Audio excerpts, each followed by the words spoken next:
Moment of silence.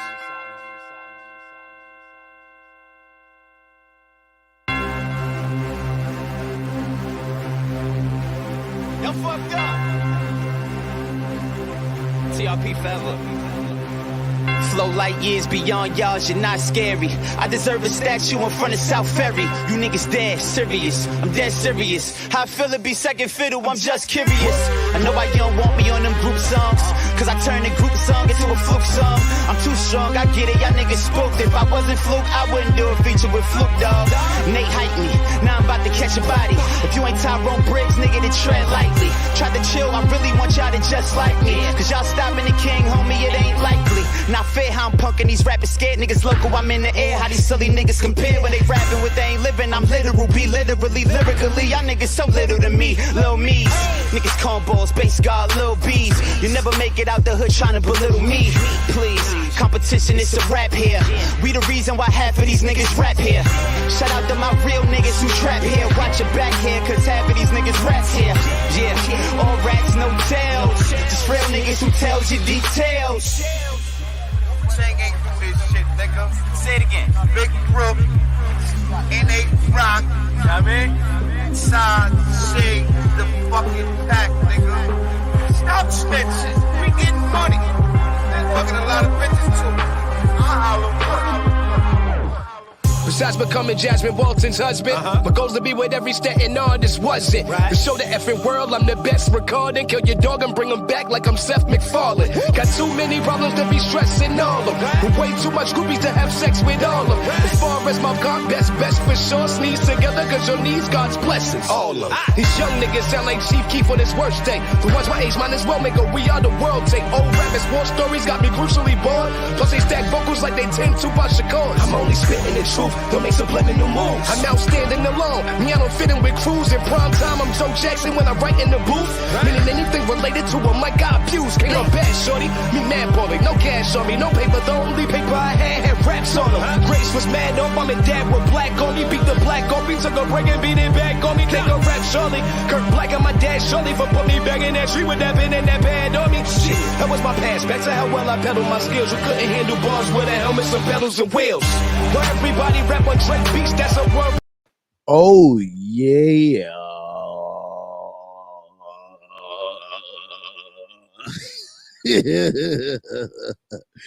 Yes, sir. It's finally good to be here off a New York Knicks win. Let me pull up some cognac for the win.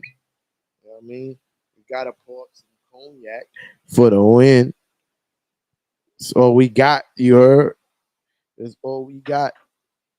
We won tonight. You heard?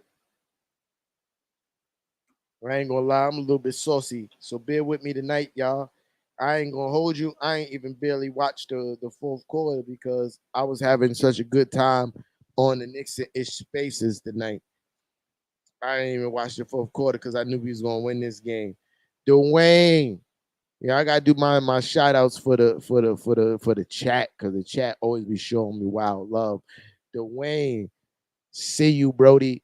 You heard Maddie Smooth, see you, homie. Kev on YouTube check-in. You already know the vibes. I'm waiting for some of the guys to pull up. Some of the guys said they was pulling up tonight. I'm definitely gonna try to make sure that happens. Dwayne, give me a second and check your Facebook inbox in a few seconds, homeboy. I'm about to link you with the link, the link with the link. You heard? I don't even know if that made sense. Yeah. Marlon, what's good, Playboy? I hear you. You do what you do. I understand you in that fan, Playboy. Yeah, Dwayne. There we go. Boom.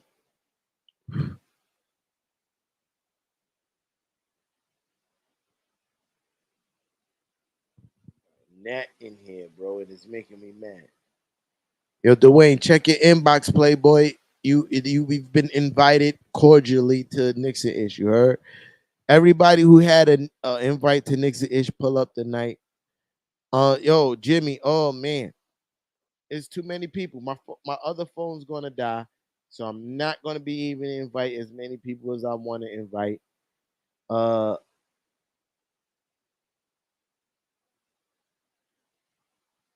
yeah, I'm not gonna be able to invite as many people I want to invite. But Jimmy is a person that I want to pull up to because he's always here showing wild love.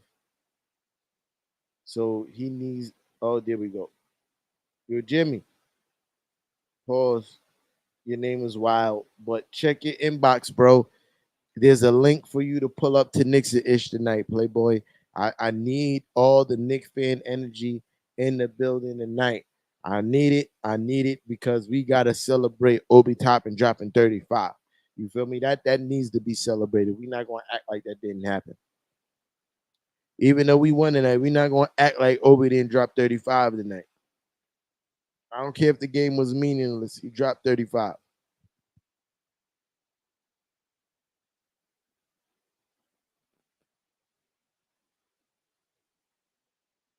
Matty Smooth, hold on. I gotta hold on. Matty Smooth gotta get the link too. Hold on. That's another one of my guys.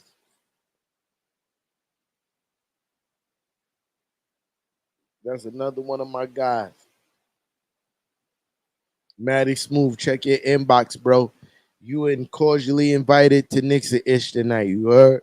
Pull up, rock with your guy. It's a very simple setup. All you have to do is add your email address and pull up with your guy. This is your time to shine on Knicks and Ish. Let's make it happen. Let's make it happen, y'all. Pull up the Knicks and Ish. The links has been sent out. Dwayne, your link has been sent out. Jimmy, your link has been sent out. Like, pull up, man. I could do this by myself. It ain't gonna be a long. If I do it by myself, it ain't gonna be a long live. I'm just gonna let y'all know. I'm gonna tell you how good this win was, and I'm just gonna go on about my business because I'm hungry and I need to order some food. AR in the fucking building. What's up? What's up? Yes, What's sir. AR in the fucking building.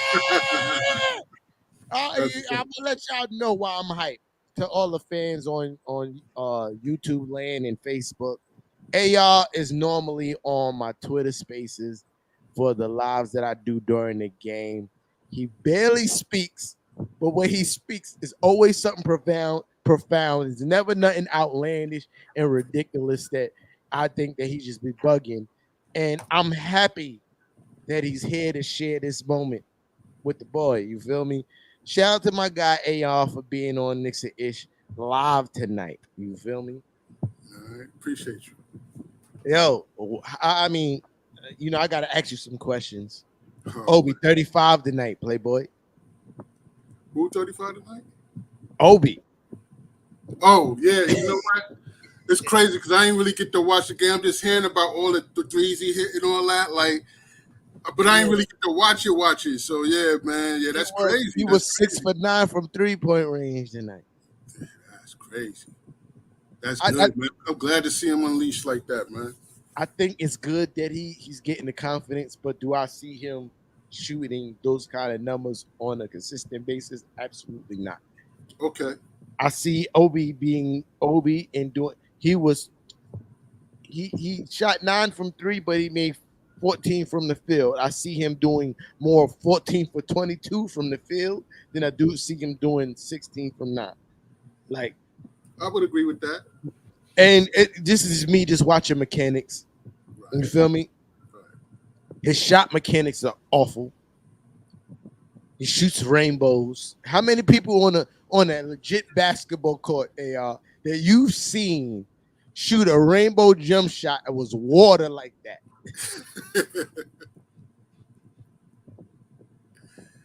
It's slim and far between. Yeah. And I mean, like I said, I ain't like watch tonight, like to really know what you're talking about, but I can imagine. I missed most of the fourth quarter too because I was on. So he lit up the fourth like that. That second half. Let's say the second half. Let's say the second half. All right. Because I didn't really see the beginning of the second half neither. I was on an important call. but I was still kind of like trying to. And I was looking over. I was like, oh. Right. But I couldn't really see what he was doing. But his numbers tell the story, bro. Right. Like, Right. and you know how people say you can't tell all the story by the numbers. 35 points, 1 assist, 4 rebounds, 2 steals, 38 minutes, 14 for 22 from the field. That's 63%. 6 from 9 from 3-point percentage. 3-point range. That's 66%. That shows all you need to know when it comes to Obi-Wan. Right. And I'm not mad at him because as the guy that everybody, oh man, I gotta hold on. I gotta get my guy Kev in here too. Yo, Kev, give me a second. I'm about to send you this invite. He's another guy who supports me crazy on the first half. Yeah. He support me crazy when it comes to these Knicks and ish lives. You heard, like, and these last few games is going to be more about the people who support me than it is about me. It's never really been about me anyway. Why the hell I can't find your name, Kev? This is wild.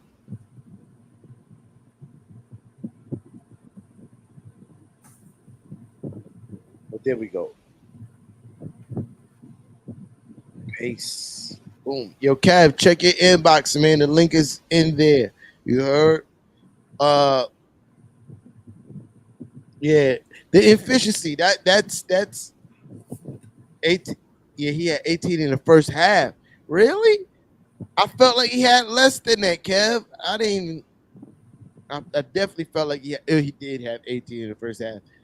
That's halfway through the 35. Yeah, that's facts. That's pretty consistent. That's facts. Yeah, he was balling out tonight. I take that back. I was wrong. He was balling out tonight. But we was having a very spirited debate in the spaces tonight. Weren't we, AR? Yes, we were. About your man. Yeah, that's definitely your man. That's definitely your man. That's my guy. I ain't gonna hold you.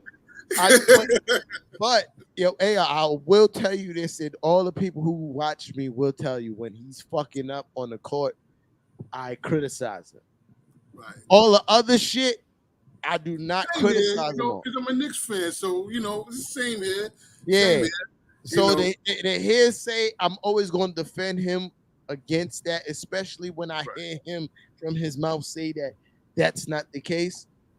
But when you talk about his poor attitude, yeah, I see it. You feel me? When you talk about his turnovers and his reluctance to pass out of the double team sooner, I speak about that here. You feel me? His poor shot selection, I speak about that here. But I'm also going to let y'all know that man is still 20, 10, and 5. Gotta respect that. Can you just get him to stop spinning? I wish. Yo, oh man, yo. But nah. You gotta respect it. Since Julius Randle been here, I've been making videos about his spin since he been here. You feel me? First year. I would love to see a reel of that. That would be crazy. First year. Listen, and Brian, that's big Knicks fan energy. I ain't gonna never listen. Nah, but if somebody made a reel of that and he got a hold of that, maybe that'll slow him up. Man. I got it. That's another person I gotta send a link to too, because that's big. That's big Knicks fan energy. She, like, we talking about somebody that the Knicks legends respond to. They respond to her on IG. Like she got the receipts. Yo, Anna, your link is in your DMs. You heard? You know you always welcome to pull up. This is fan appreciation night for Knicks and Ish. We in here just chopping. Whether you agree or disagree, I got love for y'all all. But he's still 20, 10, and 5. Y'all ain't gonna say he's got a bad attitude. I hear y'all. But his bad attitude is New York attitude, bro. Like I don't know how y'all want to flip it. Somebody talking shit about you on the train. What you gonna tell them? Shut the fuck up. That's exactly what you're gonna tell them. We can't even have people looking at us hard enough in public without us telling you what the fuck you looking at. So you saying he's just like he's a true New Yorker with it, like I'm a bark back at y'all. I'm a thumbs down, all that. Like wow. Yeah. When the great and Like the that's only New York. this is That's the a hard one. Yeah. this is the tipping point for me. When Okay. I saw the article where the greatest Knick of all time, Patrick Ewing, said he was tired of the New York Knicks fans, I was like, oh, well, he's not that bad then.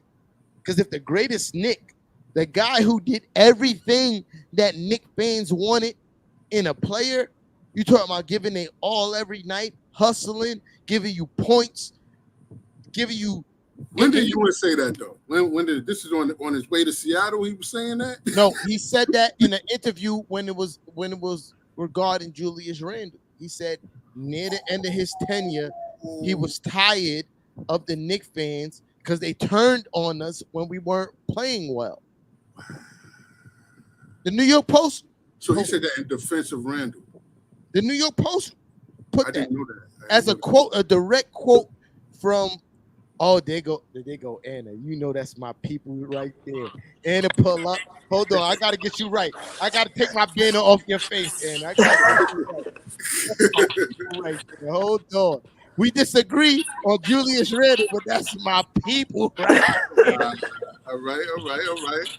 That's big Knicks fan energy. Oh, so I got somebody that's on my side right now. Yeah, absolutely. Oh, boy. Absolutely.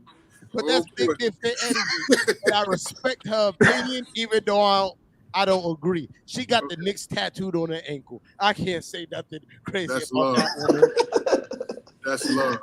What's up? I saw the live you did with Kev. I respect it. But you already know. Outside of his play on the court, I'm not tolerating nothing, Anna. Right. I mean, like I said on the live with Kev, like his numbers are his numbers. There's no denying it. But there's so much more negative that has come out of it, from his nasty attitude to those turnovers, him forcing it, the ISO, and now what we've seen in these last few games, basically the stopping of the development of Obi. I'm gonna have to listen. Let me interject. I mean, it's a coach thing, yes, but they do play the same position. Right? Okay. I gotta get my Stephen A right now. Like, hold on. Dale. So listen, that's all coaching. That's all coaching. I agree. That has nothing to do with Julius Randle. Because I mean, the fact that they play the same position. When you listen to Obi talk about Julius Randle, He's supposed to say that. No, he's not. Yes, he is. No, he don't have to say That's anything. what I was saying. No. That's what I was saying. All he has to say is that, I like Julius. I like him. He's a good teammate. But what he said was, Julius always is teaching me how to get better. You feel me? It's not right. Julius. To me, that's how you smooth talk someone who's probably upset that you're getting minutes, and that's how you smooth talk them into being accepting of it. Yeah, listen, you know what I'm saying? What you're bringing to me is hypotheticals and what it could be. What I'm bringing to you is what is actually being said by the players. You feel me? Okay. Granted, I could be wrong. They could be lying. But what we have to go off of is what players are actually saying. Because we all seen players not happy and said that they weren't happy in situations. You feel me? We've all seen it. We may not have been with this team, but we've all seen players go, yeah, I'm not getting the ball enough, and I want out of here. Okay, so, I mean, I understand what you're saying, but I feel that way. Like, he's a youngin'. He's going to say what he's supposed to say. I think, I might be wrong. Julius Randle's body language tells us something different. Slam dunk champ gets a kind of open pass to kind of. He's still only. With the potential that's projected of Obi could go, I'm not going to say nothing much. I'm going to be like, yeah, Julius is cool. And wait for my time for free agency because the league knows that there's potential here. You feel me? But he's not doing that because he wants to be a Knick. He likes Julius Randle. It's the coach that's stopping him from getting burned. Listen, I believe that Obi should be getting 20 minutes a night. If it's not for the sheer sake of resting Julius Randle. 100%. And certain matchups that are just a better fit for Obi playing. So now let's go on to the attitude of Julius Randle. I love this argument. This one will get tough for you, bro. Yeah, it's not. Okay. Because Right. you know why? You can't defend him. Just stop. You cannot. Absolutely, I can. Because you know why? I'm a part of Knicks fans Facebook. I'm a part of Knicks fans Twitter before, and this is before the thumbs down and telling the Knicks fans to shut the F up. I've seen from the beginning of the season, after the 6 games that we played well, I've seen how the Knicks fans turned on Julius Randle like this. Literally, like this. But let's be realistic. Hold on, Anna. I'm not done. I'm not done. I seen the Knicks fans turned on him like this. Now, I see how the Knicks fans talk about him on Facebook and Twitter. And what I know from about being at games and seeing how Knicks fans spit on an actual human being, I can imagine I played in big games as a basketball player. Maybe not at the Garden, but in stands big enough that you can hear when people be like, hey, you ain't shit, you bitch. And you be like, I don't know you.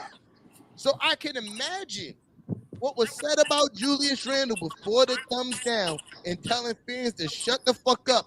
And what y'all really don't want to understand when he was saying about his family feeling uncomfortable. Y'all want to take everything for code words except for that phrase right there. His son having to leave basketball games that don't understand nothing. Yeah, that's messed up. That's y'all don't want to understand that though. Y'all want to understand. Y'all want to understand him tossing the basketball. Because I'm ready to go in. I'm waiting for him to stop talking. Y'all want to understand him tossing the basketball. Y'all want to understand all these other things, but y'all don't understand the code behind. My son was feeling uncomfortable, and that what bothered me the most. Because I know for a fact by being at Knicks games that y'all be, you a bum. You ass. Your daddy's a bum. Because when those other people. Wow, anybody told that little kid. Where's the video of that though? There's video of everything else except that. Yo, but you want to talk about video? There's video of. I'm quite sure that kid. Hold on. There's video of Trae Young sitting at the end of the bench. There's video of LeBron not picking his teammates up off the court. Like, you make the scenarios in your mind by seeing a outskirt out of context of what that man thinks. When that man sits behind a camera and they ask him the questions about the very same things that the Knicks fans are making up, and he goes, if it don't come from my mouth, it ain't true. I love being a Knick.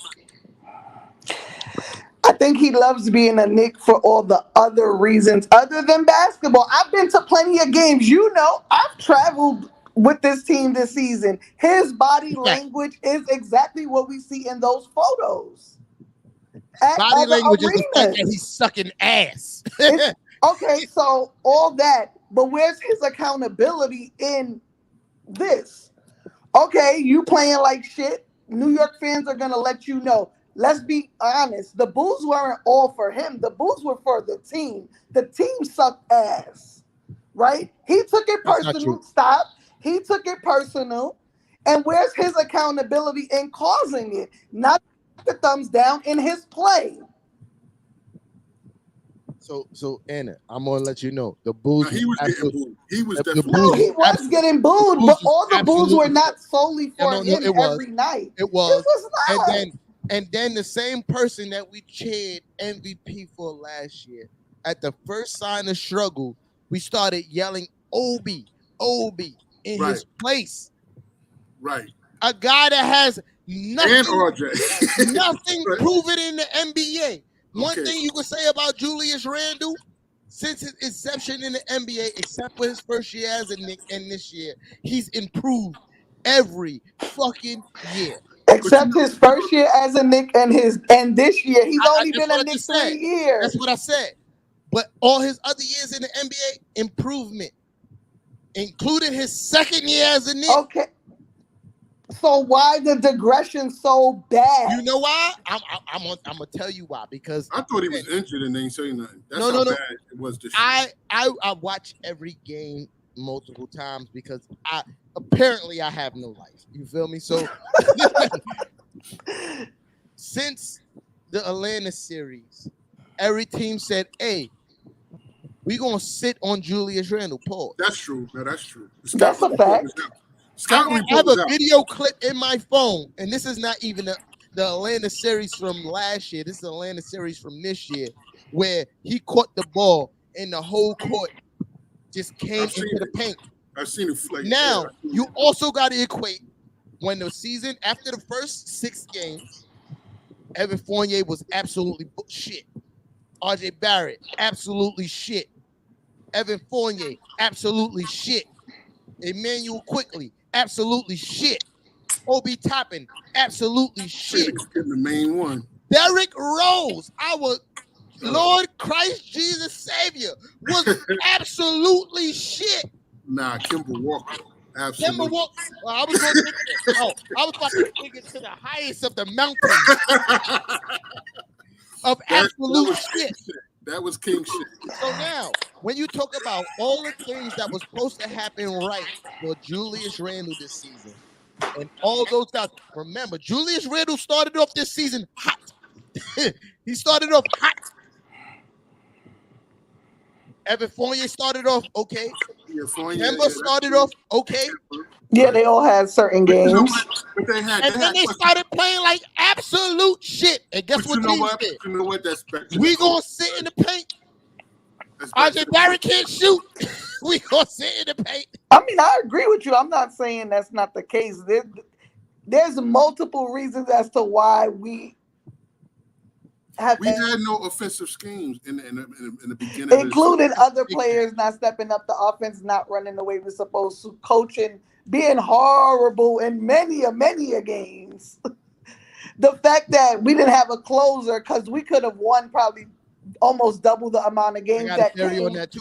You know what I mean? That came this close. Or us blowing humongous leads that should have never been blown. If Coach Tommy T didn't play Julius Randle the whole third quarter in a lot of those games, I think we could have had a closer. The whole entire third quarter.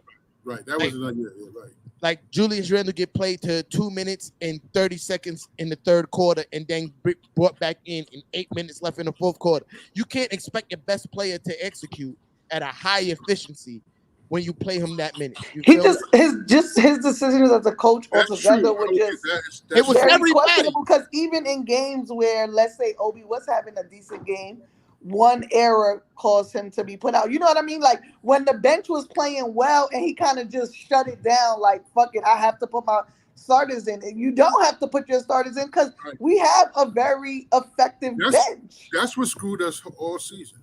Yeah, that's my point. That's my point. You feel me? And I'm not absolving Julius Randle for any fault because, Anna, you watch this show. I know you do.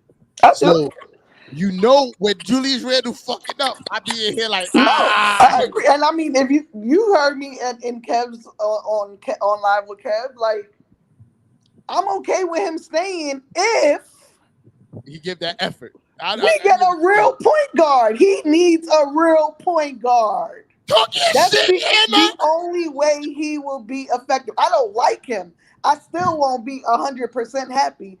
But to make it work, it has to have not a star point guard, a seasoned, true point guard. Talk your shit, Anna! Would y'all agree that McBride would certainly have more potential than Peyton? All day in America, absolutely. But I will say this. I mean, he had to at least do better than Peyton. right? I will say, But we never got the chance to see it. We never got to see it, and I like McBride. And like I said with Kev, he's just so small for me. facts. Right. That's the You reason why know what I Tips mean? don't So like it kind of That's why Tips sucks. don't like it, but It's two things. It won't work against every team. It'll Fact. work, but it I won't work think- against every team. I think IQ should have started way earlier than he should have, and I think Because Burks has been so much more effective in his true role off the ball. yo, Thank Eddie, you. you know we been you Thank been you. I totally about agree this with shit forever. I totally agree with that. I Off totally the ball, Hey, as hey, soon hey, as hey, he's hey, in the but I Hey, think y'all- the same quickly too. I Hey, y'all think been pulling up to the space and saying the same shit. I ain't gonna hold you. Hey, y'all be like, yo, listen, if we get that boy Alec Burke back in his position, it's a wrap. And I've been saying it. I mean, but you know, Derrick Rose is the reason why we couldn't do that. You know no, what I'm it's saying? not because I mean yes and no because And his refusal to we play have other point guards that Thibodeau refused to play. Yeah, that's it, right? But I mean, Burks deadly on it. I've been ignoring the two comments guard. the whole time we was in here. Yo, Deadly. shout out to everybody in the Quickly. chat, man. I'm sorry. I've been having too much of a blast with Anna and my guy AR. I'm sorry. Yo, listen. Matter of fact, listen. This is the way I'm feeling tonight because the season is ended for us. You feel me? So it's Knicks and Ish. We only got like a few more of Knicks and Ishes as far as the season goes. We're gonna do this in the off season. The link is in the motherfucking comments. If you can pull up, be camera ready. You feel me? But we here. And be respectful because I don't play none of that shit. I'll block you from everything that's Knicks and Ish if you're not respectful to the people that's on the panel. That's a fact. You feel me? And especially Miss Knicks and Ish. Knicks because that's Knicks royalty, fan royalty, son. That's what's up. Word. Salute. But yo, Thank you. Matty Smooth is my guy too. He probably not gonna pull up, but Matty Smooth keeps me with fresh content every day, multiple times a day. I look at my Facebook, Matty Smooth is in there with some highlights from the past. Like, yo, you remember when Larry Johnson did this? I'm like, no, I don't remember. I forgot. That's how real of a fan. I like stuff like that. Word. Follow my guy, man, Matty Smooth, man. He be on it. You feel me? But that's on Twitter or Facebook. Facebook. He's on Facebook. Right, Facebook. cool. It's, like it's stuff Matty like that. Smooth. He got a lot of different names. I can't even tell you. But when it comes to Julius Randle, I'm gonna leave it at here, right? Get it. I understand a lot of y'all don't like his attitude. But when was the last time that we had a caliber player of his stature who wanted to be a Knick? Who wanted to be here? Right. Katie, look at Will's But turn. the question right now, because you know who I'm gonna say, and I'm not even a huge fan of The question his. right now is, does he still want to be here like he wanted to be here? That's the question. I know it's driving you crazy, but it is. How are you not a fan of Carmelo Anthony? Trust me, I was really hard on Melo. What happened with but I didn't say I'm not a fan of his. I said I'm not a big fan of his. But having Randall on his team has made me respect Melo a whole lot more. Because he did everything that y'all wanted Melo to do. You feel me? He played hard every night in his role, which was getting buckets. You feel me? He sat there, took all the difficult questions when the team was losing. Even when Phil Jackson was trying to get him the fuck out, he handled that shit with amazing grace. Amazing grace. That's what he did. Right. And there's a bunch of Knicks fans. Phil Jackson, that was the highly and disrespectful. It was a bunch of Knicks fans. Go ahead. It was a bunch of Knicks fans who still wanted him out after all that. They wanted him out, called him selfish. But when you hear his teammates now talking about Iman Shumpert, Prigioni, and all them other motherfuckers talk about Melo, they be like, oh, That's their favorite teammate. Yeah. I mean, it started going down here with the hoodie mellow. That was because of Phil Jackson. I mean, that's what it was. And the teams was ass. The word had got out that even right, and that's the thing. He wasn't surrounded by players that can score. Even Allen Houston was laughing at the fact that he was practicing, like because they, like I guess he was kind of like Iverson, practice for what? And they started clowning him, and next thing you know, it just started going down here. Ooh, it was so crazy. He said Phil just signed him, and then flipped on him. Because Phil Jackson didn't come here for the actual job of making the Knicks better. He came here because James Dolan gave him so much money. He'll be a fucking asshole to turn it down.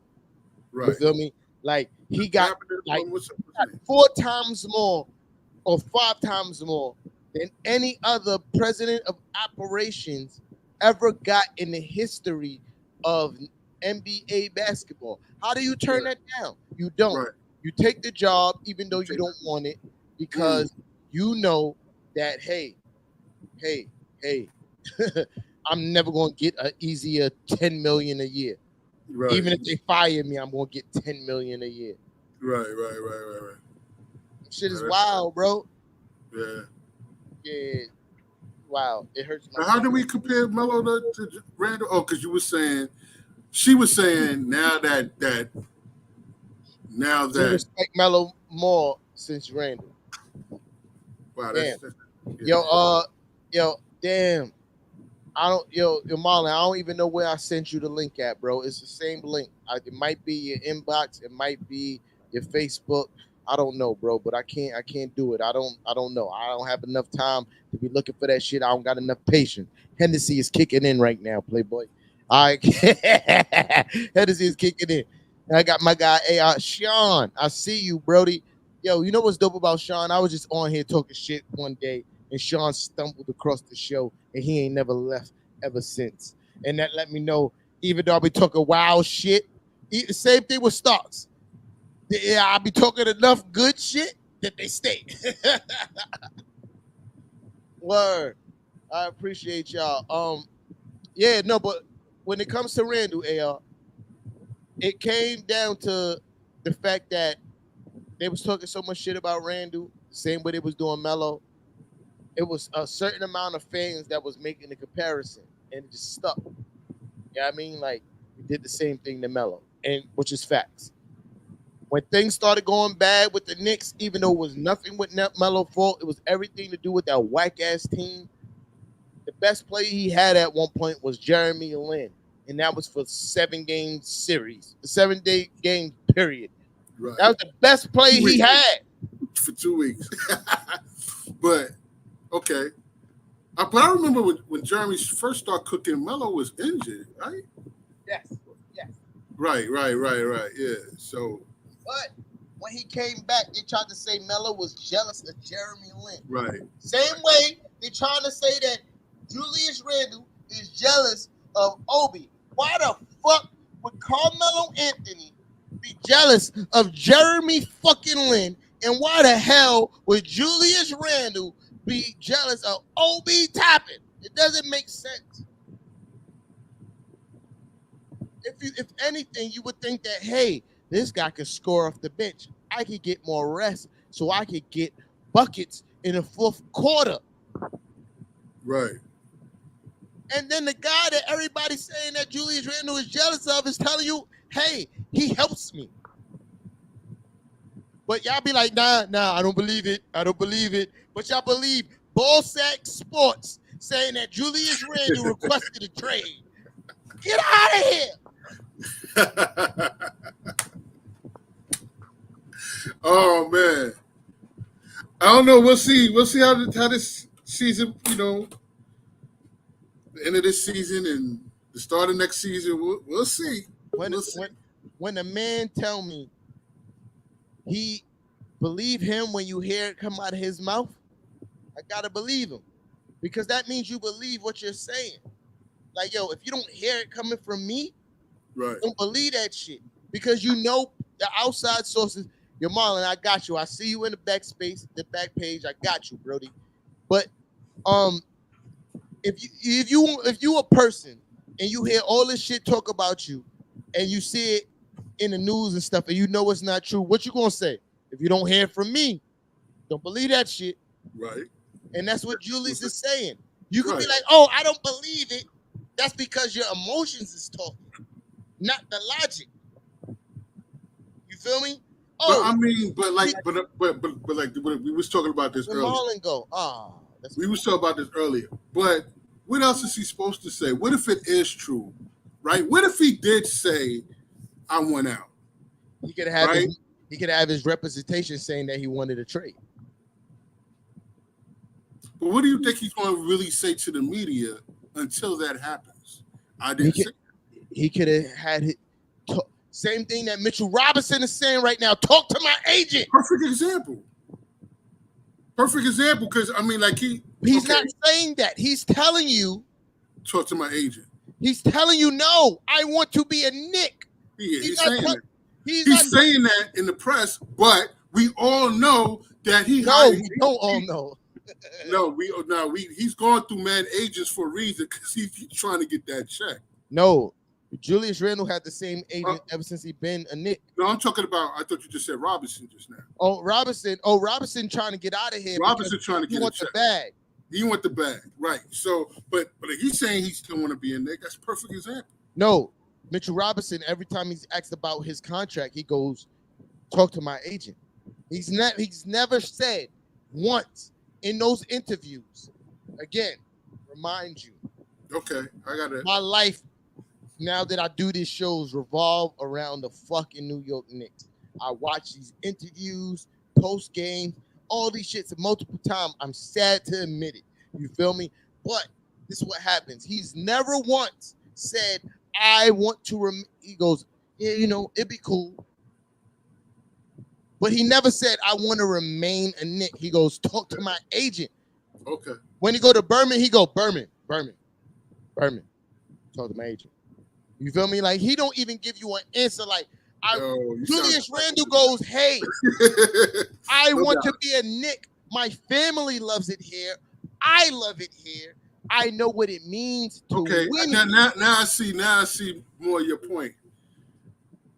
Now I see more of your point that why you believe him so much. Yo, because he could easily say, yo, I want to be traded. He could easily say the things that people are assuming he's saying. Remember, after the game against the Magic, when he threw the ball, he requested a trade. Everybody in Knicks Twitter was posting the same. No, he wasn't. I'm gonna tell you why he wasn't after I say what I say.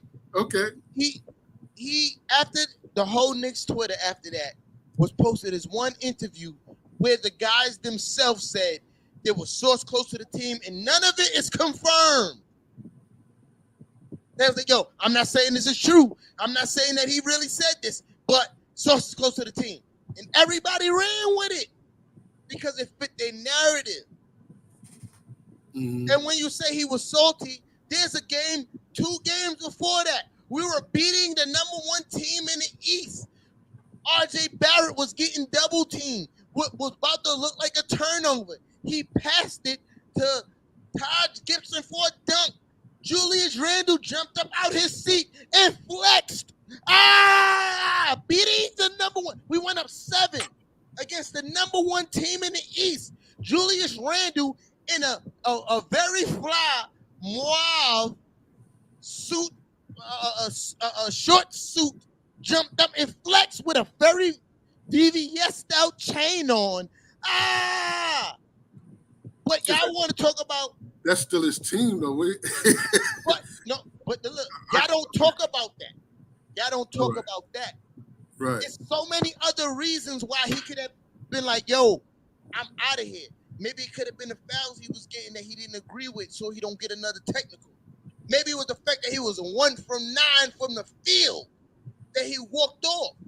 It could have been so many other reasons, but y'all automatically drew the conclusion that he was hating on his younger teammates from winning the game when the same guy But hold up. When the same guy, when Evan Fournier broke John Starnes' record, posted on his Instagram that everybody is so now concerned with congratulating Evan Fournier. The same guy when Obi was getting those dunks was on his same Instagram stories posting Obi Toppin winning a dunk contest. It's wild how y'all pick and choose, bro.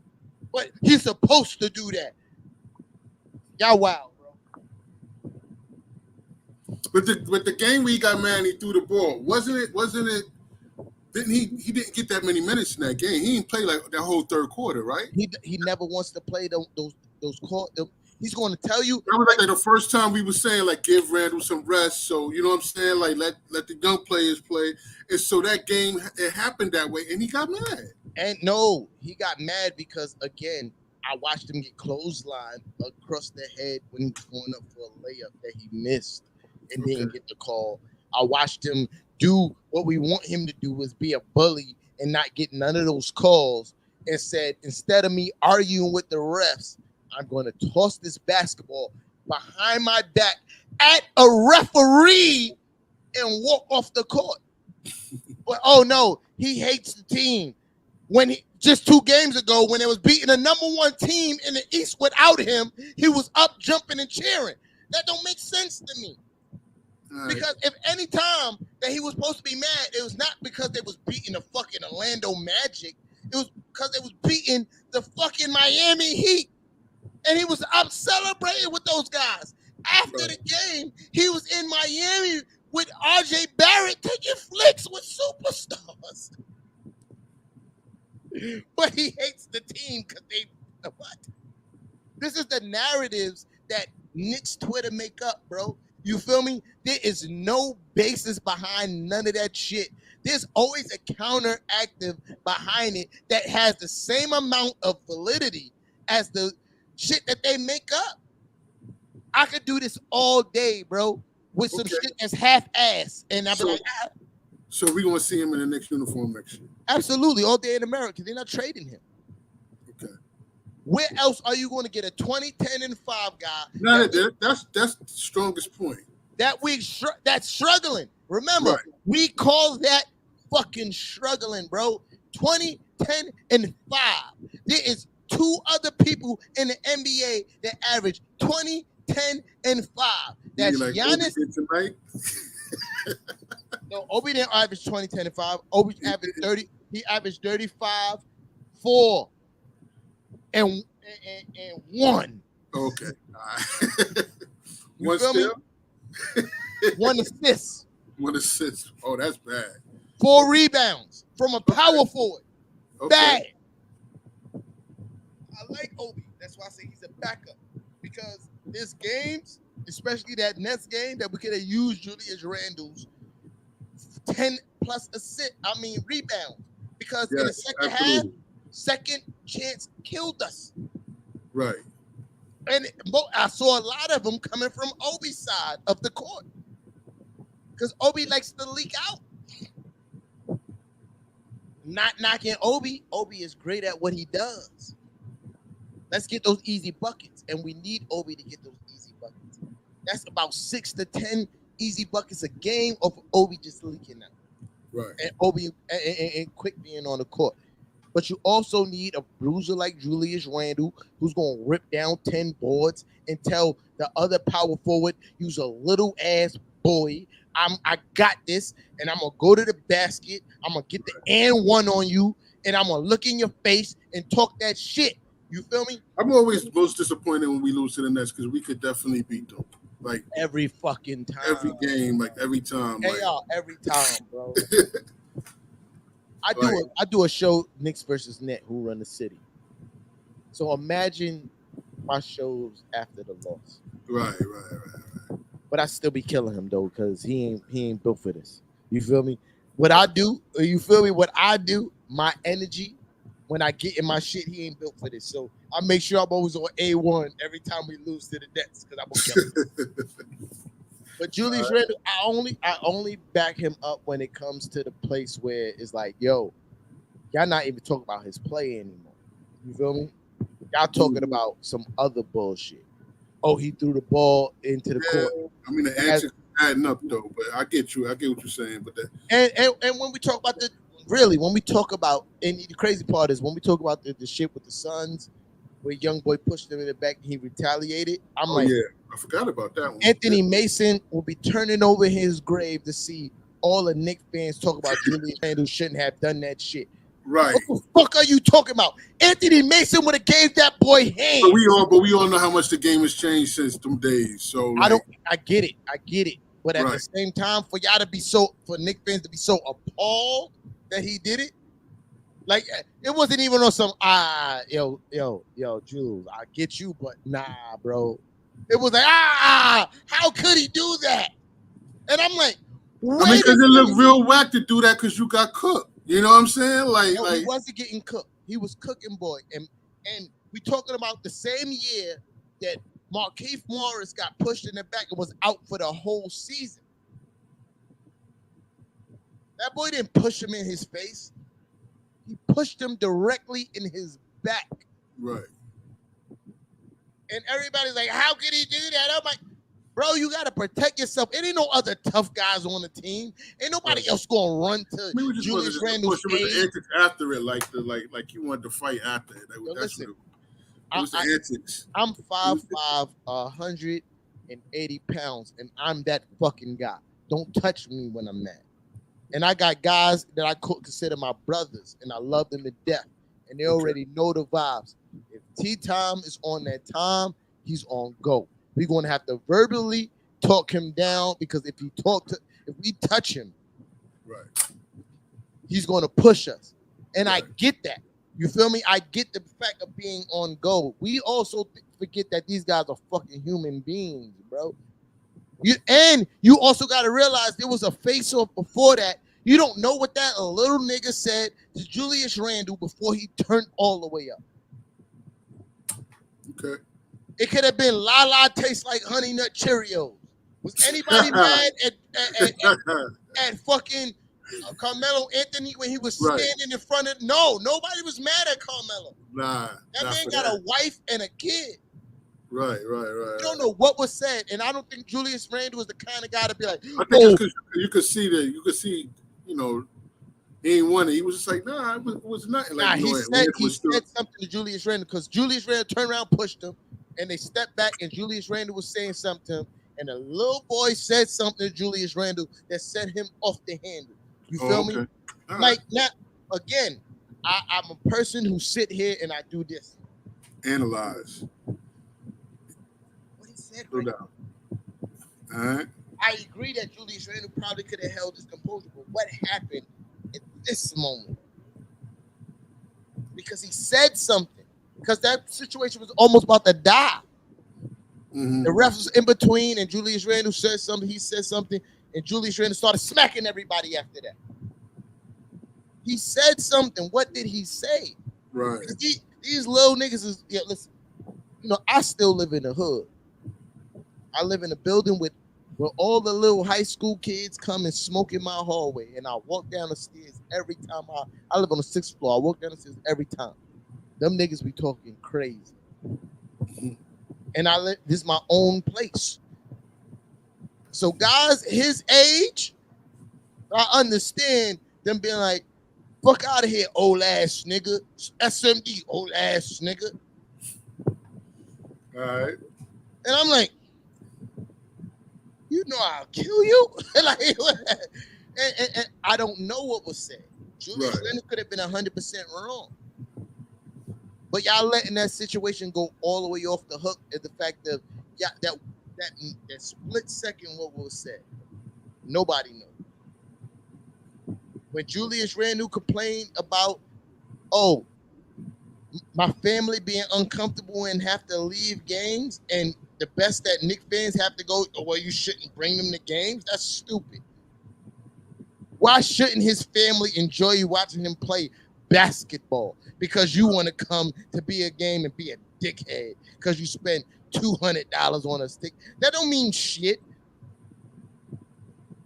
You can't go in a deli and be like, I spent $100 on groceries. I should be able to smack one of y'all in here. Somebody said, I believe I fucked you up was the words. That's my guy, Starks. That's Okay. my guy, Starks. I'm glad Okay. you. Shout out to you for being on your job. I'm in here just talking shit.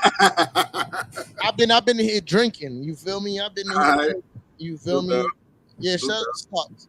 Listen. Okay. And listen. And yo, hey y'all. You from New York, right? Yeah, Harlem. All day. Harlem. Yeah. Let somebody walk up to you right now. Right now, you in the streets out of nowhere and be like, "Yo, I'll fuck you up." What you gonna do? What you gonna do? I'll probably laugh, honestly. You capping. I know you capping because you know I mean, I'm You ready, laugh? but I'm gonna laugh too. you know why? Because your first your first reaction is gonna be defend. Right. It's gonna be a laugh, but you're gonna be like, "Oh yeah, all right." But you're gonna be ready to. No doubt. We'll be ready, definitely. I ain't gonna get hit with no sucker punch after hearing that. You know what I'm saying? Nigga. But I'm gonna probably laugh. We don't wait for the laugh. I'm a Brooklyn No nigga. doubt. You tell a Brooklyn nigga, "Yo, you good?" It's a fight. Right. You go, "Yo, you good?" And niggas don't like the way you say you good. Oh, you try to fight? What's up? You feel me? Like, so I could imagine what was said to him by the crowd all these times that led to the thumbs down and shut the fuck up, because they was booing him that game. You feel me? It was boos being happening in that game, and I know booing him when he touched the ball at that point. And I know it was guys in the fans. You fucking suck. You fucking burger. And he was at reach a point. He started scoring and he started cheering. He's like, "No, fuck me." Right. Because he did that more than once. He did it. Everybody didn't catch it the first time when he was like, nah. Don't cheer for me now. Yeah. Now it's booing me.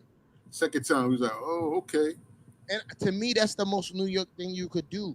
When the crowd boo you, you respond. Fuck y'all. Right. You feel me? Like, we always pride ourselves on toughness and being tough. But when somebody was tough with us as a player, we folded like. Yeah, I ain't really take it like that. I hear what you're saying. Like, we supposed to be, if we did shit, we could take it. That's what you're saying, right? Yes, absolutely. Not the outcry of, oh, he's not supposed to say F the fans. Right. No. It was more or less of, for me, it was more of, yo, dude, you don't know you deserve them boos? I don't think like, it was that. You know what I'm saying? It was like, yo, it's almost obnoxious of you to think you don't deserve the boos. Again. You know what I'm saying? So that's what the fans has heard about that. Like, it's not like, oh, he said thumbs down. It's just like the audacity, dogs. No. Like, yo, you playing like trash. You don't know that? Somebody needs to tell you that. I really highly agree with that. You feel me? Because mad games before that, Julius Randle was telling, yo, we got to be better defensively. We have to be better defensively. He goes, yo, this team starts with defense. We have to be better defensively. And that's when you had a backcourt of Kemba Walker and fucking Evan Fournier getting burned every fucking play. He didn't say those guys got to be better defensively. He said we as a team every night post game. We as the leader of the team. Yeah, I mean, I'll give you that. We went from one of the best defensive teams to the worst. Like, and we all know who was the trashiest defensively on the team starting the season. It was Kemba and Evan. You never heard Julius Randle go, those guys is holding us back defensively. He goes, that's a good point. We got to be better defensively. Before the season started, Julius Randle said, hey, it all starts with us defensively, because he knew those niggas was going to be trash defensively. He said that. But we forget these things. And when they were sucking trash defensively, he never said, oh, Evan and Kemba is trash defensively. We got to be the better defensively. That's where we need to start.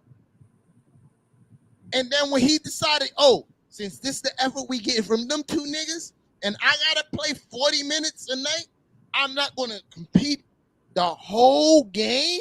I'm gonna take some plays off. Oh my God, how dare you? When we still have Evan and Kemba getting burnt every play? How dare you take a play off? Are you serious? That's interesting. All that. That's an interesting perspective. Yeah, I literally and I promise you, if Julius Randle was the sole issue of this team, I'll be sitting here. Be the first one all over.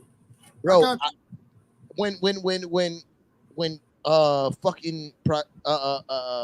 what's his name? The tall 7'3" nigga we had. Porzingis. Right. When he was on this team, I was like, gotta get rid of that motherfucker. He's trash. You feel me? Like, I saw it. You got a 7'3" guy that refused to do anything in the paint except for a lane drive and dunk. The fuck I need you for? What do I need you for? I don't need a 7'3" guy that's gonna shoot 3-pointers. Yao Ming even had a fucking 10-foot, and he was fucking 7'6". Like what? Right. 10-foot fadeaway jump shot. And that's what made Yao Ming as good as he was. The fact that nobody could stop his turnaround. Nobody. So I was like, oh, he's fucking trash. And he's injury prone. Get that motherfucker out of here. Yeah, that was really it. The injury prone. I wouldn't say he was trash. He was trash. He's still trash. Guess what? Guess what? The guy that everybody want traded. He was getting abused. The guy that everybody want traded has a better stat line this season where everybody's saying he's struggling than No, that's true. Porzingis is averaging like 17, 6, and fucking 2. Like what? Right. We could be stuck with that. Right, that's real. We stuck with 20, 10, and fucking 5, bro. And y'all complaining about a bad attitude. Oh my God. It makes me want to throw some shit. 20, 10, and 5 in a so-called bad season. That is saying a little something. I'll be looking at him like, yo, you know how many people would trade for that 20, 10, and 5? Right. And hopes. Oh no. We definitely about to find out. The front office already told Julius Randle he good. That's why he's saying the things he's saying. The front office already told Tom Thibodeau that he's good. And Coach Tommy T. I totally believe that. Coach Tommy T wants Julius Randle because if we had a legitimate point guard that have a power forward that not all the time could run the point, but sometimes, like every once in a while, you could be like, oh, we gonna switch it up on these niggas and run a point. You saying Randle can run the point? Point forward. Sometimes. I'm saying like just because you could do it all the time, sometimes don't mean you could do it all the time. I'm saying sometimes you could throw the monkey wrench at him like, oh shit. Okay. Oh, we wasn't prepared for this because they've been killing us with whoever running the point killing us. And see, that's the one thing I think Tibbs get a lot of flack for because he is trying to develop everybody into being a multi-position player. And that takes time. You know what I'm saying? But I mean, that's why, the quickly as starter, everybody's starting to feel that right now. You know what I'm saying? Yeah. But all right, yo, Starks. The link is in the comments. If you scroll up enough, bro, you'll see the link in the comments. Pull up on your boy. You heard? We in here just having a good old time. You know what I mean? Like it ain't no aim for tonight. We just talking Knicks basketball. Our season is over. So what else is definitely over? Nah, but continue what you were saying. I'm sorry. Oh no, it's all good. I forgot what I was saying. You saying about I was saying about Julius Randle being used as the point forward. Oh yeah, you know how the coach is trying to make them all play at multiple positions. But my thing is like, let everybody get that solidified in their own position first. You know what I'm saying? I say this. I will say this, AR. I was one of those people. When we was losing and we was close enough to be into the play-in, I was one of those people like, don't do that. Stop playing. Alec, bring that point guard. Stop playing. But I'm like looking like, okay, now I'm watching Alec Burke play and I'm like, well, he's not all the way out of the point guard position. He's not all the way out of it, but he's killing. I see what you're saying. I mean, yeah. Like, he's not all the way out of it, but I see what you're saying. Oh shit! RJ Barrett is running some point guard too. Oh, and he's killing. You feel me? Like, Yeah. I think next year, going into next year, Coach Tommy T want all those guys to be able to be like, yo, they guarded him crazy. I need you to do what he was doing and kill him. Right. And that takes time. That's obviously what he's trying to do. And which makes sense, especially when you know the team was slated to win the championship. You feel me? Like, we all knew these niggas wasn't winning the championship. This is a fact. Like, it's nobody that you know that was a Knicks fan was like, oh, we gonna win the championship this year. Nah, I think we just so disappointed on the fact that we wasn't. We wanted to see at least 4th seed again. Shit! I bet say that. My guy Starks. I gotta get him in here. Hold on. It's in the chat again, Starks. I just sent it. Facebook, Knicks and stream, y'all. Yeah. It's in the chat again, bro. Pull up. Or is a very quick sign up. Just add your email and your name. You'll be able to pull up. You feel me? Yeah. I just think that. I think, me personally, I'm still kind of on the fire Coach Tommy T train because I didn't like the way he was running RJ Barrett. You feel me? Mm-hmm. But I'm loosening up on them reins because I kind of like starting to see like, oh, he's not looking at this year. You feel me? He's looking at next year. He's looking at next year. Yeah. He's looking at the year after. We talking about, and I think the office is going to give him at least that. Talking about giving Kemba Walker. They're gonna let him play another. Talking about giving Kemba Walker a year and a half to recover. Like, you feel me? Like, there's a lot going on. Like, we stopped Kemba Walker halfway through the season. Like, yeah, we're gonna give you that time, bro. Yeah, just get right. Get right. And I'm like, so look, I'm looking at the rap for that dude though. But I do too. But at the same time, for $9 million a year, I'm not mad at it. Mad at it. Right. Yo, you totally off mic right now. Oh, I'm sorry. I'm trying to get still off mic. Even if he's a shell of himself, and he give us between 12 and 14 a game. That's good. If we're not paying him 30 minutes a game, we playing him like 20 minutes a game. Wait, say it again. Who you talking about? Kemba. Oh, okay.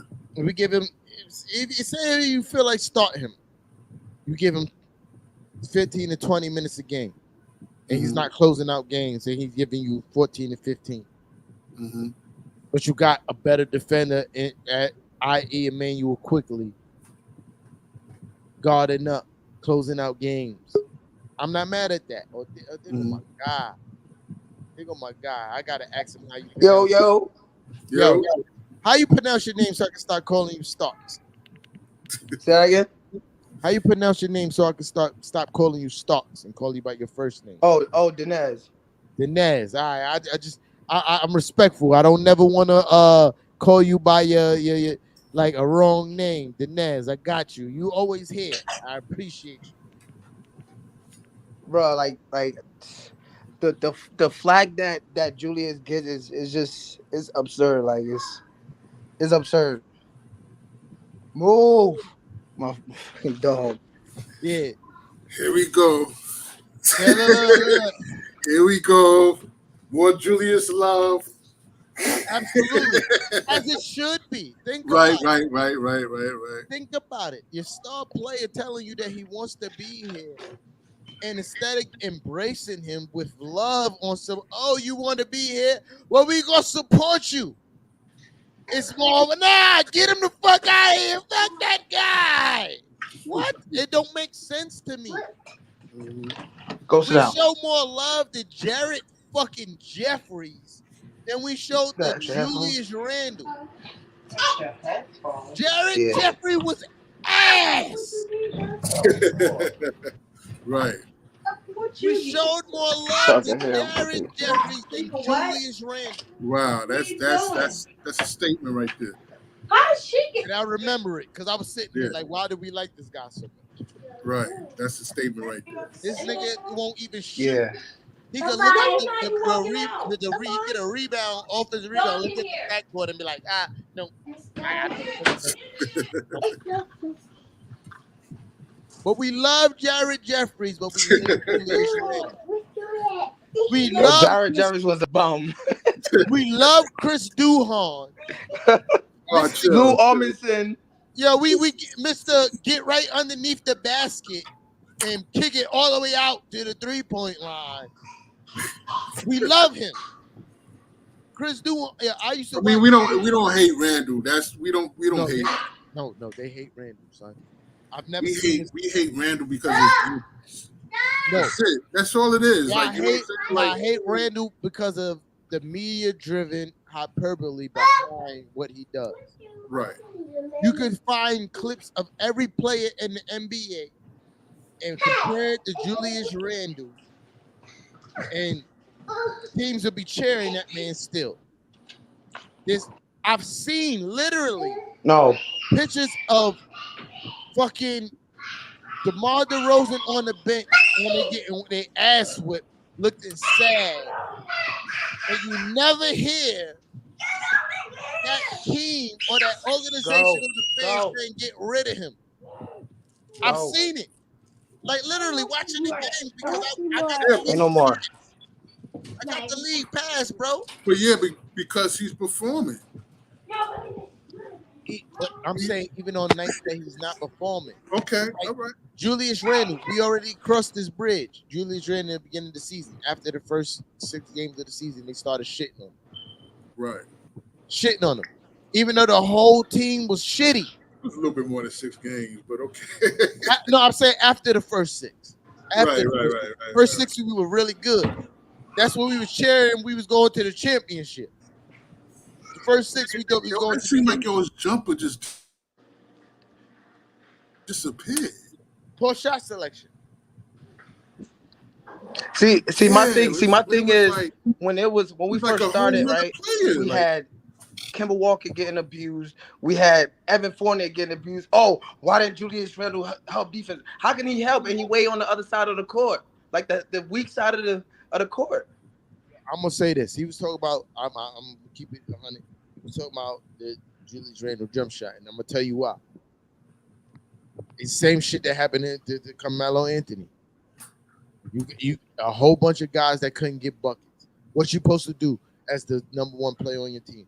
I watched that. I watched one year Carmelo Anthony come out the first half, pass the ball to everybody on the fucking team, and everybody missed. We down by a few points. Carmelo Anthony come out the second half and do what they pay him to do. Fucking try to get buckets. He's selfish. I'm like, yo, y'all niggas was watching the first quarter where he was passing to Lou Amundsen, Alexi Shaved, whatever the fuck his name was. This is supposed to be an explanation for what happened to Randall's jumper. No, I'm talking about for what happened to the team. And okay. Again, when they started shrinking the court again on Julius Randle, like they did, because Julius Randle's jumper was really working from his spots, and they started double teaming him in his spots. You feel me? Because they knew, he likes that turnaround fadeaway on the. But he was missing the turnaround fadeaway. Wide open joint. No, it wasn't never wide open. He likes that turnaround fadeaway on the right hand block. So we're gonna double team him and make him shoot over 2 people. You feel me? Because nobody else on the team could score. And when he was passing out of that double team, what was Kemba doing? Brick. What was Evan doing? Brick. What was RJ doing? Brick. People coming off the bench. What was Derrick Rose doing? Brick. What was fucking Alec Burke doing? Brick. Like, this is all bricks.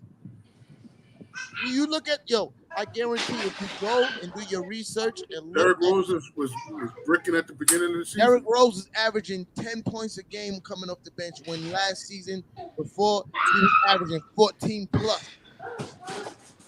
Derrick Rose is shooting almost 40% coming off the bench before he got injured this season.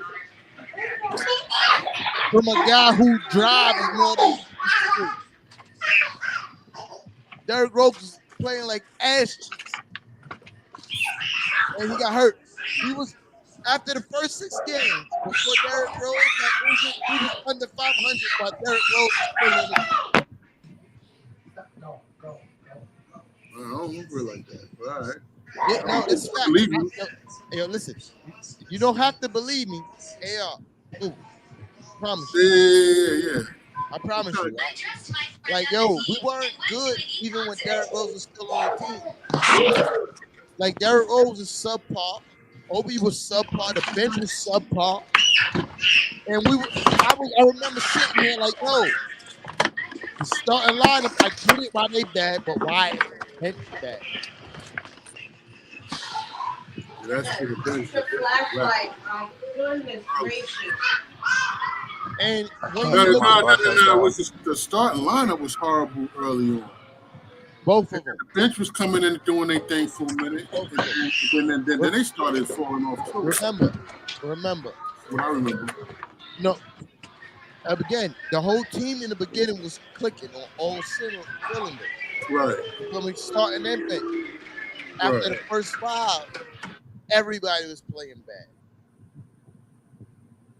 Quickly then start getting his groove back to after the All-Star break. They was talking shit about Quickly. Even in the mainstream media, like, I don't know what's happening with him. Obi was nowhere to be found because he wasn't getting PT. That's the coach's fault. Right. Who else? Alec Burke was thrust into the starting point guard role because Kemba was doing his bullshit. Right. It was a lot, bro. It was a lot to the season besides Julius Randle, bro. And that's my point. When everybody want to talk about Julius Randle, I'm like, I forget how bad the whole team was at the beginning of the season. So what you think the positives are? Like, what are we going into next year with? Youth. I don't think this front office make any major move, which is gonna make a lot of Knicks faithful upset. They want a major move, but that's Dolanism. You feel me? To me, that's Dolanism. But I would be happy with that. I would be happy if we don't make any serious trade away the team for a player. Like, I'm not trying to do that. You get it. That mean you get it. That mean you get it, right? And I'm gonna tell you why you get it, because there's no dynasty that was built over trades and free agent signings off the rip. Right. Like, when you look at the Spurs, all that was homegrown talent. Duncan, Parker, Ginobili. Golden State too.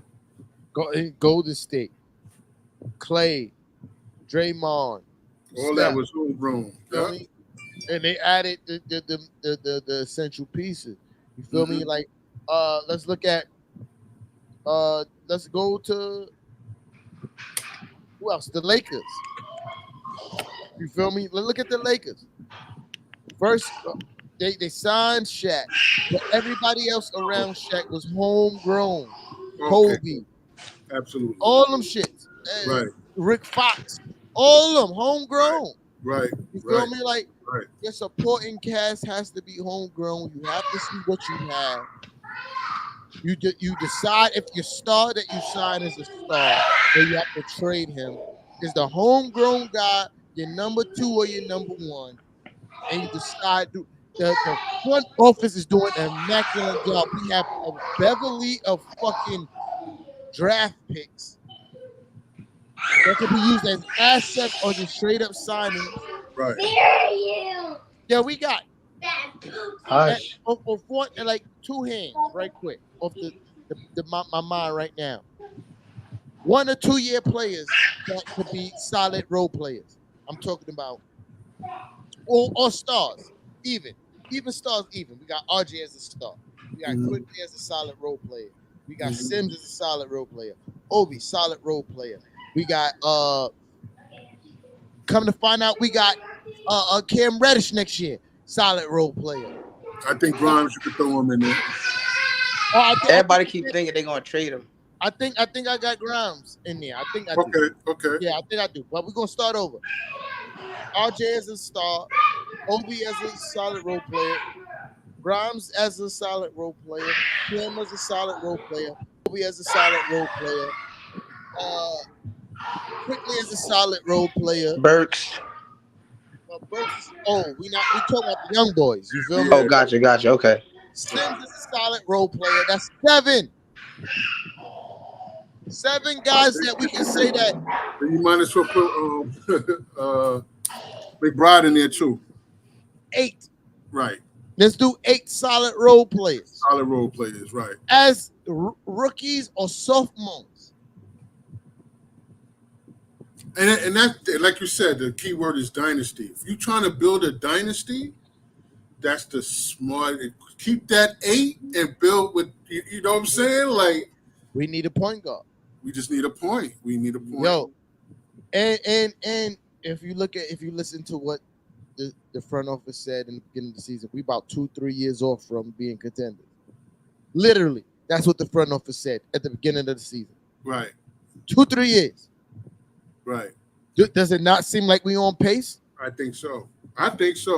Even with Julius Randle. Even with this year, like I would still say that from what I just believe that this I started this year saying, I remember it was like somebody had made a graphic of just a bench.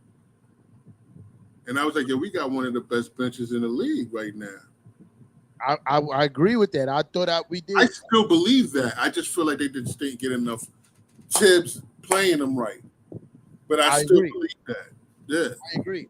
I agree that the starters play way too many minutes. I think Kemba got way too many minutes. I think Evan, when he was cold, got way too many minutes.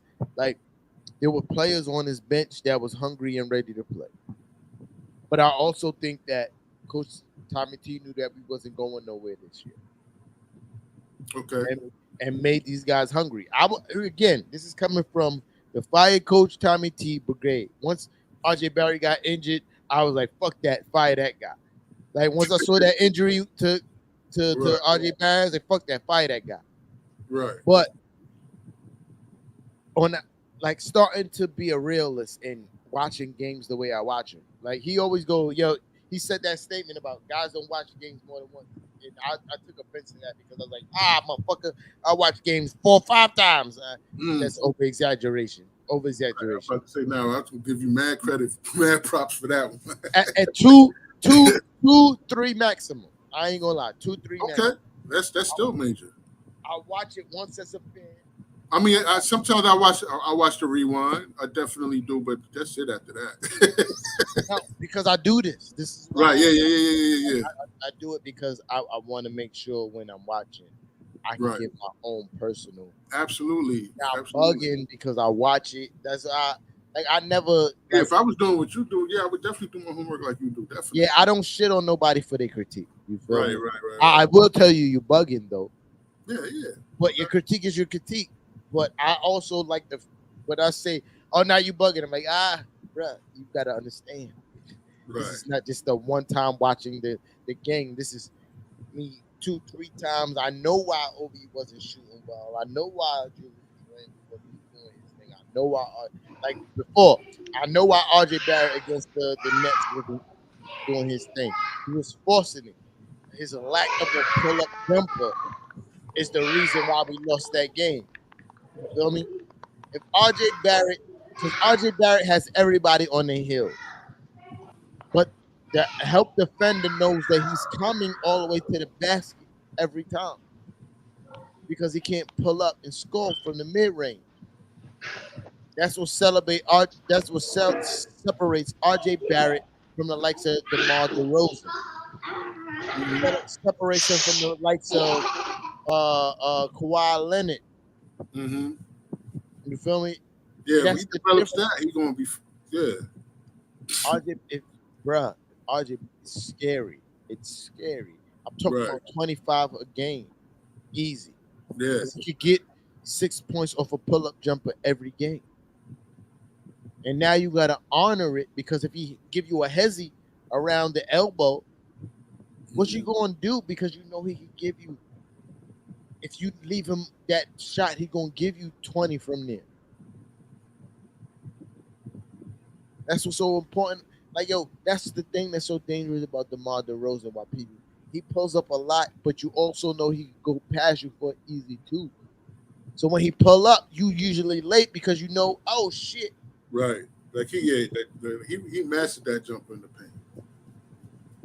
RJ Barrett is 6'6", allegedly 6'8". You feel me? Right. Allegedly. And I believe it because I seen the picture of him standing next to Jason Tatum. Jason Tatum is listed as 6'8", and RJ Barrett is the same height as Jason Tatum. Oh yeah? Okay. So players do that so they don't get listed as a different position. Okay.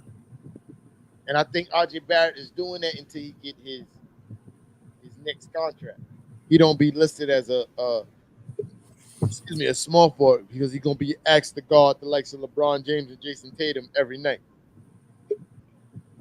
So if his defensive rating drops and he's guarding a small forwards, he could be like, "Hey, my defensive rating dropped because I'm a shooting guard, but I'm guarding small forward." You know what I mean? Like this shit is a business as well. Yeah. You know what I mean? Why you think his shooting rating is going down so much in his last month? Because he's trying to get 20 points a game. He's in the contract. He's trying to get like next year. He's still under contract until next year. But if you negotiate his extension this offseason, right, you go, hey, I averaged 20 points a game this year. It's all the negotiation tactic. Right. Right. And this again is why I give Julius Randle the most respect because that nigga left generational wealth on the table. Would you give Robinson his money? No. Okay. But the same thing that you said, where we gonna get another Jericho Sims? But who's gonna back him up? Like, you know what I'm saying? Like I think keeping Robinson and Sims is a good idea. That's a different conversation. You feel me? Okay.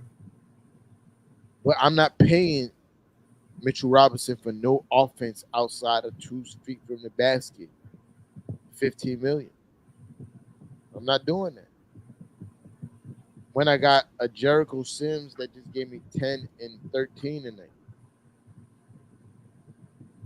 for less than half of what you asking for.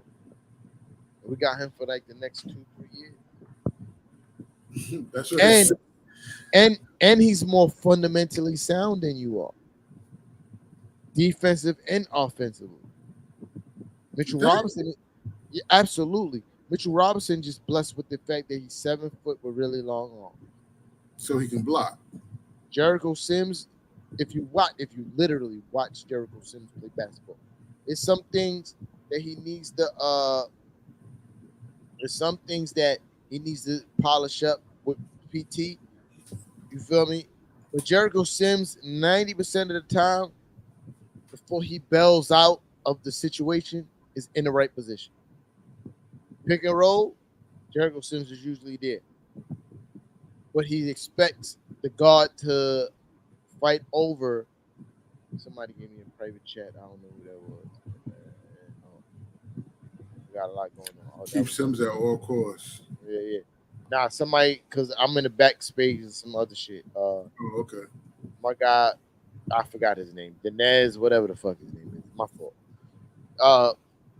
But yeah, he defensively, you know. Rewind used to come on like 1 o'clock, right? Somebody asked what time Rewind comes on. You asked when we doing what?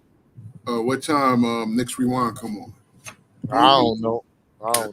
Boy. You come on at 1.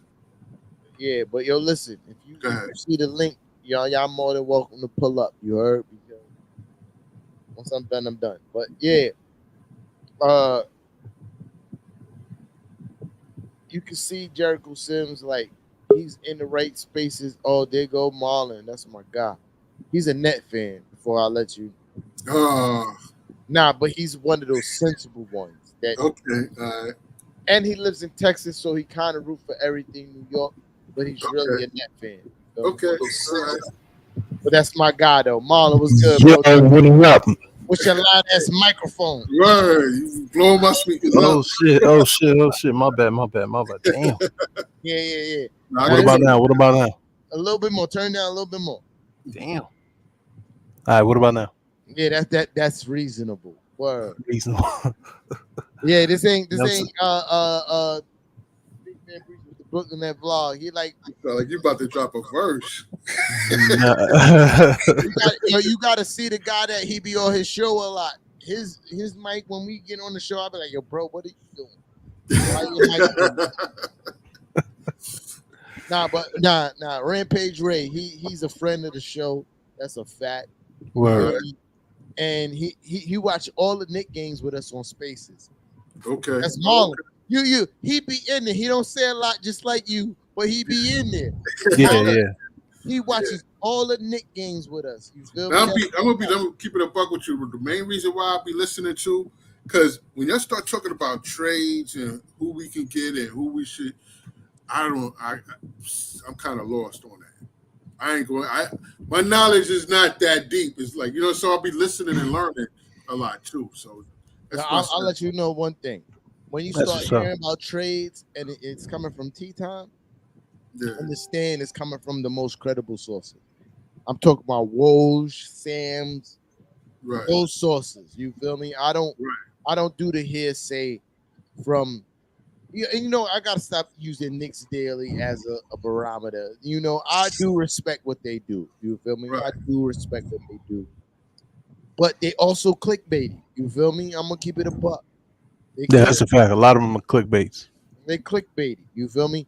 And that's not what I do. I never clickbait. I don't give a fuck about a clickbait.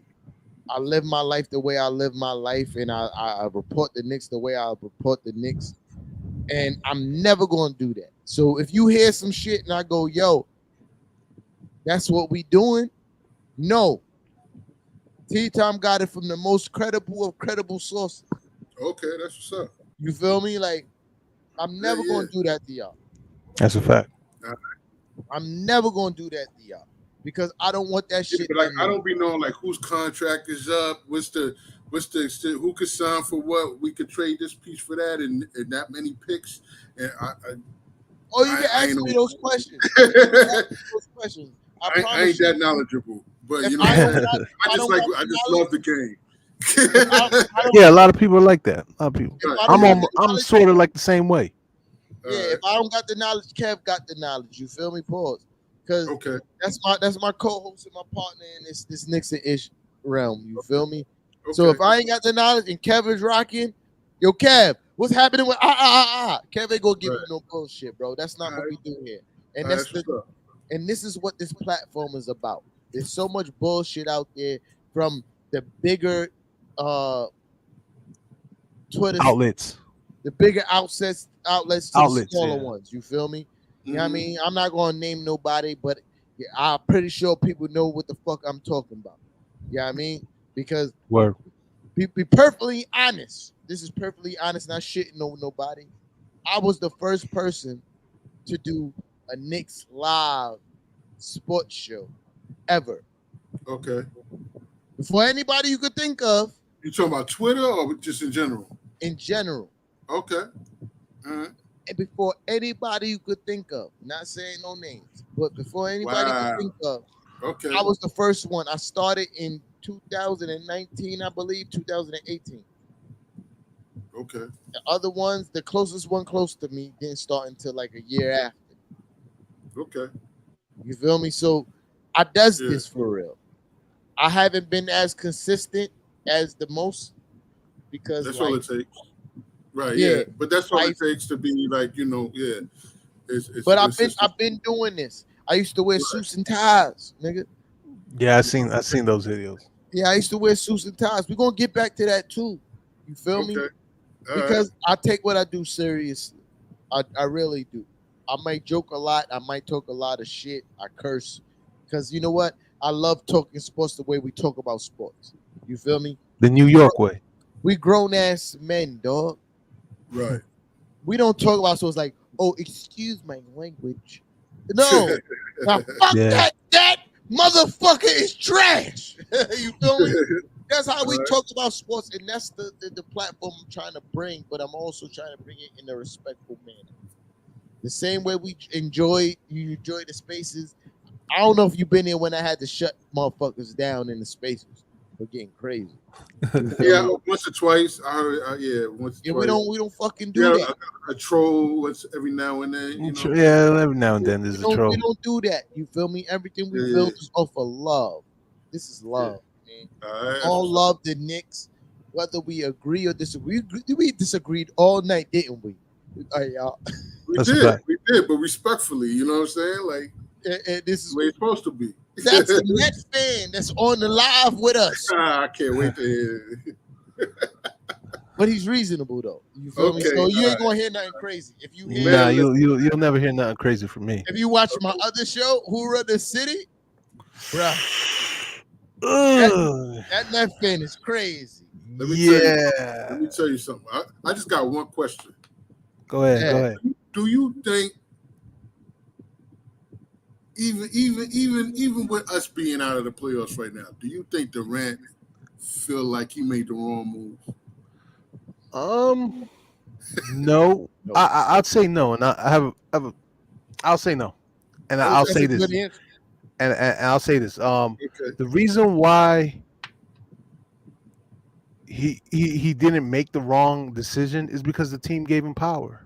Like Marks was like, yo, this is your team, bro. This is you the leader.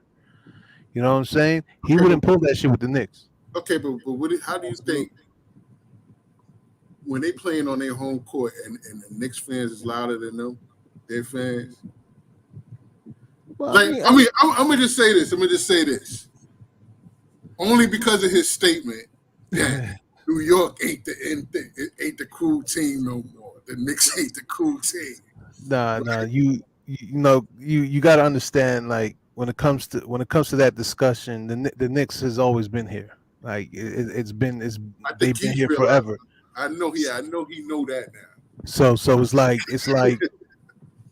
you just can't shoo away that team, bro, because they just been around forever, you know. Right. And not only that, they got the chips to prove it. I think he lost a lot. I think he lost a lot of potential fans that would have been fans of both teams. Just so yeah. But if KD came here, right, and he took if he potentially took the Knicks to like the Eastern Conference Finals, he would have been immortal. You feel me? Like immortal. He didn't even have to. He didn't even realize that now. He's not going. They could win 3 chips back to back, and he would still not be as immortal as he would have been if he would have just won. He didn't even have to win a championship as a Brooklyn. Like he didn't even have to win a championship as a Knick to be immortal. You feel me? Yeah. Like as a Net, he has to win a championship. Right. Yeah. To get the notoriety. Absolutely. It's the same way if he'd have took the Knicks to the Eastern Conference Finals or the Finals, Knicks fans would have been chanting his name for eons. No doubt. They would have been losing their minds, bro. Eons, bro. You feel me? But again, I don't care because when he got hurt, I was the first person to say I don't want him in the Knicks uniform. I ain't gonna lie. I was like, it was not smart to give him the max. We did the right thing. I was one of them people that said that. And it's proven fruits because he wanted Kyrie, and I wasn't sure about Kyrie. Right. And Kyrie is proving my point. Like, listen, man, it looks nice now on paper. They losing with both of them scoring 30 plus points because they picked the team that they wanted and the coach that they wanted. You feel me? And they're losing when it comes to teams over 500, not the Knicks. Knicks lost the same way they've been losing all fucking season. We get a fucking big lead, we lose. It has nothing to do with the Nets or the Nets being better than us. That's the way we fucking lose games. You feel me? But when it comes to them beating 500 teams, especially in the latter stages when both of them are on the same team, they've been losing. Mm-hmm. KD scoring 55, Kyrie scoring 31, losing. Yep. How the fuck does that even equate, bro? Well, that's what happens when the rest of your team is, not playing to to their potential. Straight doodle butter and ass. You feel me? I think, and Yeah. the fact that the East is beast again. Yeah. So you Straight doodle butter and ass. yeah, you have the East that stepped up like crazy. You have Boston, you have Cleveland, you have Miami. You have all these teams, bro. Like, and Look, Big Fake Breezy already know he not welcome here, so I don't even understand why he in my comments. what he said? What he said? Marlon Hendricks, a Nets fan. We beat Cleveland. Okay, I know we beat Cleveland. congratulations. You're still in the play-in. The fuck? He's still in the play-in. Don't get blocked. Matter of fact, you out of here. Yeah. Fuck wrong with you, bro? Like, no. And I'm gonna tell you why I did this. History there, obviously. Yeah. I'm gonna tell you why I did this because it was one night he made his quote unquote name trolling Knicks image, my page. What I do? Nobody gave a fuck about what he was doing with the Brooklyn Nets. You feel me? Mm-hmm. He followed me from Facebook to IG, and I let him troll my pages. You feel me? Even bought him on the lives on IG for him to troll. Okay. Then I was like, oh, you know what? We should do a page, a show together. End up doing Who Run the City with this guy. My idea, but my uncle idea, but pretty much my idea. Brought this guy along. His Facebook page started to grow because I started sending Knicks fans over there to troll his shit. So it was a back and forth shit between on his page. So his page started going crazy because they wanted to smoke. Fine. Then one night, I'm here. I was talking to Marlon and Ty West. They was on his page. So I pull up to Ty West invited me to their live to talk about sports. We talking shit.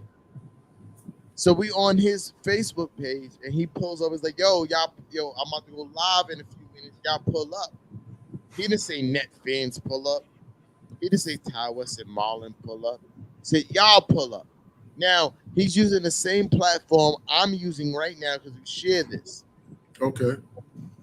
To go live. So I was like, yo, I already got, backstage access. So I'm just going to pull up. Y'all pull up in the comments. You're going to send y'all the link, whatever. I already got backstage access. I'm going to pull up. He didn't say that only net fans and no shit like that. He just said, yo, I'm about to go live in a few minutes. Pull up. Yep. Keep it a buck. Ty West and Marlon didn't even really want to go to his fucking page. And they net fans. And I'm on a net fan page. Okay. I'm on his page on Facebook talking shit. They didn't even want to go. I said, nah, I ain't going to do that to my guy. Let's go, guys. I get there. He won't let me talk. He talking over me. He talking the wildest shit. You feel me? Talking the wildest shit, talking over me, won't asking me questions, won't let me speak, yelling over me, trying to kick me out of the fucking live that he already invited me to. And I'm like, yo, why are you doing this? You're not welcome here. Wow. Me? Not welcome? On something you do? Nigga, you supposed to roll out the red carpet. Everything you do is because of me. The fuck you mean I'm not welcome here? So now you're not welcome on anything Nixon-ish. And I don't even understand why you still here. Like, you won't get fucking blocked, bro. Like, what's wrong with you? Oh, he here right now while you said all that? Yeah. Solomon block user. Get the fuck out of here, bro. Like he don't understand, bro. That level of disrespect. Like, yo, I'm the fucking godfather of all this shit. I did this before Nick Fan TV. I did this before all these niggas. Like, I was doing this. Okay. You feel me? I never clown Knicks fan TV because they never acknowledge me or try to shit on me. You feel me? So it is what it is. You do what you do. I just don't support they shit. You feel me? Because I never got Okay. the support back. But Okay. I never tell nobody to stop watching they shit. But I also tell my Knicks fans, yo, if you fuck with me, don't fuck with that. And we do a show together. That's my guy. I like him. I like him as a person. Okay. Okay. I like him as a person. Right. Our children's gonna play in the park together in the summertime. You feel me? Like Okay. that's my guy. But when it comes to this shit, fuck out of here. You're not gonna eat off my name no more. Okay. Nah. All right.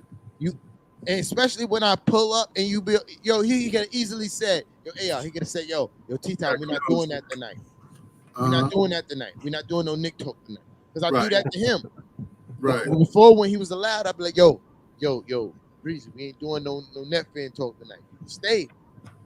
But we ain't. That sounds like something y'all could talk out though, man. No. That's my friend. You feel me? Like Okay, we gotcha. ain't Oh, got so like you just yeah. They're close. They're close. Yeah, that's my friend. Ain't no beef gotcha. friend-wise, but when it comes to Gotcha. this shit, get the fuck out of here. They're just trolling each other. No. Gotcha. You ain't trolling me no more. If you want to get your cloud up somewhere else. Fuck out of here. This is my guy though. You feel me? If that nigga call me and ask me for anything, I'm gonna be there in quick, fast, in a hurry. But Okay, I understand that. Nigga, when we doing this shit, shut up and move out the way, nigga. Like, So he just got to feel it because he made you feel it that time. So like I got you, bro. And his page is dry now because none of my niggas fans are posting there. Fuck out of here. You feel me? Right. Understand that. Man. Like he gotta understand, like, yo, bro, like I'm the fucking godfather. The reason why your shit is popping is because of me. How the fuck you gonna not allow me to pull up when I want to pull up? When I allow you to pull up whenever the fuck you want to pull up? Fuck that noise. You feel me? I'm competitive like that. Sorry.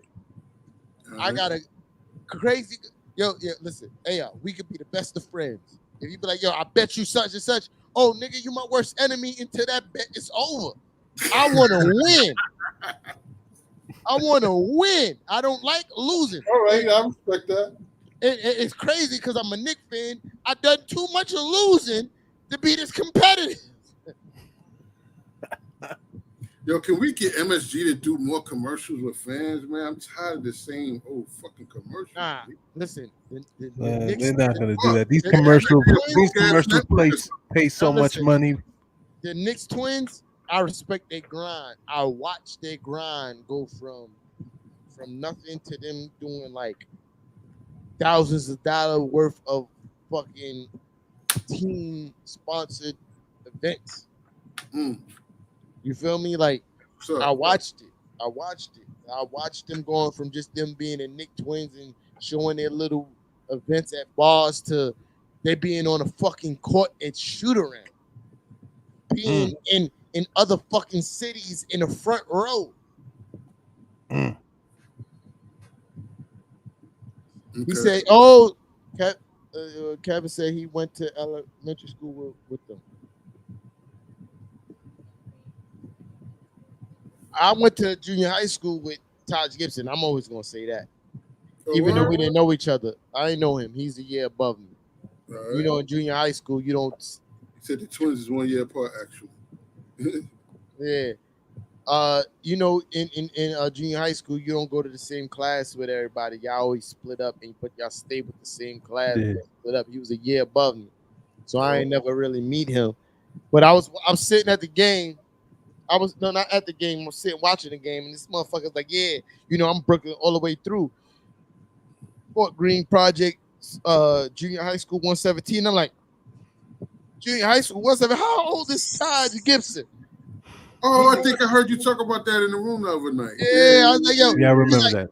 He was born in 85. I was like, this nigga's a year older than me. This nigga, we went to the school at the same time. I know who Taj Gibson was, but that's still dope to me. Yeah. You know, to go to the same school as a current Knick player. I hope he retires a Knick, honestly. I just don't want him to get a lot of PT. I want him to retire here You know, we never gonna retire his number, but I just want him to retire here. We should retire his number because nobody else gonna use that number. You feel me? Like he has a very unique number. I think the fact that he's a New York kid, his number should be retired, even though his stats don't match it. Just because he's a New York kid, bro. We don't got no Bernard King number ain't even retired. That's crazy. And I love Julius Randle, but at the same time, it's like, bro, you know how bad of a man Bernard King was. And I'm too young to really understand. But I got technology. You feel me? Same here. I'm the same age as you, so Yo, I watched yeah. I'm old enough, but I wasn't a fan back then. I ain't gonna lie. Listen, it took to Michael Jordan for me to retire. It took Michael Jordan to retire for me to be 100% a Knicks fan. I was a Knicks fan, but I was a Michael Jordan fan first. You feel me? I love Michael Jordan. I think a lot of us were. I was, bruh. I was born in '86, bro. Like, what you Same want here. So technically, I'm a '90s baby. I was anti-Jordan the whole time. Yeah, technically, I'm a '90s baby. Okay. I was anti-Kobe. I couldn't stand Kobe. Me too. I couldn't stand Kobe with the passion. Wow. Me too. What he would do to the Knicks, it made me so upset. I was throwing shit. I had temper tantrums back then. So I was flipping couches. I was flipping chairs. I was down the streets screaming, "Fuck Kobe! Fuck him!" Yeah.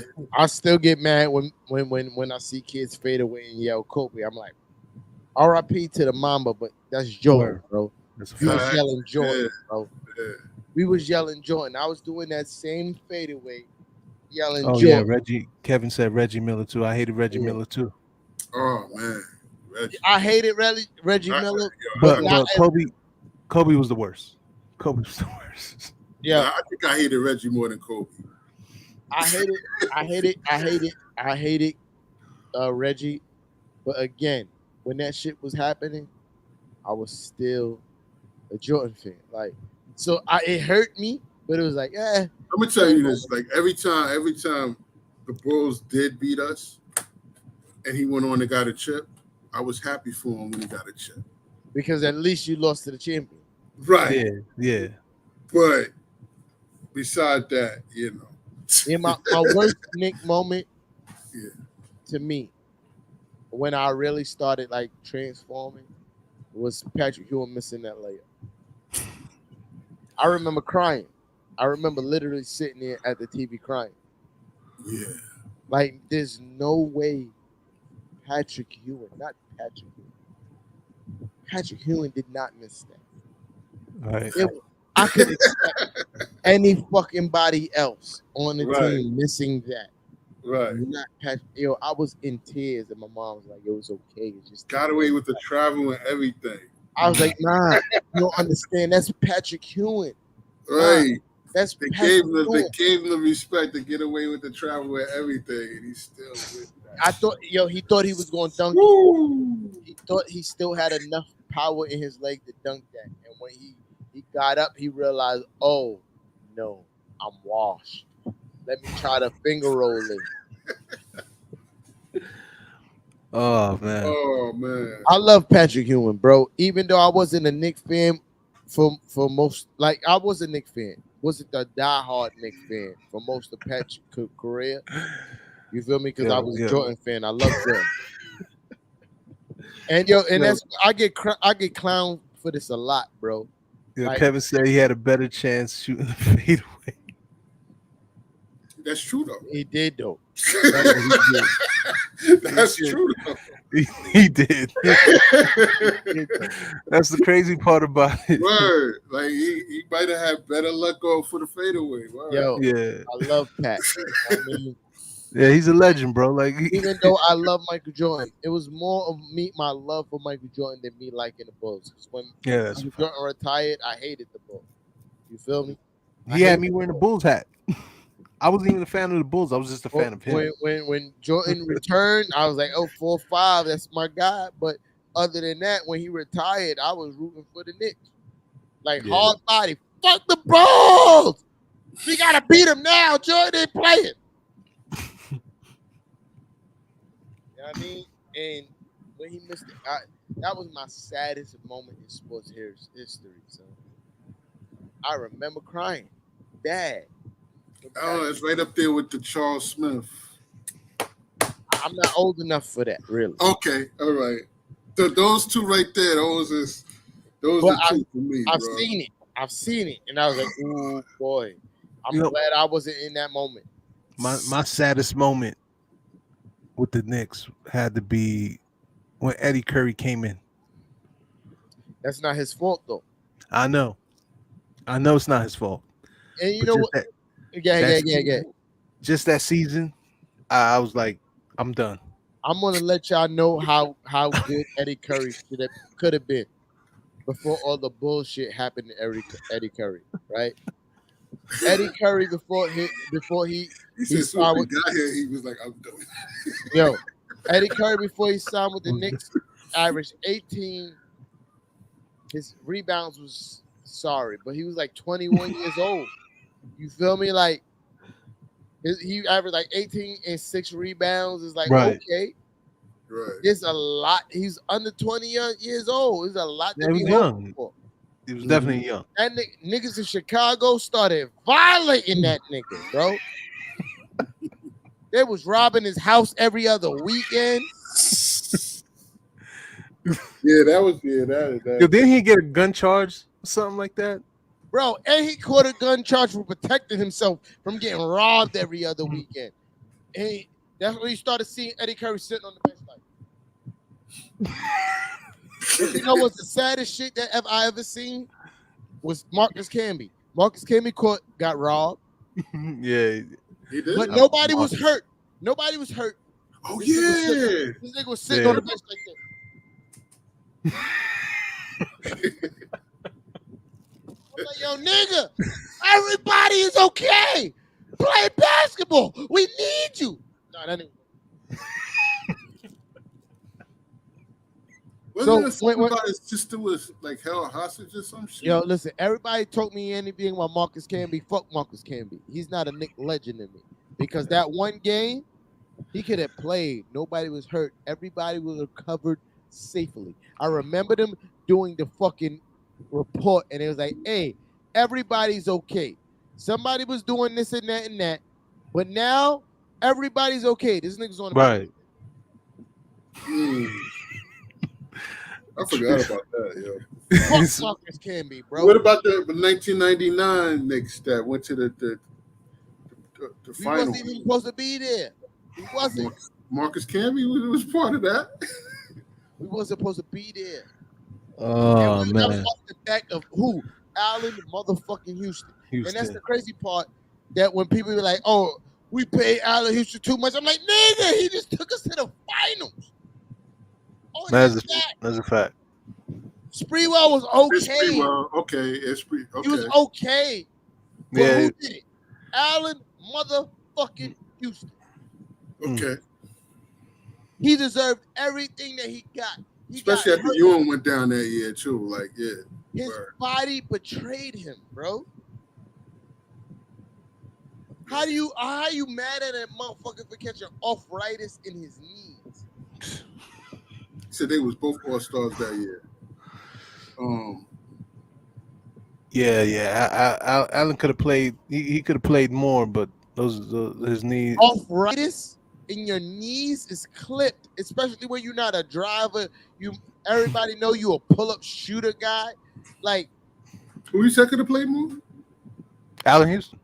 Oh. Allen Houston ain't never drive to the basket, dog. Never once, ever. What are you talking about? You ain't got no lift on your jump shot because you got fucking arthritis. This is not 2020 where they got magical medicine for your arthritis in your knees. Nigga took us to the finals, bro. Shit, even still, even in today, that cold weather hits, it's over. Bro, cold weather, I got arthritis in both of my knees, and I'm fucking 36 years old. Nigga, that shit hit my shit. I'm like, oh, I'm not going nowhere, nigga. What you talking about? I'm going in the crib. It hurt. I gotta drive, make sure that the heat is all the way on because my shit gonna lock up. Nigga, you feel me? Oh damn! All right. Yeah. I got I got the arthritis. same real shit talk. too, but I only got it on my right knee. So I got it on my right knee too. That's my driving leg, nigga. yeah. It's different. And my Yeah. hands too. You feel me? So I can't pick up nothing too crazy. You feel me? But I still can punch though. Guys, quick. Pop. No doubt. Yeah, pop. I can't fight for long distances, so I'm trying to knock everybody out in like the first 3 punches. Well, anyway. You're supposed to do that regardless. Yes. That's the aim. That you're trying to do that regardless. But make it short as possible. When Knicks fans try to talk shit about Allen, Houston, I'd be like, oh no, you're not a Knicks fan because you don't understand. You feel me? Like if you talk shit about what we did with Mark Jackson, you're a Knicks fan. If you talk shit about what we did with Bernard King, you a Knicks fan. Mm-hmm. When you talk shit, when you talk about what we did with Patrick Hughes, even though I kind of disagree, you a Knicks fan. And I'm gonna tell you why I disagree with the Patrick Hughes shit. Patrick Hughes was fucking washed up when he wanted that. Yeah, he should have retired at that point, honestly. Two bad knees and an Achilles injury at 36 years old in 1999. Nigga, you should have retired. Yo, what was the year? What was the year when he broke his foot? It was 1998, nigga. He tore his Achilles. Right, that was the torn Achilles. Right, and he still played on that. That was the year we went. The following year was the year we went to. Yo, that's wild. He still played. He still played on that shit. I remember that shit. He was in pain, bro. He wanted a very good sweetheart deal. Like we didn't pay Patrick Ewing the most in sports history his whole tenure here. Like, he's the first one that had the favorite nation contract. I remember that. He had to be the top 3 player at all times. Patrick Ewing, paid player. His first extension was the most in sports history, right? He got that. Second, after Michael Jordan got his money, that was the most in sports history. And Patrick Ewing got the most in sports history. Again, right? Yeah, because he had to. It was in his contract. He had to be the 3rd highest payer. Yo, listen, and I'm not mad at him. He deserved all that shit. You feel me? We never paired him with an all-star ever. Right. But when it came down to the fact that you got 2 bad knees and a torn Achilles, you're 36 years old and you're looking for an extension. You should have retired. You want a sweetheart deal? No, nigga. You should have retired. It hurt me to see him in the Seattle uniform, bro. It hurt everybody. It hurt me too. But realistically, crazy, bro. Realistically, retirement would have been the best thing. Averaged over 15 points after he left the Knicks. Never. Right. And we're looked at crazy as an organization that, we shitted on Patrick Hughes. Patrick Hughes shitted on him fucking self. I'm a fan of the team, not players, bro. You got to understand that. But I still think he needs to get all the respect he deserves because he put in so much work. He gets it though. He gets the respect he deserves. He gets it. Well. Sometimes like he got. Didn't he get denied in the Garden? No. All right. So I'm gonna get my. I'm gonna get. But it was like with Dolan. I think it was during the NCAA tournament during COVID. Okay. Yeah. So now here's my theory behind that. Patrick Ewing ain't the only 7-foot tall motherfucker walking through the stadium during COVID with a mask on his face. Think about it. There's a lot of people only 7 foot tall, but he's 1 of 3. No, not even 1 to 3. You got to say 1 to 5 because there's a lot of bums that sit on these benches on these college teams that's 7 foot tall. It's a tournament. It's not 2 teams. It's like 6 teams. And who the fuck has a tape measurer to measure if you're 6'10" or 6'8" 7 foot Yeah. with a mask on. Yeah, you're right. Gotta 'cause wear a fucking mask. And it wasn't dude's even like- like it wasn't even like Patrick Ewing was mad at James Dolan. He was like, "Yo, I gotta call Dolan, man." That's what he said. I gotta call Dolan. He was like, this is unbelievable. Yo, even with a mask on, you supposed to know who Patrick Ewing is. You gotta understand this. Look, I get you. Yo, come on. How old are we? We in our mid-30s? That's your two. And I'm he's still You 51? Oh shit! Yeah. Look at you carrying that shit like a G. Go ahead, My playboy. nigga. I That's what's appreciate up. Pause. You I feel me? appreciate that. I appreciate But nah, That's you what's up, carry that's that what's up. shit look like you 32 years old. Get ahead, my all this nigga. great, dog. Nigga, I had great since I was 19 years old. What the fuck you talking about? Okay. Yeah, I'm Go ahead, 35 and I got boy. gray. Go ahead, carry I that got like shit 2 gray like hairs. a motherfucking gentleman. You heard? Word. All right, that's what's up. I appreciate AR that. after we leave this. Oh yeah, I got a Knicks fan. That nigga 50-something years old. That nigga like he 33. I'm gonna talk shit. Don't gas me too hard. Don't gas me too Nah, I'm hard. gonna talk man. shit. I'm gonna do that. Like, I'ma go do out there and try to scoop something too young. No, listen. You so hold on. Hey, are you still in New York? You get away with that. Oh, we about to go on the 2-man. What the fuck you talking about? We about to go on the 2-man. It's summertime, nigga. The fuck you talking about? We outside, nigga. All right, that's what's up. We got to go on the 2-man. You feel me? Listen, Word. listen. The young things love the Yo, old Ty gentlemen. West is here. All right. Shout out to my guy Ty West. But the younger joints love the older gentlemen. I'm telling you, bro. I woke up and I sold my shit. I'm like, yeah, I'm 30-something. They be like, yeah, I'm about to put you with a 2-man. We go chop. We go chop. All right. But yo, whoa. Make What I'm saying about Patrick Ewing and his day and the new shit, they don't give a fuck about none of that, bro. They don't give a fuck about none of that new shit, bro. They don't Who care. The Knicks fans, they don't care, bro. You try to No. tell them everything that Allen Houston did for the team. They be like, I don't know. He ain't win that championship. Some of them don't even know the history of Allen Oh, that's crazy. and Canby and Spreewell. That's crazy. And they're like, yeah, I was talking to a young Knicks fan. He was like, I don't understand the craze over Larry Johnson. I'm like, nigga, you want to fight? Wow. You want to Whoa, fight? He said what? He said what? He don't understand the craze over Larry Johnson. He only was here for like a few years. I was like, And granted, he wasn't at 100, but he still did his thing while he was here. Bro, Larry Johnson was a fucking that monster. was the best washed up player you ever seen. Talk about it. Like He was a monster. You're talking about a player who extended his game. That was one of the first to ever extend their game. He went from dunking on everybody to being like, I'm gonna be shoot threes now, and I'm gonna be super effective at that shit. Yeah, I still remember the Grandmama commercials. Yeah, the grandmama. I was thinking that too when he said when he was dunking on everybody. Yeah. Bro, But he quit that when he was a Knick because his back was fucked up. yeah, back Yeah. surgeries and all that. You know And he as a Knick augmented his game to straight shooting 3-pointers and was super effective as it.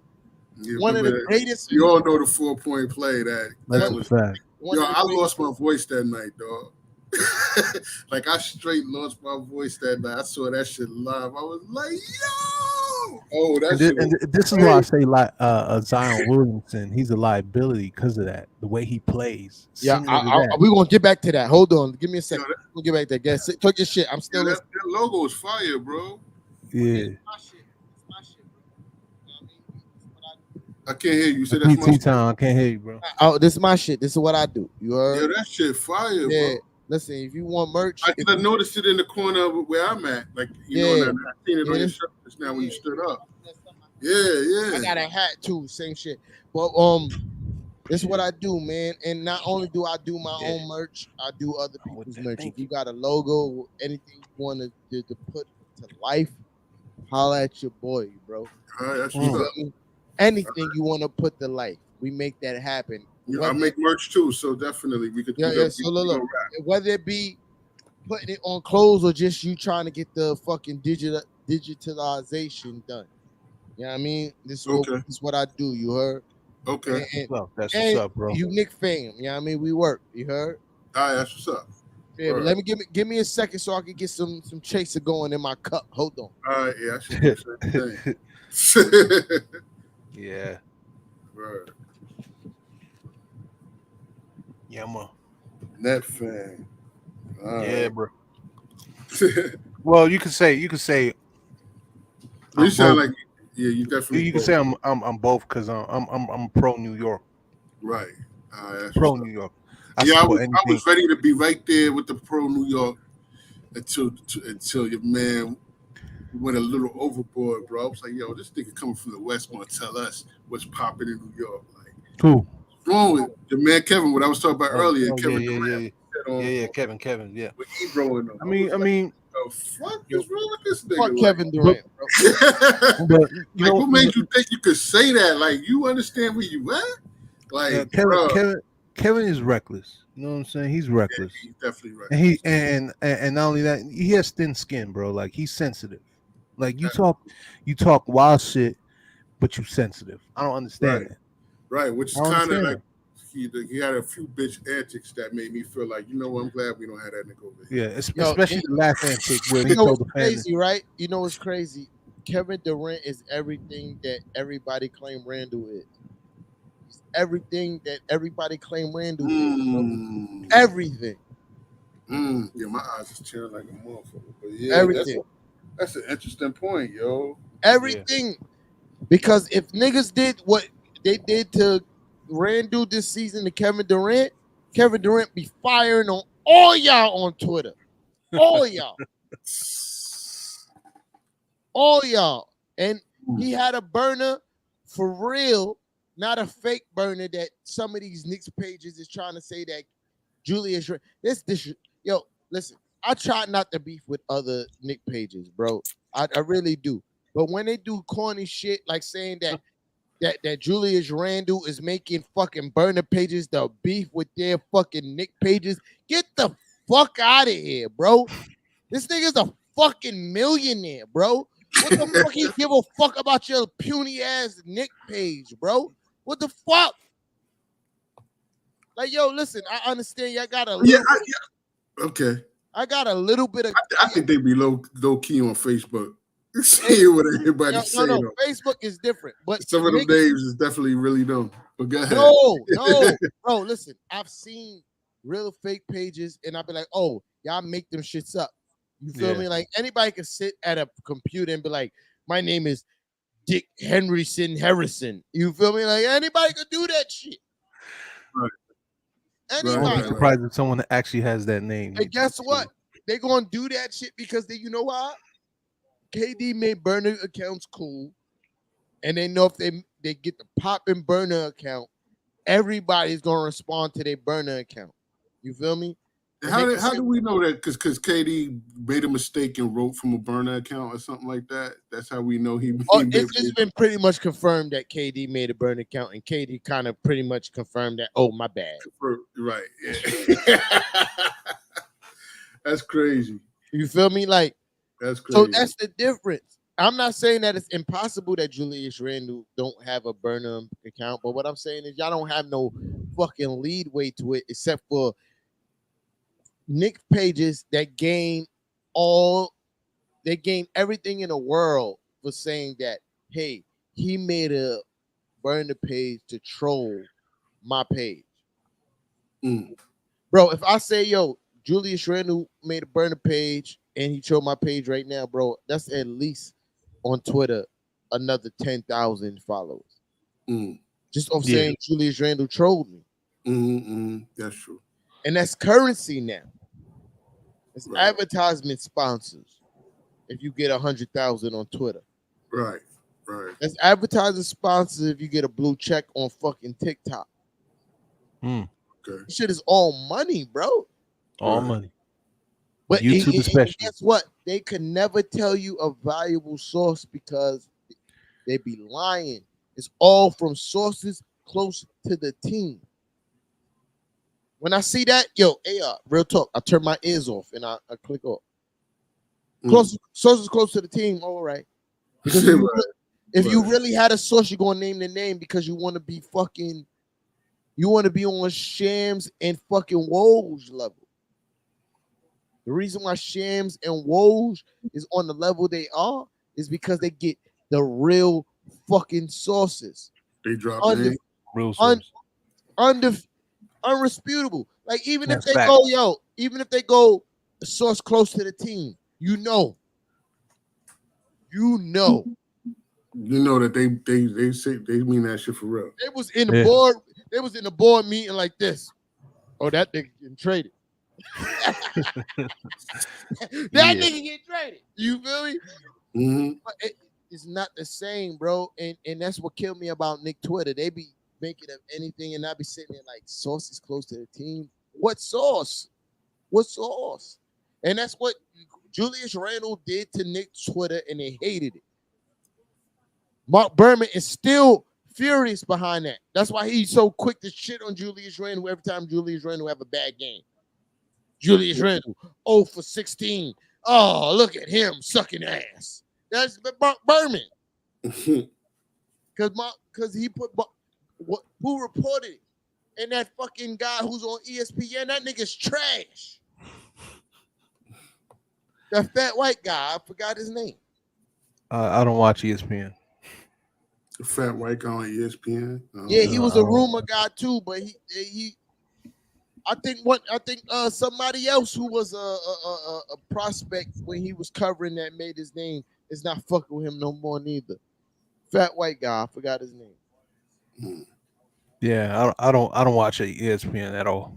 I Only when the games is on. I do all that except for when I don't watch Stephen A. Smith. I don't watch Shannon Sharp or Skip Bayless. Yeah, actually, let me make it clear. I don't watch no sports analysts on TV. I don't watch their shows, but I definitely see the clips. I respect who Stephen A. built himself to be. You feel me? Right. 120% respect the who Stephen A. is now as an image. But as far as when it comes to valuable sports knowledge, fuck that guy. Same thing with Shannon Sharp and Skip Bayless. Fuck both of them. They're not here to give you valuable sports knowledge. They're here to give you the hyperbole sensational and the soliloquies and the theatrics. You feel me? That's what they're here for. I'm here to give you what I know about my sports team from the groundwork and the studies. You feel me? Like I study the research. I do the research. You feel me? And respect to them, they don't have the time to watch the Knicks game 3 times. They don't have the time. That's what I do. Mm-hmm. I don't even know if CP the franchise got enough time to watch the game 3 times.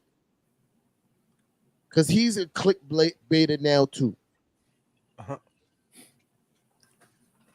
And I'm just keeping it a buck. I got respect for who he built himself to be too.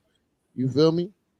I'm aiming to do what they do, but I'm gonna always keep it a buck, bro. I'm always gonna keep it a buck. They clickbaiters too. It's the only way to keep it. I'm never gonna clickbait y'all. You feel me? You pull up and I give my opinion. That's my honest opinion. It may be wrong. It may be right. If I don't know it, I'm gonna tell you I don't fucking know. You feel me? I'm not going to sit here and be like, oh, I heard from Ball Sex Sports. No, I'm not going to do that, bro. I'm going to do my research. I'm going to do my due diligence. I'm not going to beef with nobody's baby moms or wife. Mm-hmm. All right. If a player baby mom's or wife going to say some shit about me, I'm going to let her have it. You got it. You got it. I'm a grown-ass man, dog. She's doing what she's supposed to do. Defend her man. Right. Whether she was right or wrong. I think, and it's just coming from a person who thinks CP, the franchise, handled that situation amazingly well. Nah, I agree with her. He handled it amazingly well in my eyes. You feel me?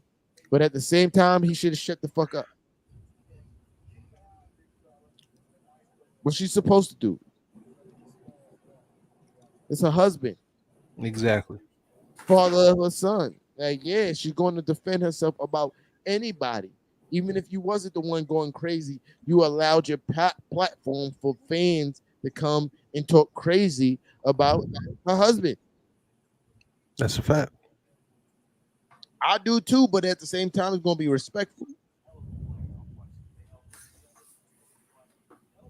This is what it is, man. This is sports. You got to give as well as you are able to receive. Pause. That is crazy statement. Know what I mean? Like, that's what we here for. You feel me? We here to give Yeah. our sports analysts. Well, fanalists. That's what Big Fan Breezy said. That's my guy, even though he not welcome here. That's my guy. Real talk. That's my friend for real. That's my friend for real. He not welcome here though. You feel me? Like, that's where you can see why I'm willing to separate my emotions from what's real and what's fake. You feel me? In my fandom from what's real and for fake. Like, nigga, we could do this all day. We could disagree in the highest of altitudes of disagreement. I'm talking about yelling at each other. Hey, y'all, you fucking wrong. Once we get a fly, I'll be like, yo, hey, y'all, what you doing? You doing this weekend, player? You try to come and have a barbecue, nigga? Like, you feel me? Like, that's where I'm at with my shit, and that's where you always gonna keep it. You know, I can't wait to this motherfucker and Marlon come and say, yo, pause. That's crazy. And say that he's in New York. I'm gonna drop whatever I'm doing to make sure. Where you at again? Texas? I'm in Texas. Yeah.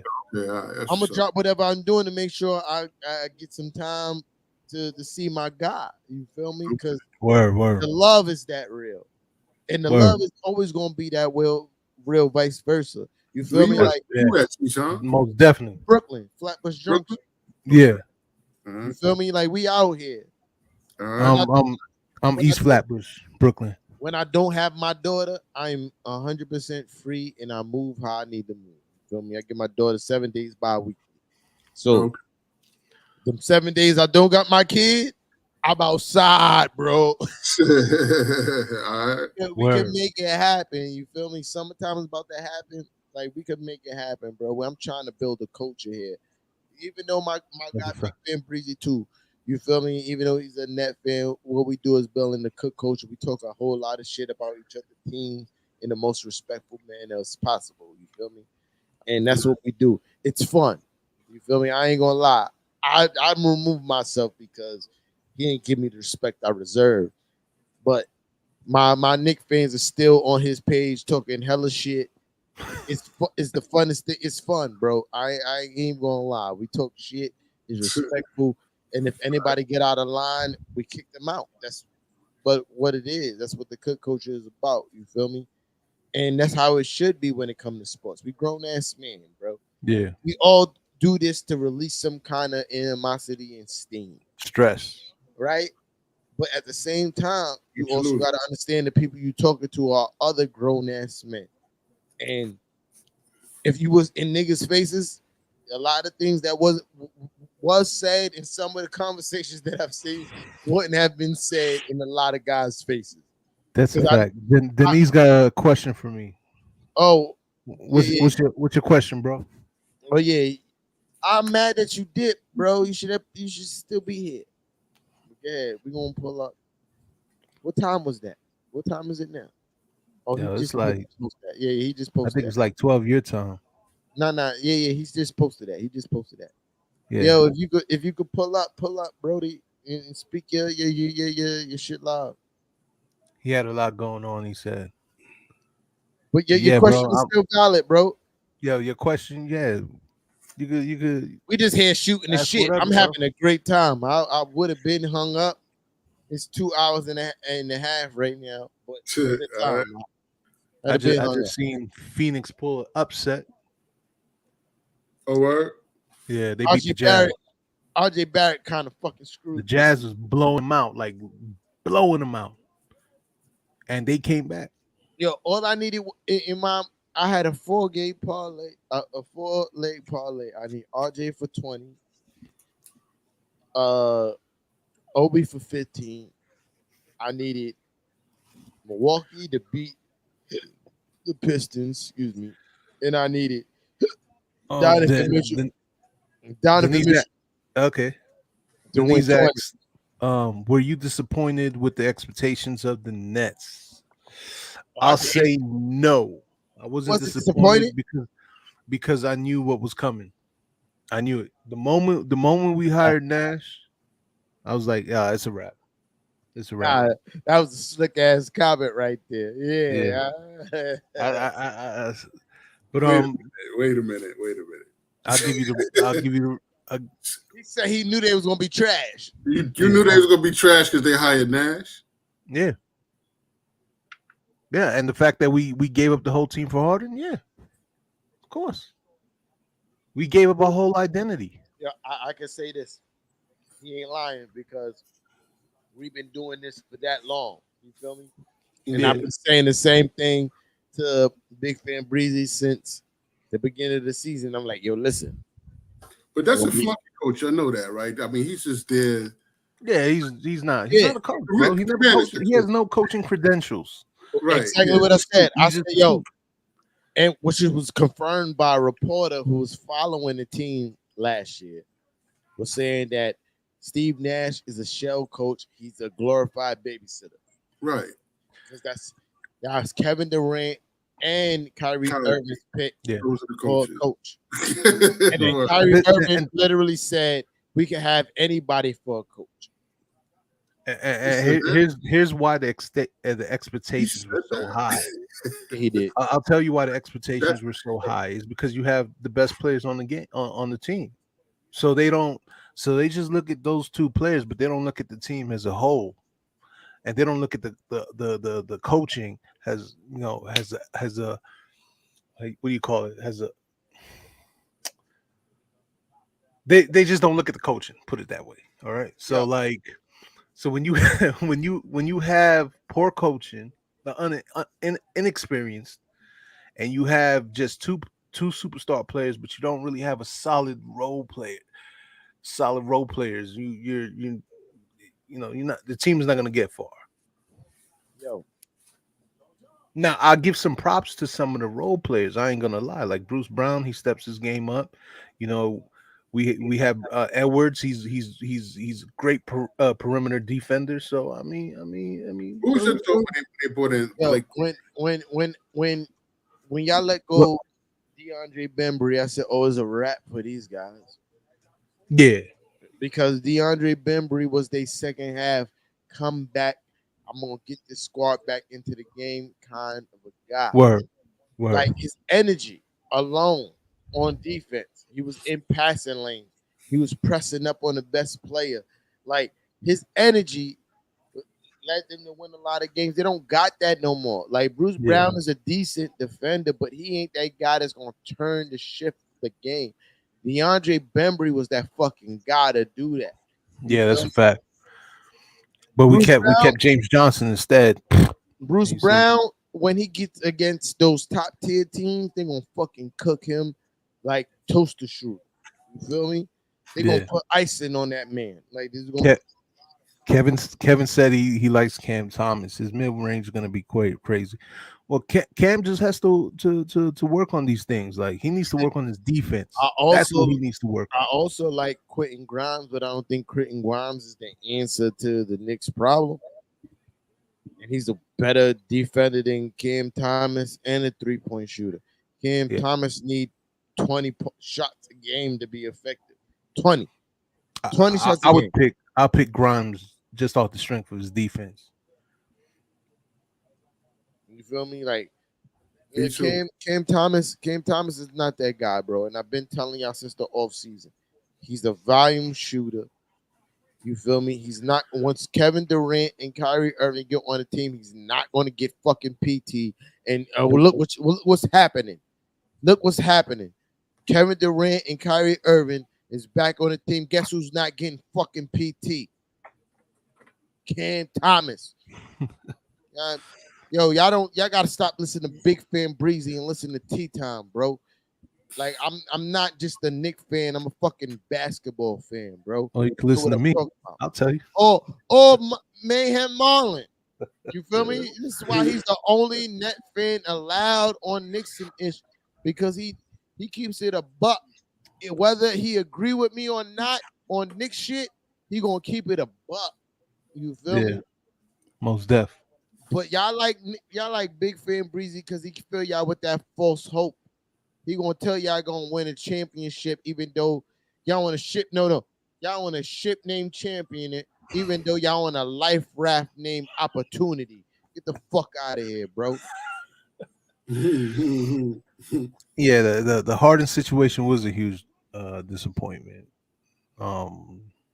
Which Give one? it the Him whole coming or idea. leaving?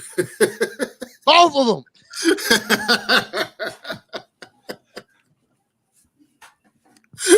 Yo. Word. Yeah, listen. If I Yo, look when he came, I was just like, yo, Yeah, that looked like a fucking clown show to me, bro. clown show. when he pulled up to Brooklyn, I ain't gonna lie, my eyebrows raised like, oh shit, like, oh shit, like this. They got Harden now. These niggas is cheating. You feel me? That's exactly. But it looked clownish too, though, bro. But I think KD and Kyrie fucked that situation up. I think they clowned him out of that situation. I think I think it was more so Irvin. I think he clowned him the most. And Kyrie's the biggest clown of them all, bro. Yeah. Yeah. I didn't even want him. I didn't even want him on the Nets. I didn't want to. When I heard that he was coming to the Nets, I was like, "Fuck." Talking about somebody had the most comfortable to the second man position in NBA history. He was fucking LeBron James, Robin, and they was on a tear to fucking be a dynasty. Honestly, every year all you got to beat is Golden State, and you seeing like, oh, they had to get KD to beat us. Let's get one more guy, and we them that team. Mm-hmm. All they needed was one more fucking guy on that team. Kyrie was like, no, I want to be the guy. I want to be the main man. Yeah. He goes to fucking Boston, traded for a team that went to the Eastern Conference Finals with Isaiah fucking Thomas. Yep. That nigga made that team worse. 2 years later, he tells these guys, oh, I'm going to resign here in the front of the whole Boston Garden and shit it on them. And went to Brooklyn. And Brooklyn Net fans is outrageous because of this guy. This nigga has no fucking loyalty. Nah. If you could honestly, I understand you are a grown ass man and you need to make your bread how you make your bread. But you don't fucking stand in front of a whole stadium and tell them, yeah, if I can, I'm going to resign here.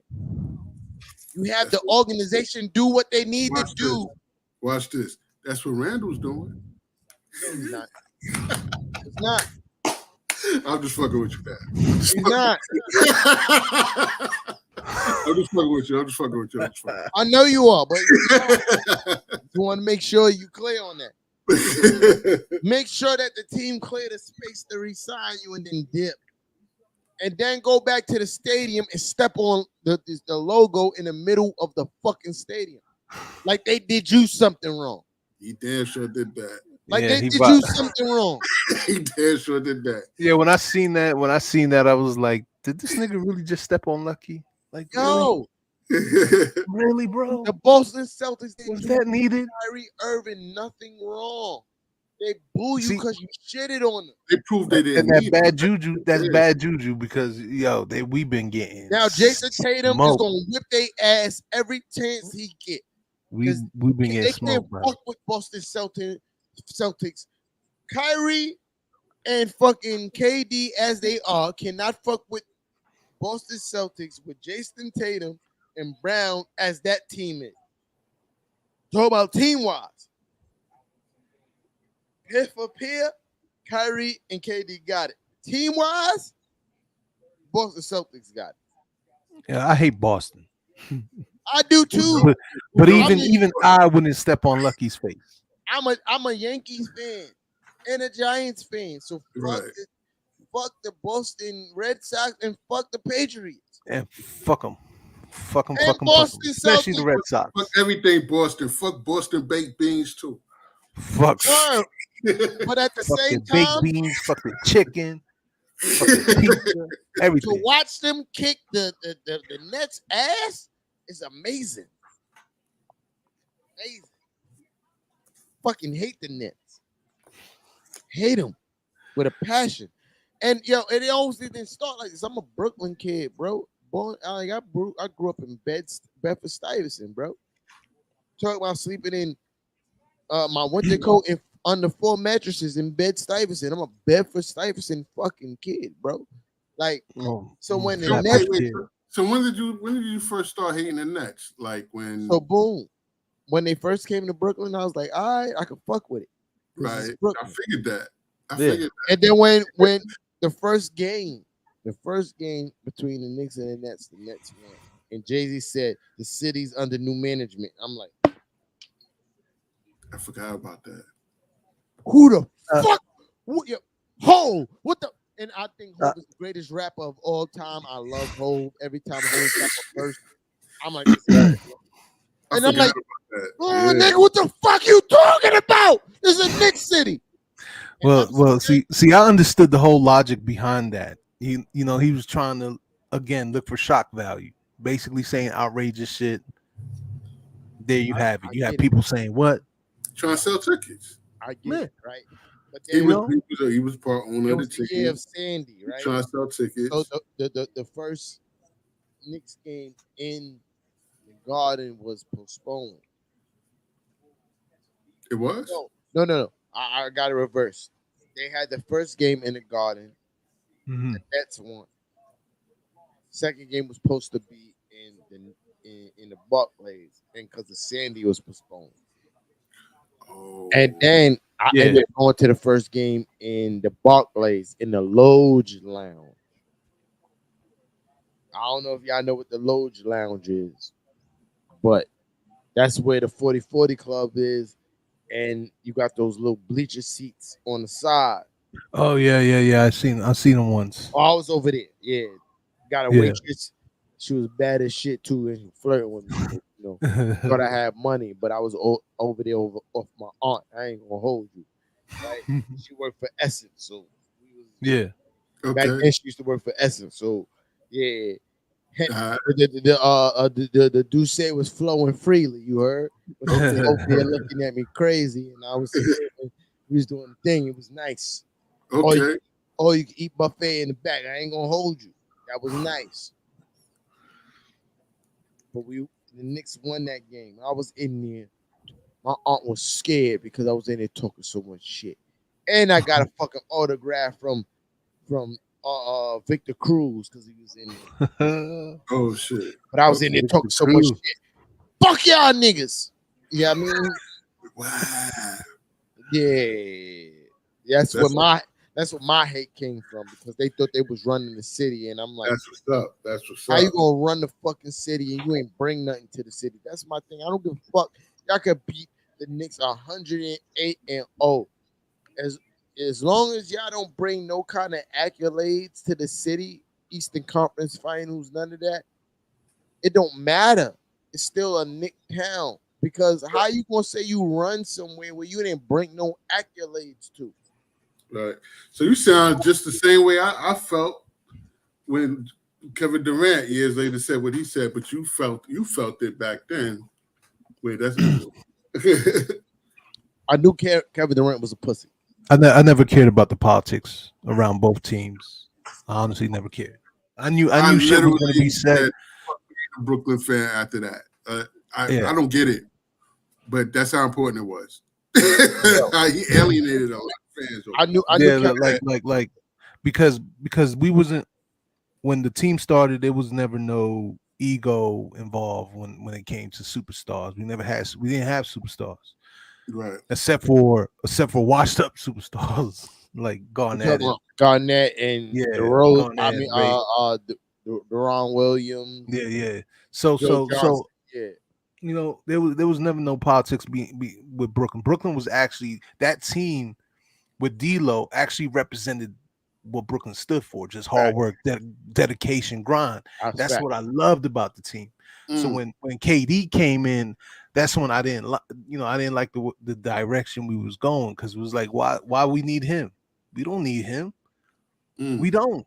We was good with D'Lo. We went to the playoffs one. We was first round. We just need a few pieces. Right, that's true. To take us over the top. We didn't need to go crazy. We didn't need no egos, no egotistical shit. We had a good coach.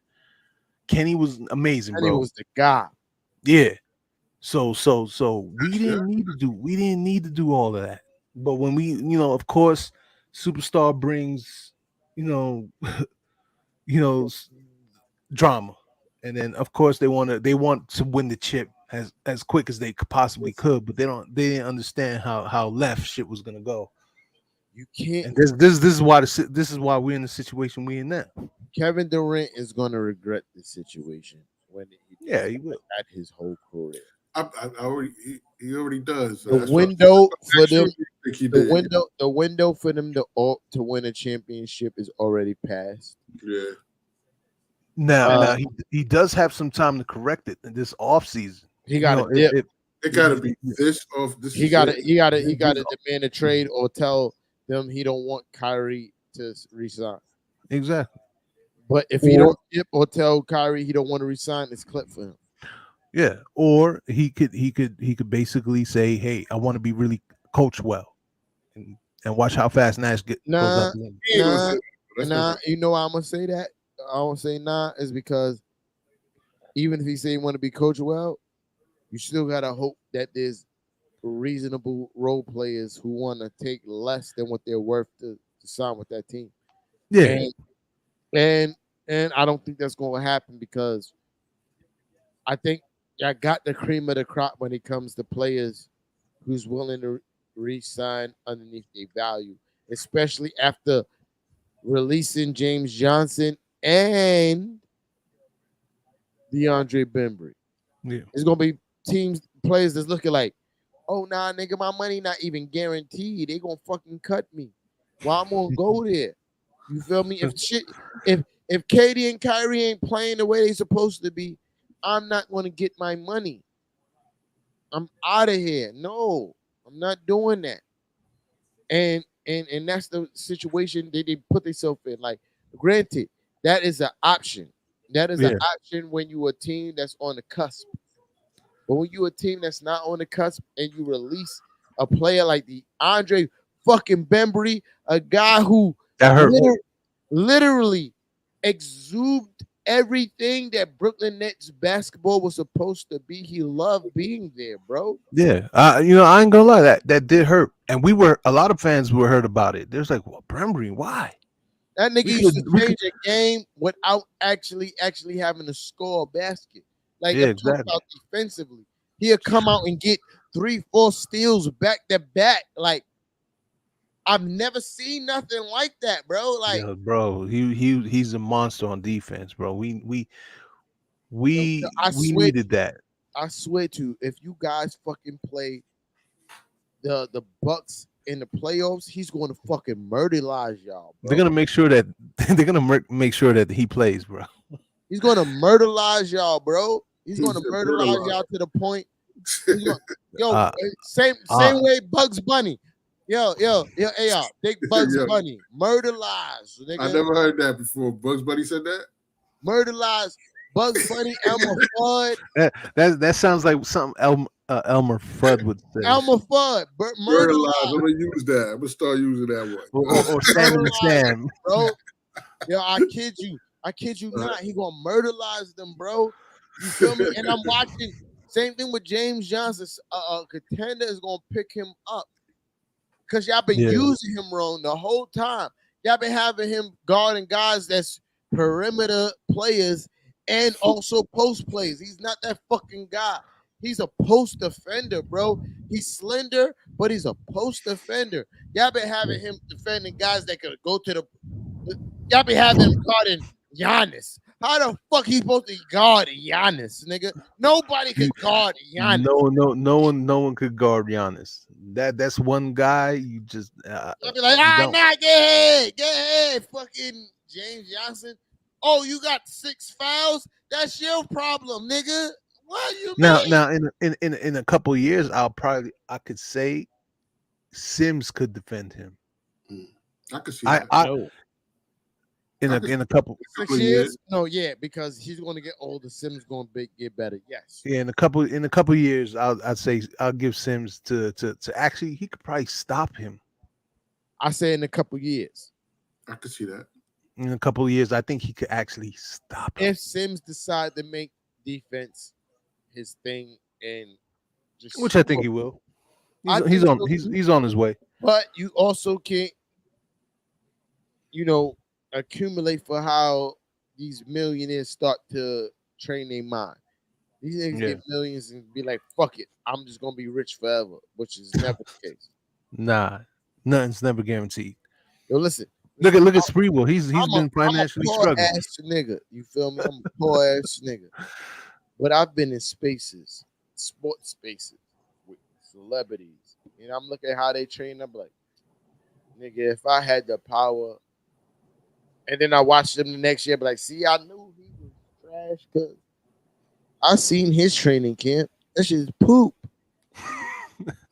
I was at one of Julius Randle's and Melo's training camps. I don't never really speak about this because it was an NDA involved in it. You feel me? But Yeah. I saw when Julius Randle, when he was about to get crazy, I was like,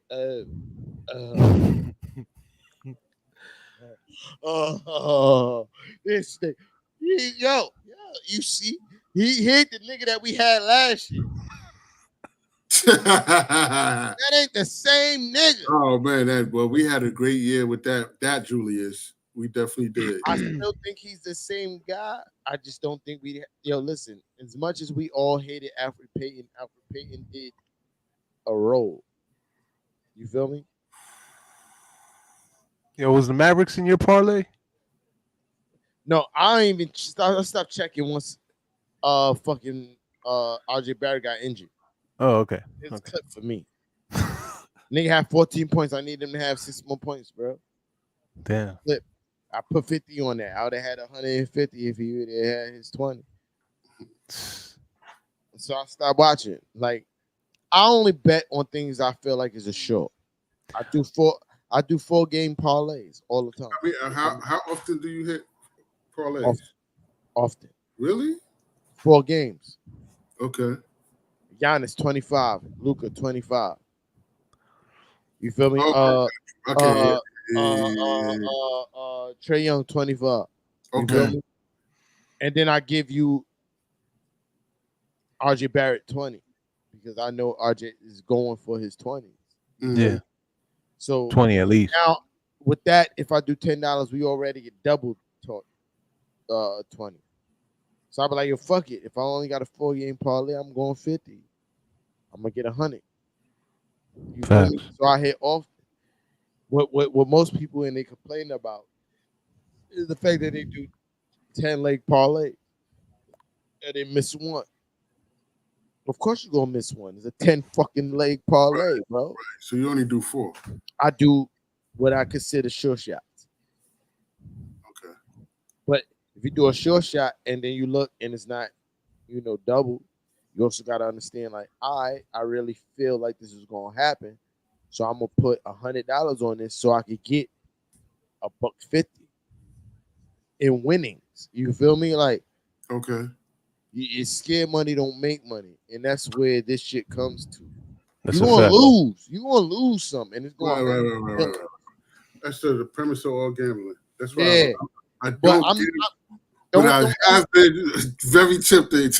No risk, no reward. So I'm playing with house.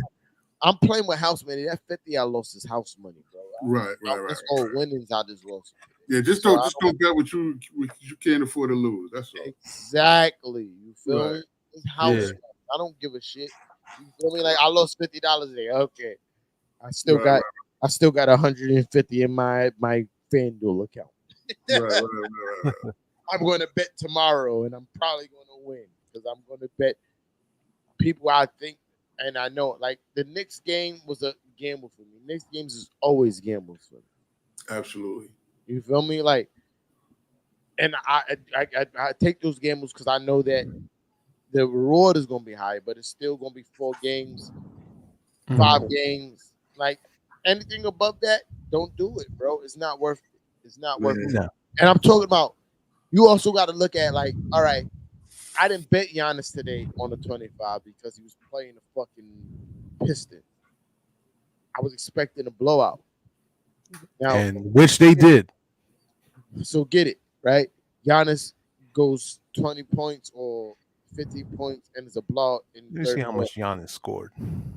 It's not going to get those points because they're going to sit Giannis. Mm. You feel me? Damn, 131 to 101. He probably got his points today because he went stupid. Mm. What He Giannis got 30. He got 30 points. See, and that's rare. You feel me? Yeah. That's rare for that much of a blowout that the star get 30. Because I've done Giannis and be like 25, and then they go into 30-point lead, and Giannis only got 15, and I'm like, especially when you bet in $25 to $50, it's not worth it for you. You feel Right. me? It's too high of a risk. You gotta gauge your risk. You know if like Atlanta's going to battle a team that's fighting for a playing spot. You know that Trae Young's going to give it his all. So you're going to give him 25 because he's been giving everybody 25 plus. I bet the Knicks because I'm a Knicks fan, which is stupid. Yeah, I lost a little bullshit $10 yesterday on the Nets game. What was it yesterday? Yeah. How much Kyrie had? When today? Yeah. 15. Over 20. He had 15? Yeah, I'd have 15. been tight. I'd have been tight. I'd have fucking been tight. I'd have lost my fucking mind today, bro. Have 15. I hate that. I don't bet on KD ever because KD watches. We know KD watches the spread. Mm. I don't give a fuck if I think KD gonna make 30. Nope. Because KD watches the spread. He had 36. So today he knew that. Oh, and I guarantee he knew that KD. He knew that everybody had Kyrie to win. Yeah. I got power now, so I'm gonna make 30 and make everybody mad. Because who y'all played? The Cavs. They knew they could beat that fucking team. No, I'm bugging. He got 18. 18 points. 18. Who did? That's Kyrie. Yeah. I was looking at Drummond. KD's 36. So it was KD 36, Irvin. I promise you, KD 18. said, "Yo, this is for all the people who talk shit about me. I'm glad I got this much power." And he was talking about the spreads, nigga. I never bet on KD ever again in life. KD got shit to prove. You feel He me? said that? Yes, he did. Wow. I feel like Kyrie has shit to prove. If they win it, I can also see KD be like, "Yo, don't score over 20. We gonna win this game." Yeah. Because KD's a fucking bitch like that, bro. I don't like that. Bro. Where we get all them bitch antics from, yo? I used to I like don't like that that OKC, man. Yo, real talk. If I like see that OKC. 7 foot tall nigga, I'm smacking him, bro. Real shit. Of GP. Of GP, nigga. I'm smacking Kevin Durant, bro. Because he pussy, bro. That's why I'm smacking him. He pussy. And I'm a New York nigga. I don't like him I don't like him. I don't like him, but just for other reasons. And I'm a New York nigga. He pussy, bro. Coming from a Brooklyn nigga, he ain't built like that. He pussy, bro. Like just the way he takes comments. I take the charges, bro. He pussy. I'm smack that nigga. Nah, he a bitch ass nigga for real. And I'm gonna take the charges, bro. I promise you. he's got thin. I'm 5'5". That skin. nigga 7 foot tall. I'm smacking him, bro. Cause he pussy. I'm serious. Y'all laughing. I'm serious. I believe you, bro. Cause listen. If I was the fan that he was talking shit to, when he said, you better shut the fuck up. I was like, yo. And I'm gonna wear a Brooklyn Net jersey before I smack him. Yo, give me one second. I'll be like, yo, bro, I'll smack the living shit out of you, bro. Yo, listen, man. I got a reach too. I got a nice long reach, so I could I just don't. 5'5", short reach, hey boy. 5'5". I'm yeah, 180 but pounds, nigga. But I fight with the best of them. You heard? I wouldn't take that disrespect from anybody, bro. Like I don't nah, like that nigga, bro. I don't like that nigga. Everything about him, his face, the way he talked, everything. I don't like that nigga, bro. He's a great basketball player. He's one of the greatest. without a doubt. But I don't like nothing about that nigga, bro. He's a fucking cornball. He's one of them corny niggas that think because he got a skill, he could talk any way he could talk. You feel me? Yeah, I went I to agree. school with them niggas. I've been in fucking them Excel classes and all that with them corny niggas, bro. And he one of them niggas, bro. I fuck that nigga up, bro. Like I don't give a fuck if he's 7 foot tall, bro. That nigga get folded up, bro. Like I'm a Brooklyn nigga for real, son. Word. Like that's one of the niggas I make him run his pocket every day at the Chinese food restaurant, and I buy all the bitches in the Chinese food restaurant his food with his money, nigga. I'm that Brooklyn, nigga. Word. You feel me? I'm that Brooklyn, but I'm a Knicks fan. I'm that Brooklyn. BK all day. Make that nigga buy everybody at a Chinese food restaurant egg rolls, shrimp fried rice, and fucking wings with the mumbo sauce, nigga. Oh shit. Oh, you got $20? We all eating, nigga. Off of you. Nah, he got more than that though. Oh, he got more than that now, but I'm saying back in the day, that nigga. Oh yeah, back in the day. He Yeah, would have been Anthony up. yeah. Back in the day, he looked like a straight herb, bro. He And looked. then He look, yo, looked. listen. If I was in junior high school, I would have beat him up. And if I couldn't beat him up because he was bigger than me, I would have called my cousin. You know what I mean, shout out to my cousin. He in the Air Force now. Shout out to my guy. I ain't gonna say his Yeah, name. shout out to him, I'd have bro. called him and told him he hit me in the face. And my cousin would have fucked him up and made him buy us all Chinese food after that, nigga. It was real shit, nigga. Fuck you talking about? Kevin Durant is a bitch. I don't like Kevin Durant, man. He's a bitch. Mm. And let's not talk about his talent. As a basketball player, the nigga is a bad motherfucking man, son. Yeah, he is. But as That's a without a person, doubt. I think he's a bitch. He's sensitive. And he's a bitch, nigga. Yeah. He's a bitch. You He's a a- fucking millionaire. You gonna post on social media. You gonna drink Scarlett Johansson bath. You know, the one thing I really, really can't respect at all, whatsoever, is when he told the kid that he couldn't play. He made some comment about the kid, bro. Like, I'm like, you telling the kid that, bro? Is he a bitch? Like, why would you say that to a kid? At least with Steph Curry couldn't do it. That nigga went back to the same stadium and made sure that little kid had a ticket and signed an autograph for the kid and make sure that kid saw him play. Kevin Durant is a bitch. That nigga's one of the greatest fucking basketball players on the face of the earth that ever fucking lived, but he's a bitch, nigga. And that was evident when he fucking joined the fucking Golden State Warriors. He was a bitch. You feel me? I hated him for that. I got video proof that he's a bitch. Or the way that they still fucking the whole team guarded Steph Curry and left that motherfucking nigga open. He's a bitch, nigga. Like, fuck out of here. How you join a team that won 73 games in the season and win MVP and think you that nigga? You's a bitch, nigga. And when you get to another team that ain't got 73 wins in the season and you had to win it by yourself because James Harden and Kyrie is injured and you lose, you's a bitch, nigga. Fuck out of here. That nigga's a bitch, nigga. KD is a fucking bitch. That nigga's the most talented nigga on the face of the earth. But that nigga's a bitch. Heart-wise, he's a bitch. He gets on the court and gonna tell some little fucking kids, not grown-ass men, they need to take off their jersey. You's a bitch, nigga. You's a bitch. You's a bitch. Ain't no Nick gonna go to the fucking Barclays and tell a fucking little kid they need to take off their jersey. You's a bitch, nigga. Fuck out of here. You ain't tell no grown-ass man that. You's a bitch. You didn't want to come to the he ain't tell no grown ass man that. You didn't want to come to the Knicks because you didn't want that scrutiny. You's a bitch, nigga. KD's a fucking bitch. I'm gonna clip this and fucking post this everywhere. KD's a fucking bitch. And I I said this before, and Big Fat Breezy is like, nah, you gotta no, nigga, I'm not retracting shit. He's a bitch. He showed everything about him is a bitch, nigga. So He would you say he's the biggest bitch in NBA history? Like out of all the NBA players? fucking history. Listen, at least when fucking LeBron lost to Dallas, he stayed on that fucking team and won the That's a championship fact. on that fucking That team. is true. What he That is did, true.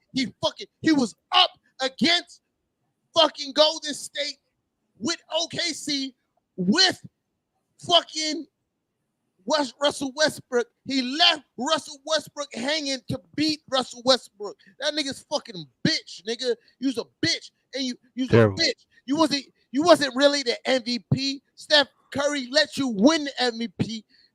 Draymond Green begged you to come there because he knew it was an easy fucking win. You a bitch, nigga. You's a bitch. You ain't never been a real nigga when it come to competitive sports. You's a bitch. You ain't win shit without Golden State, which was already a fucking championship team without you. You's a bitch, nigga. You's a bitch. You couldn't survive in the West, so you came to the East. You's a bitch. Fucking Milwaukee beat you. You's a bitch. You's a bitch, nigga. Fuck what you talking about, nigga. This is New York City town, nigga. This is fucking Knicks town, nigga. You's a bitch. You always gonna be a bitch. You could have had a legacy coming to the Knicks, but you were scared of that because you a bitch, nigga. You's a bitch. Yeah, he needs to be. He needs to really. You heard me. Who was the bitch 500 times just now? Bitch. That's KD. He's a bitch. Who's KD? That's KD, bro. That's all I kept hearing in the other room was, he's a bitch. He's a bitch. Like, oh, that's shit. KD. He's a bitch, nigga. He's a bitch. He like to talk all that shit when he up, but when he losing games, you don't hear him. You don't hear none of that vibrato. When fucking Embiid was waxing his ass in the Barclays, you didn't hear none of that vibrato. He was sensitive. He wanted to fight when Embiid was waxing that ass in the Barclays. He wanted to fight. Yeah, but that's, when he's that's winning, true. I remember he that. want to wave by the niggas. Fuck out of here. You's a bitch, nigga. You's a bitch. You's a bitch. Embiid beat your ass with no robbing. Fucking no Robin. on your team, no hard enough. I hated this nigga. He's a bitch. He's a bitch, nigga.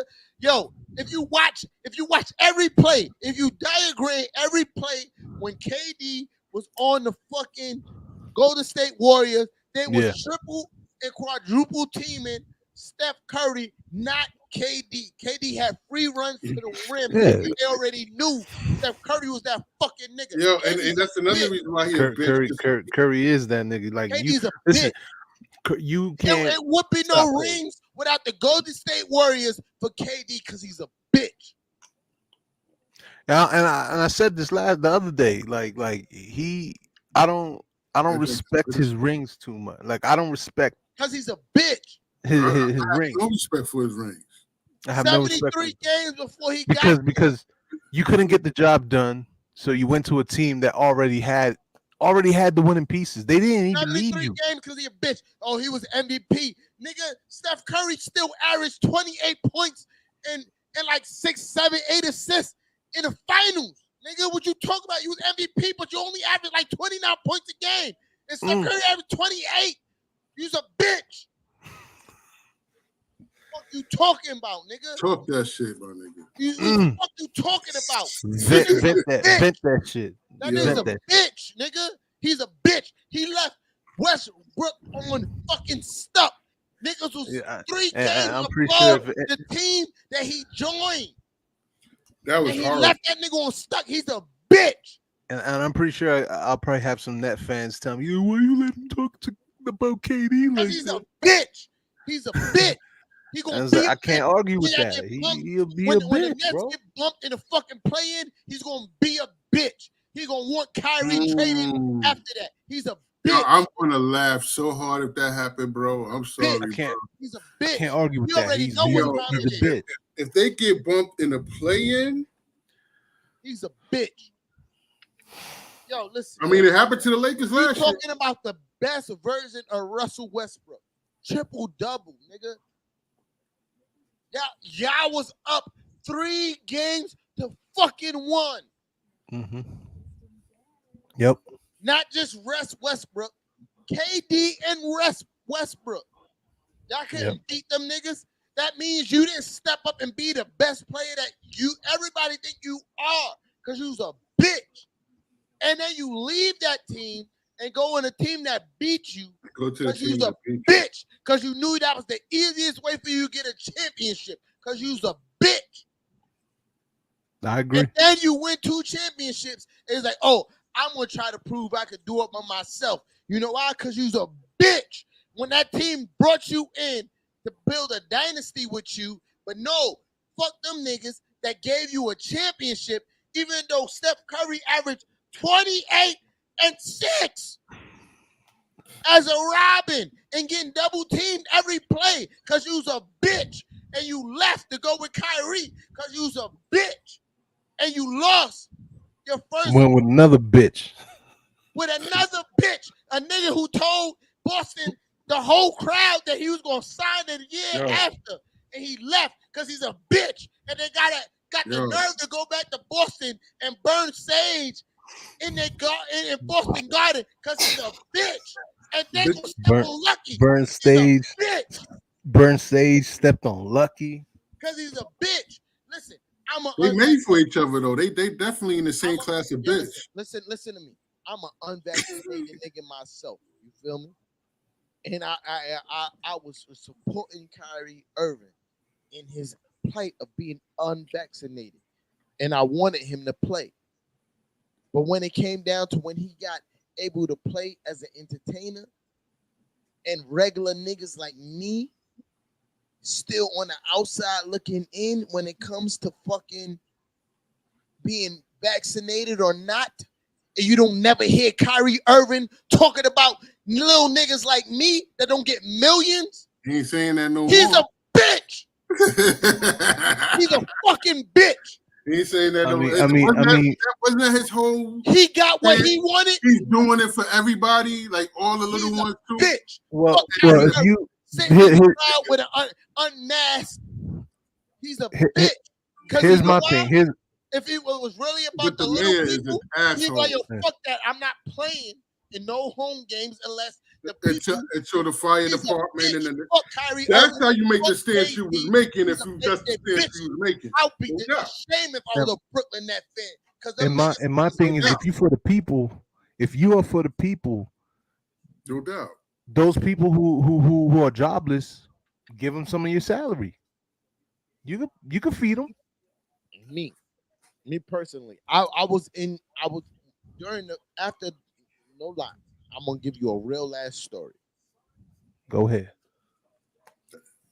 2 weeks after the city shut down, I was in my office, the corporate office of my company. Mm-hmm. I'm not gonna say their name because that's petty. You're not gonna say what office because it's petty? The name of the company. Oh, okay. Yeah. So 2 weeks after the whole city shut down, I was back in the office of the company that I worked for. Okay. When we didn't even understand really what COVID was still. You feel me? Like you talking about back then, right? Okay, gotcha. Just wear a mask. You wear the strongest mask you could wear. Right. Now, let me also put in perspective, I live with two other grown-ass adults, and my daughter stays over here bi-weekly. When we don't even know what this fucking disease is, right? Right. I did that for months and months and months and months and months and months and months and months and months and months, going to the office. And then when the vaccine came about, still wasn't nothing really crazy. They decided all of a sudden, like, yo, if you're gonna work in office, you got to be vaccinated. And I'm like, hey, no, no, I don't know what that is. I don't want that in my body because I don't even take the flu vaccine. I was wondering like that too at first. I ain't gonna lie. I don't even. Yo, listen. And I respect everybody who decided to take it because that's everybody's situation. I can't. Right. I can't judge nobody's situation and how they live their life and what they got to do for what they need to do. Right, right. That's a fact. So, but I'm like, hey, I've been here this whole time. You trying to make me get vaccinated for people that might not even come into office, and my job could be done from my home. From home, right? They're like, nah, fuck that. Get vaccinated or you out of here. I chose to be out of here. Really?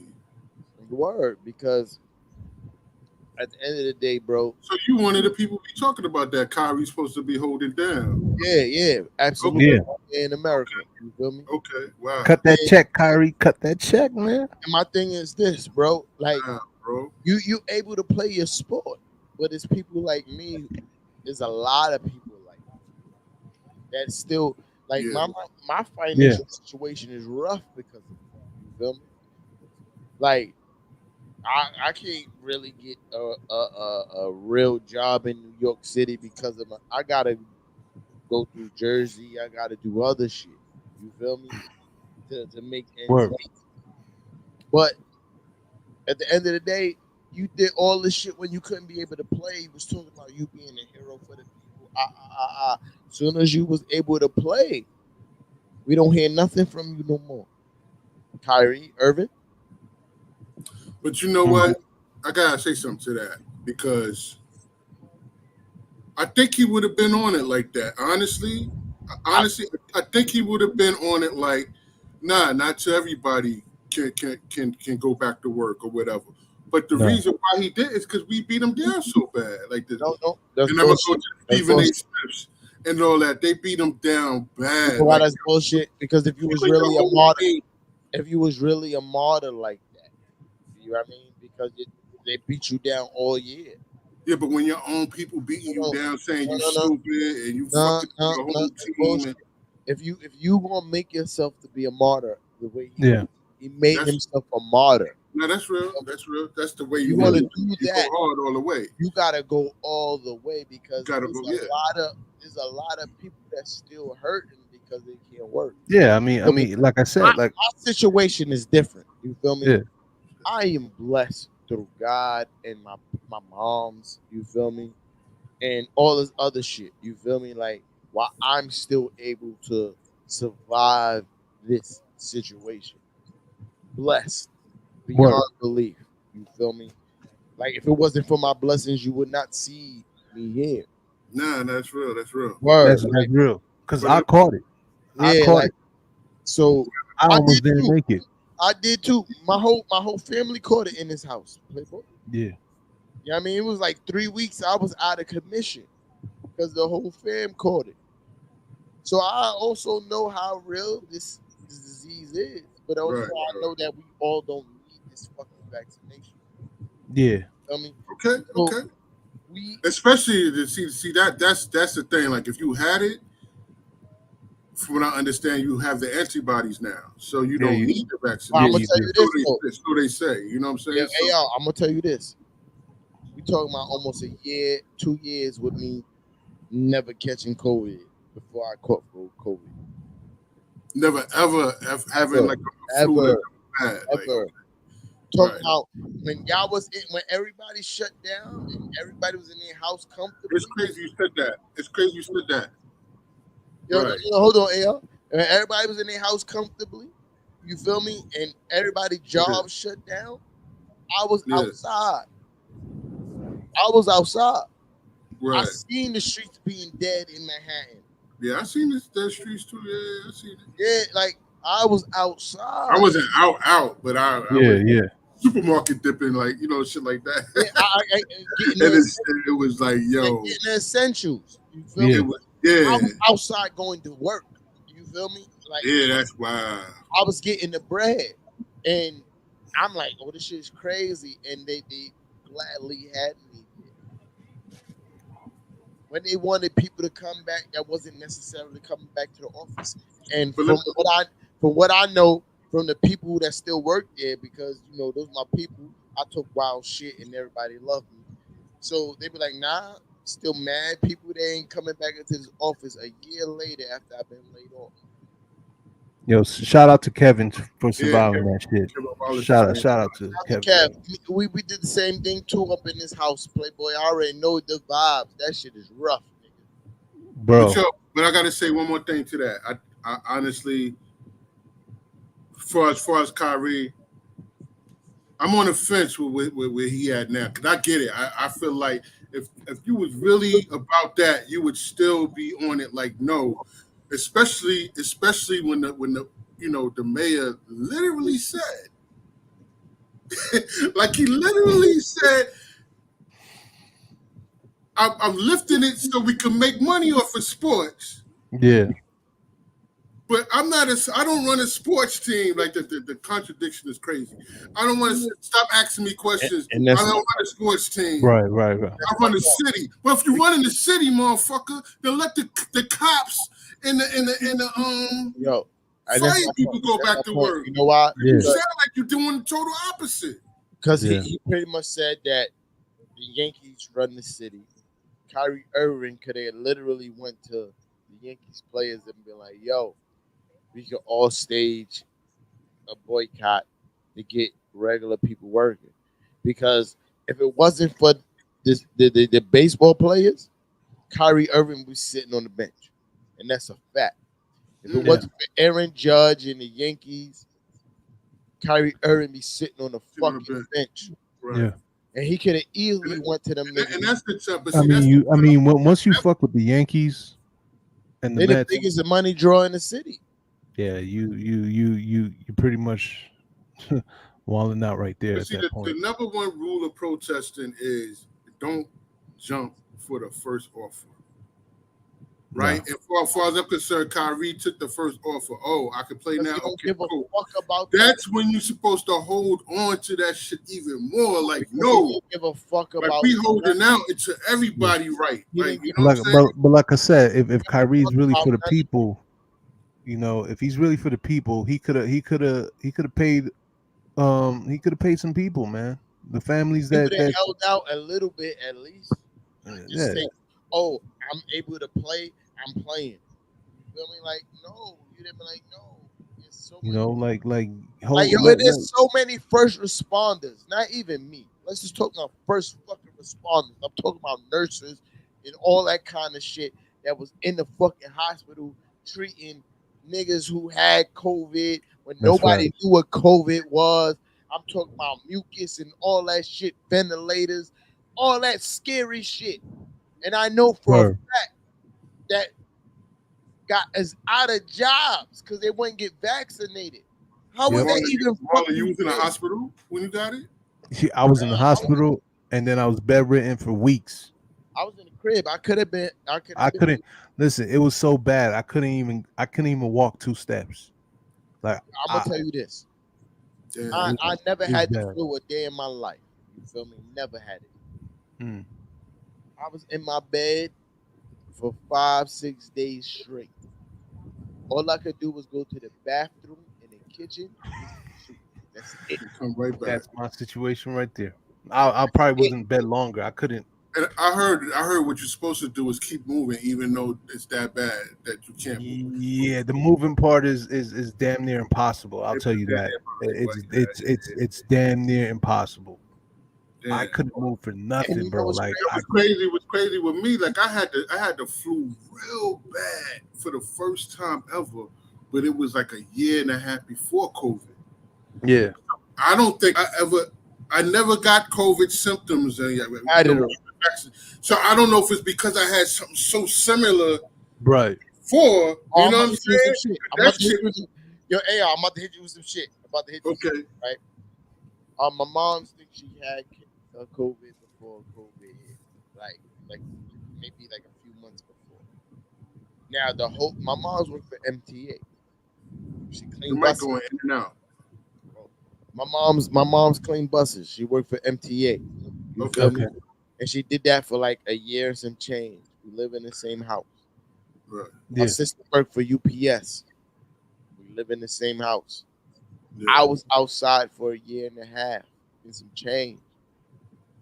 We live in the same house. None of us caught COVID. They got the vaccine. We all caught COVID. Oh, that's crazy.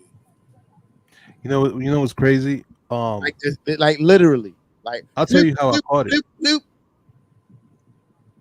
I caught it from being outside with no jacket. It was cold as hell. I had no That fucks up jacket, your no immune nothing. system.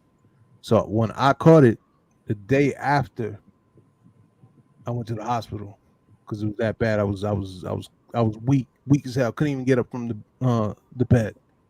I know that feeling too. So they hit me with the injection, and it got worse.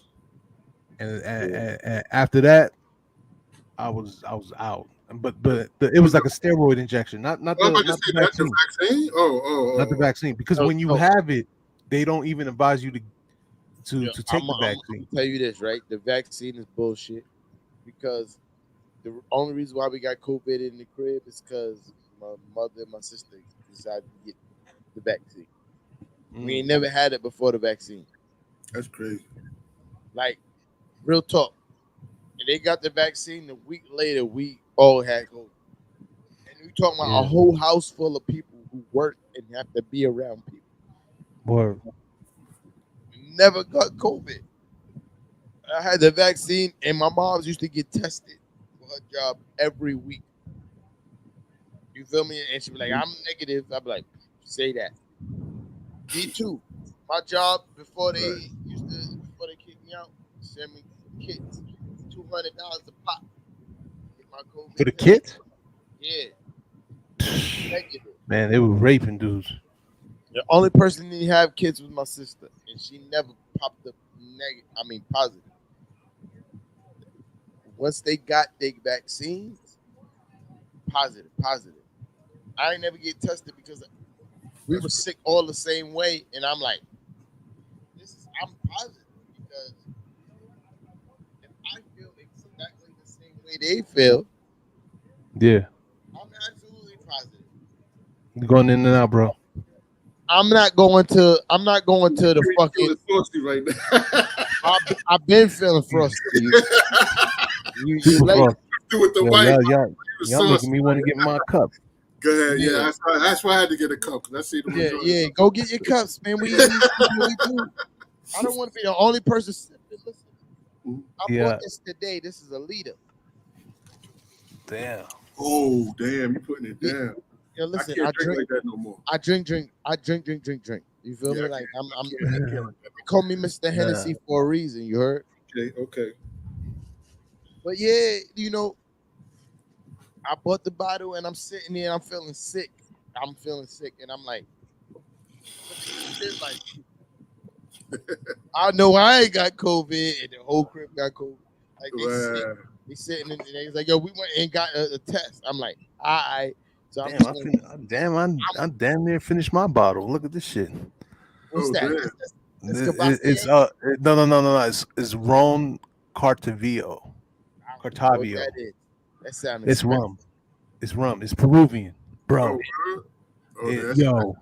It's smooth, bro. It's first smooth. of all, this nigga, I will tell you one thing I learned about this nigga in the very brief time that we've been doing this shit. I'm talking about my guy Marlon. Marlon got some shit. Where you live?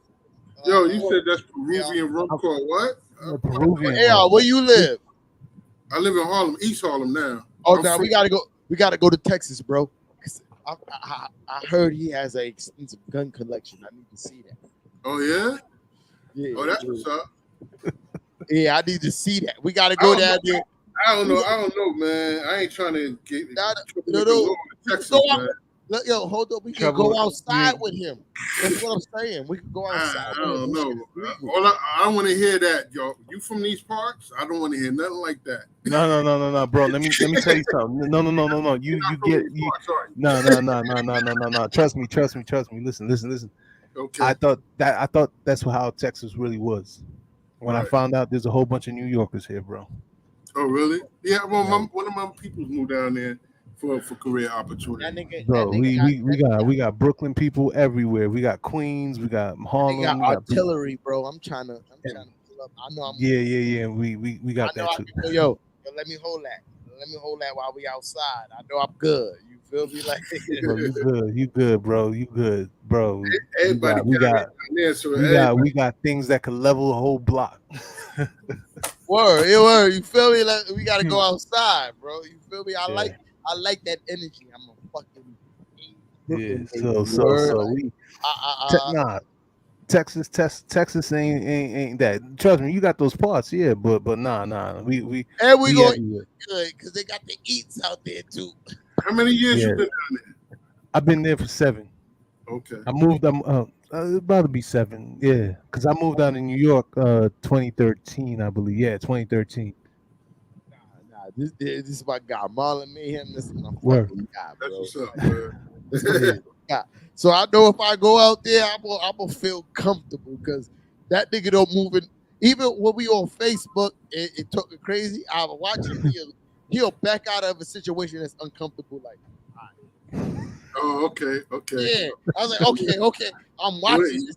You ain't too confrontational. Guy. You feel me? I'm watching this guy. I ain't gonna lie. I might get caught up in so. I'll get caught up. That's the guy I can be argumentative. That's another reason. those are the You guys know what that I'm you saying? need because Yeah. they always holding it. Nah.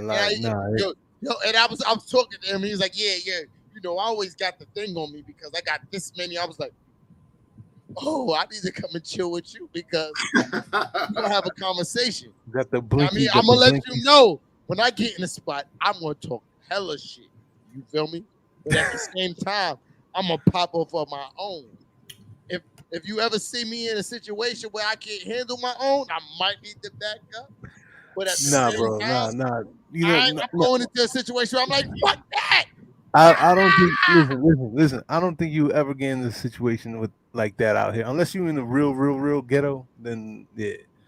But I'm nah, I don't, 5'5", playboy, and bro. Like 180 nah. pounds. All I know how to do. Yo, they're nice out here, bro. They be saying good morning and shit. I be like, what? Like when I first 5'5". got here, it was a culture shock. Trust me, it was a I'm culture shock when I first got here. I'm an ignorant ass small guy, bro. Everybody You was got a like, yo, Napoleon complex? Absolutely all day in America. What the fuck you talking Yo, when they admit it, that's when it's real bad. Yo, I'm gonna tell you why it's bad. I got Yo, family in Dallas and I Austin. grew up in the ghetto, bro. I'm in El Paso right now. Napoleon complex is the only reason why I kept people off. Okay. Nah, Yeah. I believe you. It's the only reason. And so that's Yeah. why I have no shame of telling people, yeah, I got a Napoleon complex because it's the only reason why people, and it's the reason why people like to watch me talk shit. You feel me? Because of my Napoleon complex. And Yeah. what they also don't expect is that I'll fuck them up too. That you back it up too, right? Yeah. My I feel you. grandfather was Golden Glove champ out of Panama. He taught me how to box as soon as I could walk. You feel me? Like I could walk, I knew how to box. You know what I mean? Yeah. And so I took all this shit because I'm crazy. You meet me in person, you took this shit, you're gonna have to fight. You might beat me up. Okay, that's on you, but you won't have a fight. You might be missing the ear by the time we fight. You know what I mean? Like, or by the time we done. Because I'm a laid back giant. I'll put that. and I like people like that because you get one of them guys with a person like me, I'm gonna talk the most shit because I know. You trying to Guess get everybody into some Guess shit. what? Yeah, Guess You want what? them niggas? You trying to have now I gotta fight because this you nigga. trying to have the blinkies out? I just Trying don't to have the like, blinkies all I just out? don't like disrespect. That's my thing. Nah, you know what's crazy? People- We don't do that over here. Like Yeah, in Texas, like yeah, of course, disrespect happens everywhere. But bro, everyone's packing, everybody's strapped. So it's like So they respect. you ain't trying to step on no toes over here because they got some guns that you won't believe, nigga. You be like, nigga, listen. I ain't gonna lie. I went to a gun store, one of my gun stores. Yo, these niggas had rocket launchers. Rocket launcher. See, Rocket launcher. that don't make no sense, bro. That don't make no But sense. but that it's only military. You can only get it if you're military. But the fact that they had it right there in front of your face, like that don't make no sense, bro. What do you need a rocket launcher for, nigga? Bro, like listen. In these times, hey, I don't Niggas is blame you leveling if you cop a blocks rocket like launcher. fuck everybody. Like, yo. This is I'm the nigga that you don't need to hang with because I'm going to fight This- somebody because I know that you have a rocket Shit, launcher. that shit is bad. And once I beat this nigga up and his friends want to fight, I'm gonna look at you like, nigga, calm this down, nigga. I already beat the nigga I want to beat up. You gotta calm this down because I'm going to want to fight. Listen, I promise you, bro. This why I stay in the house. I don't do much. That's why my hair looks the way it is. Is because, bro, I'm going to want to fight. I promise you, I'm going to want to fight. I don't like disrespect. I don't like nobody disrespecting nobody I'm outside with. This is just me. I'm short. I got a Napoleon complex. We going. All right. If we understand that I could beat this guy by myself, good. Yeah. You feel me? But I also accept the fact that, yo, this nigga got me about like 6 inches and 30 pounds. We're going to jump this nigga. You feel me? I expect that too. You feel me? Like, I expect that. I mean, I'm all for him. When somebody be like, yo, you talked all this shit. I got to see you throw the first punch. Oh, after that, I got you. But you got it. So you ain't coming with punch number 4. Fuck that. No, we're not doing that. Yeah, I definitely. I swear on my life and my mom's life, if you ever in a situation with me, I'm throwing the first punch. I mean, unless he on some sneaking me type shit. Yo, your boy, Kev said, T, your twin is Royce O'Neal from the Jazz. I believe it, because that nigga with the shit.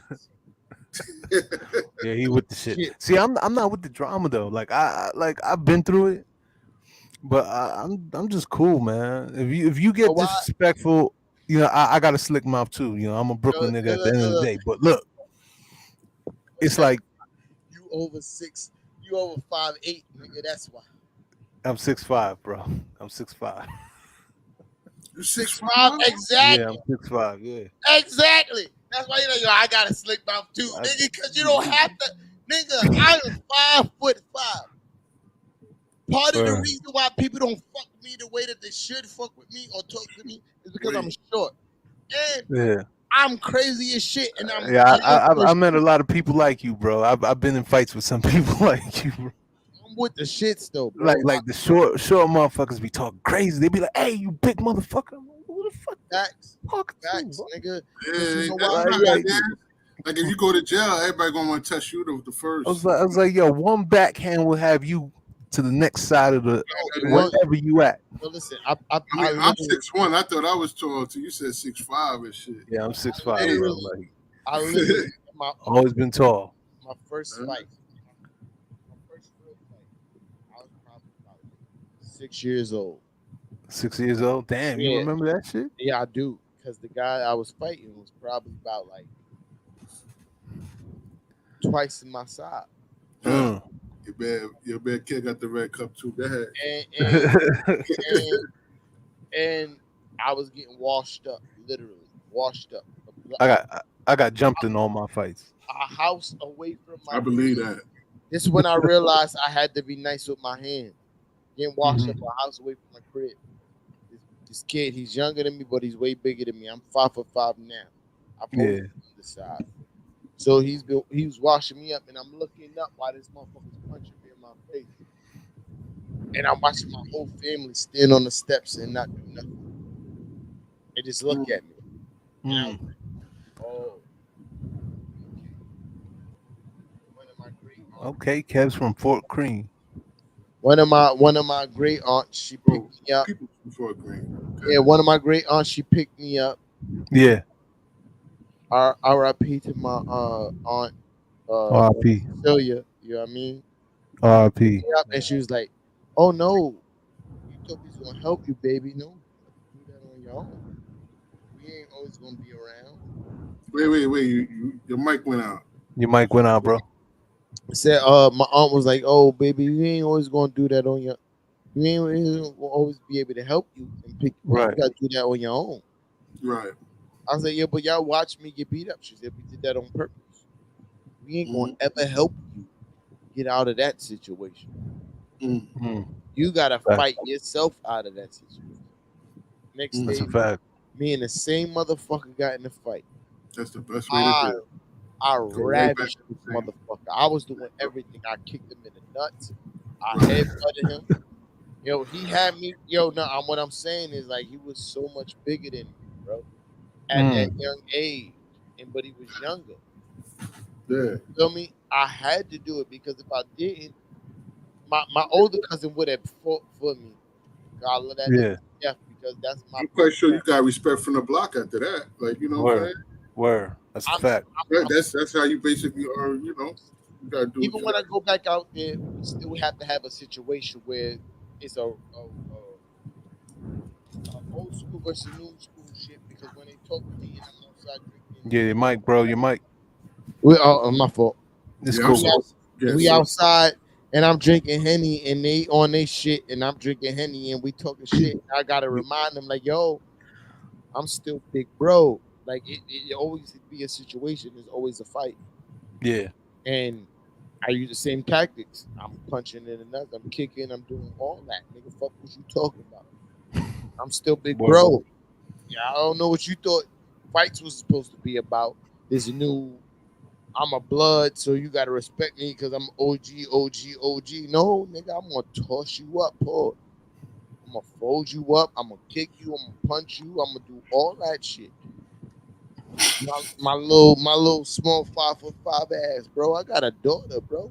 You know, I was slow on that poor shit, but you was like, toss you up, pause. Yeah. Nowadays ain't no fair That ones, shit bro. right That blinky comes out faster than a fist. Nah, I ain't trying to cut nobody because my razor game is crazy too. So I use machetes. I use yeah, big if I shit. like you, I'm Long not shit. doing- Yeah, both of your niggas is crazy. You can say I use machetes. Yeah, word. Nigga Yo, said, back I in Brooklyn. No. Listen, this is real shit. Back in Brooklyn, I would never keep cut a dirty, nobody in my life, dog. dirty ass. I can't Harlem bring niggas like hustling. They don't like fighting or doing. Listen. I'll beat you to death with a bat, but I ain't gonna That's Harlem niggas shit. Nah. I ain't gonna cut you though, dog. Like I don't want to see blood like that. Like I mean, Nah. Back in the days, bro. Like back in the days, I would keep a rusty ass machete, like a real dirty ass, rusty ass, nasty ass machete, bro. And I'll keep it by the door, so just in case if anyone try to rush in. Machete by the door makes sense. Yeah. Coming to your house, yeah. You Oh, going now. outside with machetes? Now, You well, brought now. machetes to a beef? Nah, to a beef, the blinkies there, bro. I'm about to say, okay, are you black? Black and Spanish. Black and Spanish? I'm pretty much Honduran. Honduras. You know, but we have a mixture of African American and Latino. Okay. But that's where the machete comes from. Yeah, that's where the machete comes from. Spanish side. The Yeah, blinky comes. Yeah, I'm Spanish. You know. Yeah, I'm So Panamanian real life, bro. Like yeah, I just something I don't know about. I'm Panamanian and I can't never everybody I stab look. anybody. I don't think so unless I had to, but I looked up to my wouldn't be a grandpa. weapon. when your life is weapon in danger and you know it, bro. Yeah, I get that all the time with Heavy D, Stephen the Kennedy whole in the Heavy building. D We shit. about to. If Stephen Kennedy could pull up, we're gonna get back to some. Yeah. So yeah. But Yeah, Heavy. I don't even know how to do this right now. I'm fried. Yeah, I meant to record this. But I didn't really watch the game the first time, man. I'm gonna share again the comments in the comments to pull up. Word. This is where we at tonight. It's all about fan love tonight. You heard? That's a All fact. right. It's an Obi played a hell of a game, man. I wish I was there. It's all about fan love tonight. If you see the comments, pull up. You heard? Word. Stephen Kennedy's another one of my very, very good fans, and he's always pulling up and talking his shit, and I respect him. You feel me? And he understands the he's very opinionated, and he's gonna tell you his opinion. You feel me? But he's Word. respectful about it. You heard? Most All right. definitely. So Steven, if you're available, pull up, bro. You're more than welcome. But yeah, bro, like I'm a Brooklyn kid. You feel me? I've been Ty West. Same here. Ty West. You are not you one of the other net fans I respect. So you pull up. I don't respect Big Ben Breezy though. Just let you know. Oh shit, Kev Wallace is in the fucking. Yo, where everybody coming from, yo? Yeah, it's like yes, sir. you might got a tweet went out or something. No, Hey, I sent the What link up? out. I sent the link okay. out on the page. You heard? Oh, okay. What's Yo, good, Kev, Kevin? what's good, brother? What's goody? Ain't shit. You already know we here just talking about life and Knicks shit. Oh yeah. I've been following through the comments and all that, but yeah. And a whole lot of bitch shit. Yo, that tirade was funny as hell. Kevin Durant bitch red was crazy. Bitch, Yes, bro. yes. But he's a bitch though. Real talk. Hell yeah. Word, Hell word. yeah. Nah, Yo, I agree. thought it was the only way. But Ty West is in the comments, bro. The link is in the comments, bro. Ty West. The link is in the comments. You gotta scroll up, Playboy. He's mad hype right How many now. people can fit on the screen? As many as I need. Really? It's like 10 people, I believe. Word. Dope. Yeah, I paid for the professional package. Pause. That was crazy. I don't even like that. I don't like that. We play for the maximum people that can get on here. Pause. Hey, you Crazy. can record this shit too? Yes, Yeah. sir. All day in America. I got the Melon app. I use the Melon app, so it's like there's like 10 people that could go on there. I shout out to Kev Wallace because he be here and he say his opinion and he's not one of those guys be like, yo, y'all don't never talk about what I say. But yeah, I just want you to know, Kev, I always peep what you be talking about, bro. Oh nah, you be on it, yo. I mean, you got 1,000 comments rolling in, so I be on my you thoughts. can't touch on all of them. Be in my thoughts. You heard? Yeah. Send the link. I don't think you can click on it. Yeah, Ty, click on the link, bro. I don't think in the comments. Unless he's saucy too, because sometimes he do get saucy. Ty drink. I didn't even know Ty drink. Oh no, Yeah. that's people in the bottom. Hold on. That's Steven. That's Ty West. Oh, there go Ty West. Yo, Ty. Yo, what up? What's good, my bro? Oh, there go my boy Ty West. And there go my boy Steven. Yes. Yo, what up? Yeah. It's a great Everybody in the building. It's a great night. It's a great night. Ty West. Damn, I'm really gonna have to get a cup now. Ty They West, go get the cup, yo. About to get the refill. You about to get the refill? Shit, Yo, I'll be right back. I just killed mine. I gotta refill it. All right. I hope you understand. You know what you walked into, Playboy. You walked into a Knicks party, Playboy. Yo, it could be a Knicks and Nets party though. Hell yeah. It can't. No. Whoever said hell yeah. It can't. Not gonna lie, bro. You gotta get up out of here. Yo, T-Time. Can we just rewind the whole Kevin Durant bitch Yo, rant? T-Time. Why you want to? Hey, y'all, you want to? Yeah. Yo, T-Time. Why can't it be a Knicks and Nets party? Because KD is a bitch. For what? Yeah. He's really a bitch for leaving OKC. He's a bitch for joining Golden State. Golden State. Yo, hold on. The way and the West. I got more. He's a bitch. Yo, listen. Yo, I had to run from my kitchen to say this. Like Ty, you gotta agree. KD is a bitch. No, hold on, Marlon. Hold on. I was at the game, right? And you had fans calling Kyrie a sellout. Yeah, he is. He is, but KD's a bitch. We're not getting the vaccine. That makes KD's a bigger sellout. Yeah, because of the Golden State shit and the fact that he walked out on. Petit time, you can't blame KD for leaving Golden State, all right? I can blame him for leaving OKC though. Exactly. OKC because it wasn't for him. Sellout too.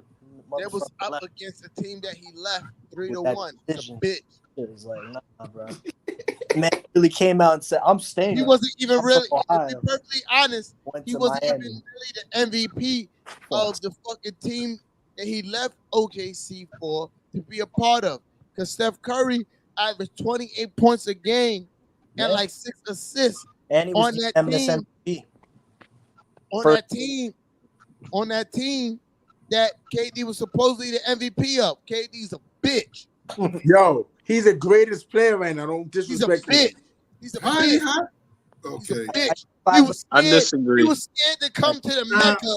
I was He about to was say scared how's to he the come to the greatest player, Mecca bro. and realize Right what now. the pressure really was. He's a bitch. You know why he And didn't go to the Knicks? He didn't go he's to a the Knicks bitch. because he wanted to go to an organization that have hope. where he could be a He bitch. didn't go to the Knicks because we wasn't giving him the max. That's all. He Yeah. wanted to go to an That's it. organization where he could be a That's bitch. it. And at that time, he wasn't worth the max bread.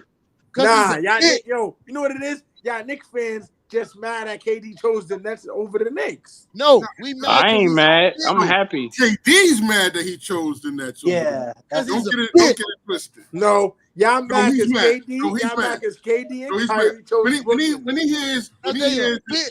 the Knicks fans over there at the Barclays louder than the Nets fans, that's when But you heard what he KD a said. bitch. You heard what KD said when we played the Knicks. Like He he's a said bitch. it's a lot of Brooklyn chairs in the Garden. He said every season he's a more bitch. Brooklyn fans come out. Now that's kind of true too. No, it wasn't. That's happening. I noticed No, that's no, no, happening. No, a little bit. No. I'm gonna address that. Because it was like 2 seconds of MVP chance, and then No, I'm not talking about that. KD's a bitch. I'm talking about you heard Brooklyn chants in the Garden, and KD said every No. season more Net fans show up. No. I didn't hear that. I didn't hear that. All I heard was the Brooklyn chant. I mean, the MVP chants, and I heard the Knicks fans overdrowned that in 2.5 seconds because KD's a bitch. I mean, we gave Kobe MVP chance. Like when. But listen, y'all, why y'all calling KD that for? He ain't soft. He ain't He's a nothing. bitch. Yes, he is. He left Golden State to come to Brooklyn when Golden State was clearly a better team. Yeah. But he wanted the recognition of being the best player. So he left because he's a bitch. He left. Draymond kicked his bitch ass out of there. That's He what left. it was. He left OKC after it was up 3-1 against the team that had the best record in the NBA in NBA fucking history. Those last two games. Because he's a bitch, and not because he was better than fucking Steph Curry. There's actual footage of that series when Steph Curry is getting quadruple teamed and KD is being left 1-on-1. The guard, whoever the fuck was guarding KD. I mean, KD never because Steph Curry was the best player in the fucking in the NBA. Because KD is a fucking bitch. He's a bitch. He's gonna always be a bitch. T-Time. Let me ask. You only saying that? You only saying that now? He's scared to play in America because he's a bitch. You only no. He's always gonna be a bitch. That team without him is a bitch, and he's a bitch without that team. Cause you know why? He's a bitch. Let me ask. You only saying that because he didn't choose the Knicks, or you mad because we beat y'all? No, I'm saying that because he's a bitch. Now I'm happy he ain't choosing Knicks at this point. Honestly, y'all wanted him though.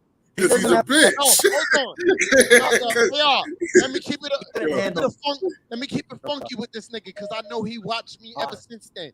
When KD, Todd, do I have to save you? I've been gone for a minute. Nah, Marlon, you good, Marlon. You good. All right, bro. All right. You know this. Hold on, Marlon. Yeah, I got my Giants cup right here. Oh yeah, shout out to you. Hey. No, we Giants fans. Yo, T-Time, why you didn't go to the game with me today? Yo. Because you didn't invite me.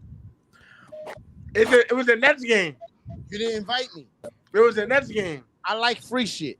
You didn't invite me. So you want to matter what team it is? If it's free, I'm coming. What you talking about? Pause. Yo, try that Peruvian rum, bro. Hold on. Listen. I'm gonna tell you this, right? When it comes to KD, Your mic, bro. I'm about to kill you. I'm about to kill you. Yo, you hear me? I got you. All right. I'm about to kill you. You heard, Ty West? You know why he's a bitch, KD? Oh boy. Listen, I'm gonna break it down slow to you. Because he was on the team at the time with one of the top 2 point guards in the NBA at that time. Nah, he was the best point guard in the league. Period. I'm trying to be modest. Yo, Steven, let me be modest, bro. I like CP3. He was number 1. No, I'm not even talking about CP3. I'm talking about Russell Westbrook. He was freaking top 5. He wasn't too. All right, I take that. I take that because you're being realistic. But we talked Steph. Yeah, he was the number 1 point guard when he went. No, I'm not talking about. I'm not even talking about Steph yet. I was talking about OKC. Yeah, Marlon, these the people you hang out with, Marlon. Yo, listen. Yes, OKC, these are my KD, guys. OKC KD was up against fucking the second best point guard in the NBA. 3-1. KD choked. Y'all want to talk about that is true. Y'all want to talk about how Westbrook choked, but guess what? Who was the leader of that fucking team? Kevin Durant. That is true. You can't cap on that, Ty. You gotta see that for yourself, bro. Hold on. If you didn't see it, see it for yourself. I know what he's trying. I know what he's saying, but KD is not the only one that left the team for a next team. KD is not the only player. No, he's not. But I'm saying he's the only player who left the team that was up 7-1 to the team going to the fucking the Western Conference Finals. He's the only person. Like, you don't leave the team after you were up and you blew the lead. That would be the equivalent of Magic. He did that because he knew. He did that because he felt like he couldn't get the job. He couldn't get the job done with Westbrook. And Marlon, I can sit down while I do this. Thank y'all, bro. It would be crazy. Johnson after he got beat by the Houston Rockets. Marlon. See, Marlon, you can't be hanging with these Knicks fans, Marlon. Oh, because we telling the truth, and you feel some kind of way. Marlon, it's the truth, though. You can't hang with these Knicks fans, Marlon. Look. The quote-unquote best player in the NBA that's on your team, KD, gets on the team, OKC, that he's been on since they drafted him. It was up 3-1 against the Golden State Warriors. They fucking choked. Not just Westbrook. They choked. The team chokes bad. KD chokes bad. Sucker ass nigga shit. You feel me? And he had on every play. And he does the most sucker ass nigga shit of all of. That's like he does. Hold on, Ty West. Let me tell you something. That's like me being in a fight, and then I got AR, Marlon, Kevin Wallace, and Steven jump in against me, wash me up. Yep. And then I go, hey, next year I'm gonna join y'all. Excuse me. I'm sorry. Let me do this again. Let's say this. I'm gonna get it 100% right. I want to make sure I'll get it 100% right. That's like me being in the fight, and I'm getting jumped, and you, Steven. Nah, you and Ty getting jumped. Yeah, me and Ty getting. Yeah, that's a fact. Right. Me and Ty getting jumped. AR, Marlon, Kevin, and Steven jump us. We get washed up, and then the next time I see these niggas, I'll be like, nope, I'm on their team, Ty. Yeah. and we all jump in. The same team wash you the fuck up and win a championship because we jumped you. Me and you could have washed all these niggas up. Ty, that's your man. That's your man. And that's KD. And then he got the nerve to say that team needed him after they already won a championship. And without him, that was sucker shit. You know, I hated him actually for a long time for that. I actually hated him. I didn't want him when he came to Brooklyn. I was like, really, out of all places, you want to come here? Marlon, I didn't like him. I really didn't like him. I didn't even care about his talents. I didn't want that kind of energy over there. You can't hate the Slim Reaper. You can't hate the Slim Reaper. Oh, I do. Bro, I You can't. could hate him. I know why y'all I Knicks did. fans No. hate him. I Because actually KD, did hate him. You know why y'all I Knicks hate him? actually did hate him. Y'all I actually Knicks did. fans hate him because he been beating y'all since 2013. That's why I hate him. I don't like pussies. Just don't like his makeup. He's I no. like Y'all pussies, never beat. but I Y'all don't haven't like beat men KD. that are pussies. Yo, No, because KD listen. At the end of the day, look. We are New Yorkers, right? What kind of dude has 8 We grow up having tough skin. You know what I'm saying? Like we don't let small little shit bother us, and we think it's corny when something so small offends you and you get all crazy, right? You got offended by That's people exactly what KD is to us. He's a thin skinned like come on, man. dude, bro. Like Bitch ass nigga. he's a bitch. You know what I'm saying? He really is. I went on a whole rant. Do y'all want the rant again? I could I do never it. wanted him to be on. I was never excited about him being on I got a whole nother because whole he would destroy the makeup of our other team, I promise which you, is more like Brooklyn to me. Like I D'Lo, when D'Lo was on, and we had Jared and we had Prince. Yo, those guys play hard. It was no bitch shit around these guys. if y'all want it, I got Yo, T-Time, your mic is out. Your mic is out, bro. I got a whole nother he's a bitch rant in me. Yo. Y'all ain't gonna be talking about KD over here, all right? Oh, I will do. This Y'all is ain't my gonna be talking about KD. I got a lot to say about Julius Randle. You can say whatever you want, but okay. I mean, don't get me wrong, Julius Okay. Randle. Dude, I'm not gonna argue. I'm not gonna debate that either. Julius is a girl too, though. He's a little girl too. Yeah, right. You definitely. He gotta wear that. I ain't gonna lie, he gotta wear that. When Julius don't get his way, he cry and he whines. He whines. He's a He girl. gotta wear that too. He gotta wear, but he ain't a bitch like Kevin Durant. Right. He's a bitch. But at the end of the day, the difference is KD, he walked out. You get what I'm saying? Julius Randle stuck around. That's and said that he want to stay with the team. You get what I'm saying? The truly good players in every sport are the ones that stick with the team. And the only reason they leave is because management got. That's it. If you walk out and you leave after losing, that's soft. And then join the team LeBron that did beat it. you. LeBron did it. Nobody said nothing. That's soft. Everybody said everything. What are you talking about? They LeBron burned that left, nigga jersey. LeBron left Cleveland. Nobody said nothing. And They burned that nigga jersey. What you said? Yeah, they burned LeBron jersey. You know that. You seen that, bro. And now, so you mean to tell me if LeBron played with Curry, that's cheating?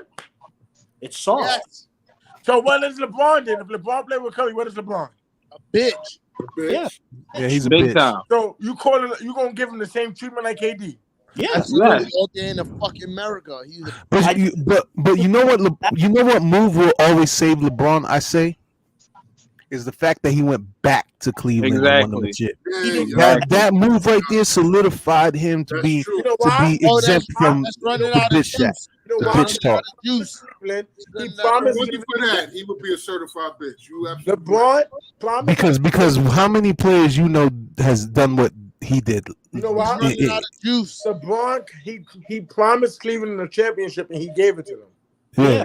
Because Green got suspended, and he's a bitch. That's all I'm gonna say about that. That's the only reason he got the championship. Word.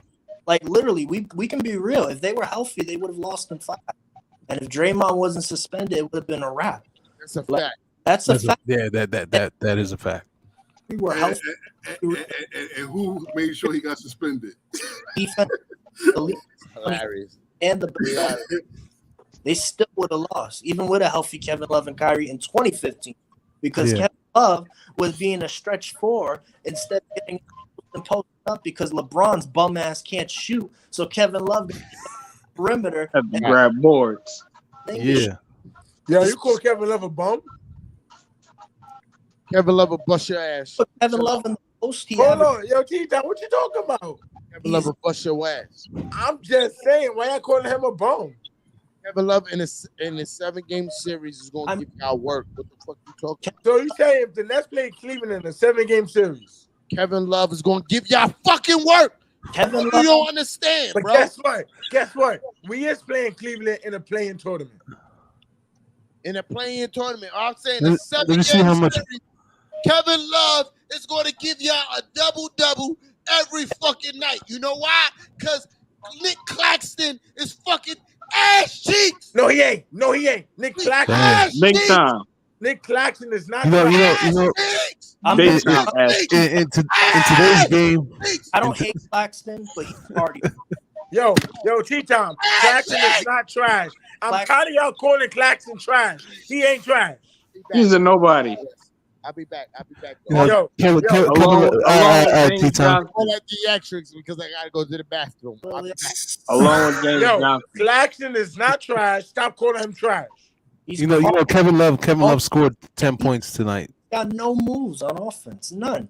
Party. You know who trash? Randall is trash. Fournier is trash. Here we go back to Listen, Randall Nah. is, but at least Randall 20 points. 20, 10, and 5. He's got 2025. That's Yeah, right. you can't really call him trash, bro. Randall is Not trash. not Fournier is not trash. putting up those numbers. Nah, 20, not putting 10, up and those numbers. 5 on a down season. he's not a trash player. He's just a trash. Yo, Claxton is not trash. No, Stop he- disrespecting my boy It's, Claxton. it's just his temper gets him a bad rap. That's all it is. Because deep inside he's And it's just to me, KD. honestly, it's he's just a great KD player. attitude. It's just KD attitude that I give him a bad rep. But I no see the difference between the difference between KD and what's Randall. Yeah. Randall gets personally attacked. People attack him. Yeah. 'Cause Like he doesn't initiate anything. You know what I'm saying? KD wants The problem with KD is to talk back. like if someone says something, he gets easily You triggered. know why? He don't want you talking to him. And see, that's But bitch shit he because don't you're an want you entertainer, talking to him. bro. He don't The want you problem with talking to him, him. but If you're an he's entertainer. playing- You have to interact. If KD is playing, he do not want you conversating with him. So why are you talking to him? But the thing is, you have to understand, he's an entertainer, bro. Let him This play. is what he get paid He's there to to do. ball, right? He's there to play basketball. He's not there to communicate with a fan. Why are you talking to him? Who is? Ty West, I bust your ass, man. I What you mean, talking about playing basketball? T-Town, what? Fans always talk to players. That's Yo, like T-Town, Exactly. T-Town. That's every day. T-Town, don't start. Exactly. Don't start, Listen, T-Town. man, Don't I'll be start. back. I'm probably Me and one of you- the most. Me and you was been supposed to play basketball. Don't start. No, it's me, you, and your guy, Big Fan Breezy. And what but he's happened? scared. We always Your set boy- a date. No, we your always boy- set a no, date and your we boy never Big- played. Your boy Big Fan Breezy be scared. No. What he said is pick a day when he don't got dad duty and we can play. That's why I told No, him. I'm not letting that dad duty slide because if Kev could pull it off, I said he could pick a date. he could. Yo, he could T-Town, step listen. it. I told Kev this. I said it's getting hot outside, right? Oh fuck! Yo, listen, Ty West, Hating listen here. I will bust y'all ass, nigga. Y'all not Wait. Me and fucking- Breeze. yo, Me and fucking Breeze. talking, Yo, yo. me and Solomon versus you and T-Top, Kev. T-Top. How much points you think you could put on Ty? If Ty West, I'm putting. What we talking about? Game to what? Game I said 21. game to 50. Game to 50. Game How to much 50. points? I'm putting 20 on top. Yo, Kev. Yo, T-Town. Listen, T-Town. I told Breeze this. Pick a hot day. Bring your kids to the park. Let your Yo, son Ty West, watch you know us what? beat Ty you. West, listen, I will tell you this. There's no way in the world that you think you can stay in front of me. There's no way. You don't play ball. I don't, but I know I can bust your ass. What you be doing? I be in the gym every day playing ball. What are you here You know doing? what I be doing? I be drinking Hennessy, and I can bust your ass. Ty Yeah, West. yo, Marlon. You know Marlon. You Marlon. know why? Because I was raised off of playing fucking basketball. I did that shit every fucking day of my life, nigga. What You retired though. You retired. I retired, but you trash, nigga. What the fuck Marlon. you talking about? Marlon. When we play, we gonna live stream this game too, so you Yes. can see us beating. Yes. So when I crush you up and your knees bang together, and the world can see it, nigga, I'm telling you. Yo, when I drop you and Kev, I don't want to hear nothing. Yo, I promise you this, right? I promise you. I'm a 36-year-old man. 5'5", 180 pounds. You 5'5", or you short? I'm blocking all your shots. Oh no, you're not. I promise you won't. You feel me? Because I played big doofy niggas like you all my life that thought they could block my shots and couldn't do shit with me. You feel me? It's different. I'm a paint beast, yo. I'm a paint beast. You ain't a paint shit, nigga. Cause you know why? You gonna have to step outside of the paint to stop me, and I'm gonna cross you with the most simplest moves you ever seen in your life. Don't worry. Left Solomon guarding you. Solomon guarding you. Solomon guarding you, and I'm guarding Kev. Breeze guarding you, and I'm guarding Kev. I promise Ty, you. how tall are you, Ty? You say he's gonna cross. I'm 5'9". Oh no, that's not tall enough. That's not tall enough. I promise you, it's not. But so what? Listen, I'm guarding Kev, and Breeze is guarding you. Breezy, I'm clearly gonna make his ankle bang. It's Breezy. I'm clearly. He ain't got the skill. I promise you. He been practicing. What you talking about? I don't give a fuck about his practice, bro. Talking about practice? Yo, Ty West, I'm trying to tell you. Listen to me when I'm speaking to you, bro. Listen to me when I'm speaking to you. You talking about practice? Listen. Talking about practice. Listen what I'm AI. Listen what I'm telling you, bro. Not the I've game. been 5 my whole entire life. Yo, that's all you tall niggas that play me and think, oh, I got a couple inches on this nigga. Y'all niggas be looking height don't sad. matter. Height don't matter. Y'all gonna be looking sad when y'all leaving the court and my little stupid ass is skipping off the court. Height don't matter. Fives. Yo, height do not matter. I'm glad you know this. Height don't matter. You know why? I had a game yesterday. I played someone 6'4", and he was not doing anything.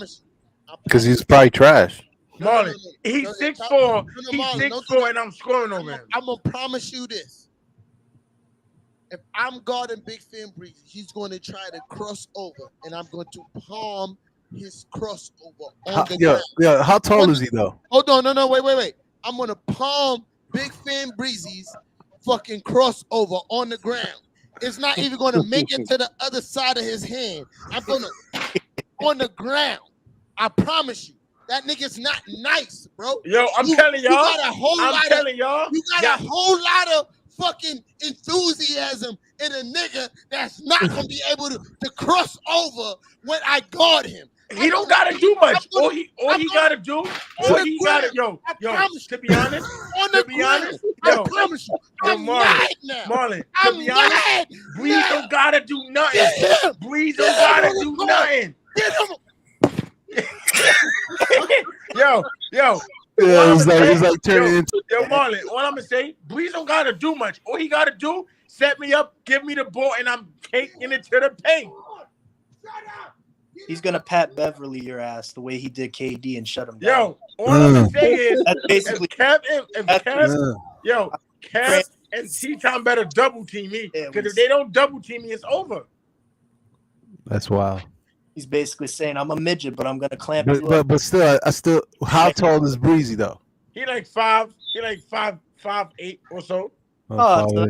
Or 6'1". Talking this shit. This niggas be talking this shit for 2 years now. Hold Get on. him on the fucking court. T-Time, I've been ready. Get him on the court. I've been Get ready. him on the court. I've been ready. Get him on the court. I've been ready. I'm talking. Pick a day. Pick a day. Breezy on the court. Pick a day. Pick a day. We pick a day. Whatever day that Big Fan Breezy can actually make it to the fucking court. Get him on the court. Oh, I got a day. Listen. Listen. You know what? Yo, Marlon, I got a perfect day. Goal is to leave y'all What day is that? zero. Marlon, I got a perfect day, Marlon.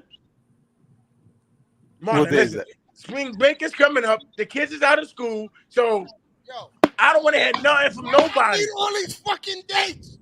Get this nigga on the fucking court. I mean, Easter Sunday. He's gonna wrong with y'all Easter Sunday. Get him some. Yo, basket. T-Time. Wow, told you. pussy right now, We bro. can play. Get him Pick a day and I'm there. egg I ain't baskets. scared. that's probably Both y'all niggas so y'all could get washed together. You and Kevin's not doing nothing. What's wrong with y'all niggas, bro? This basketball's in my house, nigga. You short. It don't matter, nigga. I will wash. Matter of fact, where you at tomorrow, nigga? Where you at tomorrow? You want to play me tomorrow? nigga? You want to play me tomorrow? Where you at tomorrow? I'm gonna fucking cook you, nigga. What the fuck? You wanna play me tomorrow?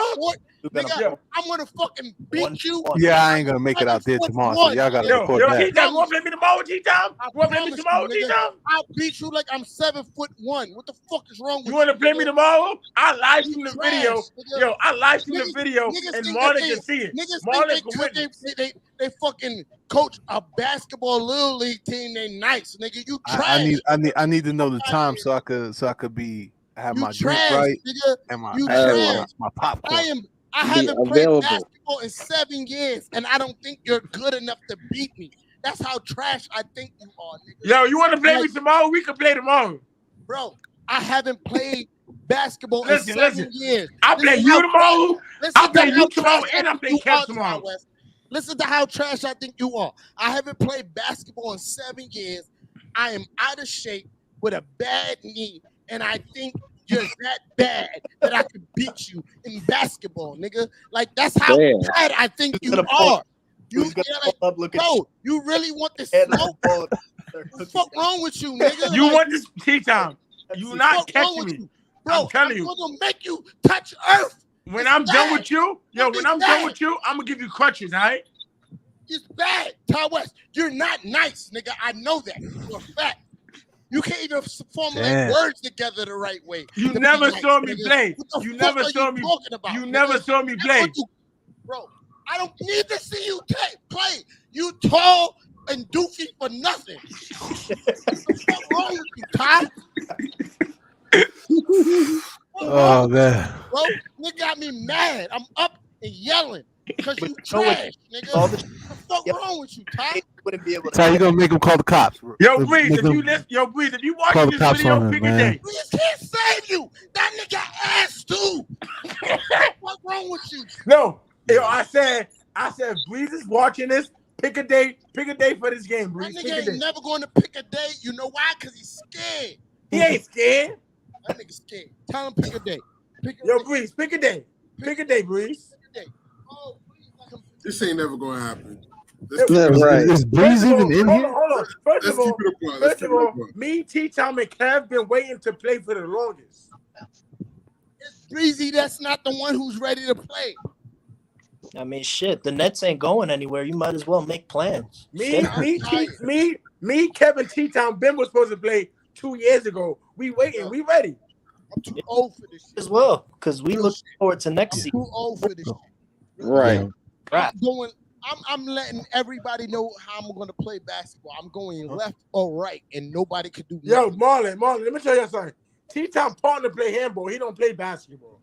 Yo, listen, it don't matter what he plays. I'm going left or right. Can't play handball. I could do about it to stop it. Can't play handball. He don't play basketball. I'm going left or right. There's nothing you could do to stop it. There's no fancy Iverson crossover. Nothing. I'm going left. I'm telling you. Or right. Yo, Breeze is gonna hit you. I might hit you with a spin move and then pat you in the ass as I go past you. And that might what happen. Yo, Breeze is gonna cross you up. I'm just telling you. Yo, listen, I'm old school, bro. Just don't go out of bounds like Randall. Yo, listen. Yo, Steven, you ain't got to worry about that. I'm going left or right. In there. Nothing they could do to stop it. Yo, please, if you watching, pick a day so we can finally play. Yo, listen. That's probably gonna be never, bro. It's not. You're gonna be waiting. You're gonna be waiting until 3 seasons later. I ain't, because I'm gonna talk to Breeze. I'm gonna talk to him and tell him, don't be scared. Pick a day and challenge. Let's go. Talk to him. Please talk to him. Because me and Kev been ready. I've been ready. I've been waiting for 2 years. First of all, me and Kev been asking for this matchup for 2 years, bro. Yo, we had a date. Planned. Then what happened? Breeze. Then we changed it to a new date. Guess what happened? Breeze. I mean, the fuck you talking about, bro? He said dad duty. He said I'm going to cook you niggas. Y'all don't understand, bro. Marlon. The day we were supposed to play, he had dad duty those days. So he said, "Wait, gotta make the game 20." Yo, Marlon. Marlon. Yeah, Yeah, what? They're making me mad. If they 21. score 2 points, I'm They gonna be win. upset. Yo, they're not scoring. Yo, listen, Two- you talk all that shit. Oh, I'm a defensive little league coach. That don't mean shit, bro. You can't guard me, nigga. I'm gonna fake to make you touch your ankle. I can't guard you. You can't.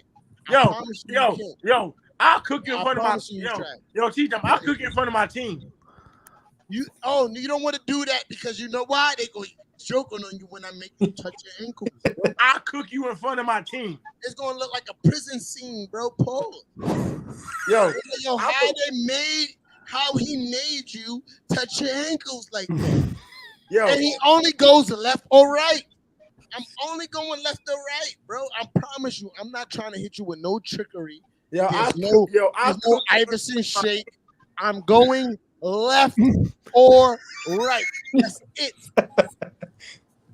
I'm letting you know right now, the only way you need to guard me is stop me from going left or right. There's no trickery. Yeah, Boop, left or I'm right. going left. Boop, I'm going right. That's it. Right. Boop, Left, right, boop, right. This nigga's funny, yo. over. Boop, left, boop, right. That's it. You sure you're If not I going was- up and down? Yeah, listen. Pause. Lay up like this on the right side. Yo, I'm left-handed. I'm Marlon, left-handed, so my Marlon, right hand lay up. Marlon, listen, Marlon. yo, Marlon. yo. Marlon, Yo, I hate to tell you this, Marlon. When me and Breeze beat your Knicks fan friends, they're not going to be your friend no more. Oh no, we absolutely we gonna be Marlon's friends when he comes to the Knicks fan page and like literally me and Kev been asking for this matchup literally for a year and some change. I've been waiting for a year. Yo, talk to your guy. That's not me. Talk to your guy. I'm going left or right. I already told y'all what I'm doing. I don't know what else I need to do. Don't be scared. Accept this challenge. I don't know what else I need to do, bro. Pick a day. I told them the way I want to play basketball, left or right. I told them they could pick whatever day they didn't want. Sometime next Like, I don't or Easter. like. Do I? No. You tell me you tell me your schedule. Tell me which day you want to play, and I'm gonna tell him. Listen, I already told you I'm good whenever he's good, bro. He's the only one that needs a schedule. We could play on his off day. Whenever he off, we could play. All right, I'm with that. That's my point, bro. Like, I'm going to win regardless. He's trash. He's trash, and you're trash. Like, Yeah, okay. You say that now. no, I say that for real. What the fuck you talking about, bro? Yo, I'm so old and washed up, and the way that I'm talking about you niggas is to know, just for you to know that I know y'all so trash. Like I'm that old and washed. You saw him play before? You saw Breeze play before? Bro, I seen enough. I seen his handles. I was like, oh, it's a rat. That nigga can't. He can't dribble, bro. That was the first time I saw Ron try That to. was different. He been practicing lately. Oh no. He can practice all he want to, but guess what? It's still gonna be cookies. Wait, hold on. It's still gonna be. I got them right here. It's still gonna be cookies. Yo, let me ask you, all y'all really met each other before? I haven't seen Ty West in person. I met Big Ben Breezy in person. Kevin, me and Kev. No, I never met nobody. I saw Breeze in person. Me and Kev we've been friends since like 06, 07. Okay. Like we used to work in similar jobs, like in the same area. Yo, Marlon, if Breeze don't want to play, I always got a backup and he ready to play. Who? Bill. Bill. That's cool. That's cool. I think Bill would be your best bet. What do you mean, Marlon? What you trying to say, Marlon? A split ass. Like what the fuck you Wait, talking T-Time, about? what you said? I think Bill will be your best bet, Yo, bro. T-Time, repeat what you said. T-Time, repeat what you said. Bill A ain't shit. Yo, Marlon, Bill would be your best bet, you said? Yeah, I say Bill would be a best bet. I think Bill A and Kev would be a great matchup. And you Billy and me ain't no Kev. match because I'm gonna kill you. No, you won't. You think you're gonna try to post me up because I'm shorter than you, and then when you realize you're not that strong, you're not as strong as you thought you are. You're gonna be mad. You're gonna be mad. Like, oh, I thought I could post this little nigga up, and I'll be standing there like, damn, Boy, nigga. when I play why you- ball, I post Why everybody you up. 10 feet away from the basket on this post up? I don't Yo, understand. I post everybody up. I post everybody up and make my mid ranges. Not You me. make your mid ranges. All right. Yeah. Yo. Okay. You ain't never posted that that shit. shit in your life. That's all I'm saying. He said he got a jumper. My man Kev is knocked out. That's it. Kevin might be silly. He might be silly. But anyways, for Yo, Billy Smith, if you listening, pick a day we playing him in ball. Your Billy he can't save you, Playboy. I want to pre that shit. 21. Don't do 50. That's too long. Game 21. I'm not doing 50. Yeah, listen, Yeah, bro, 21. I'm 36 years old. I'm not playing nothing. Yo, we playing the game 21. Gas it. You gonna get Big Ben Breezy to play? The only way Solomon don't want to play. If Solomon don't want to play, I got Bill. And hand the only way 50 will work is if y'all do 3-on-3. If we do a 3-on-3, we definitely gonna kill y'all. I already hear the excuses. I said if Breeze don't play, I got Bill. Excuse number one.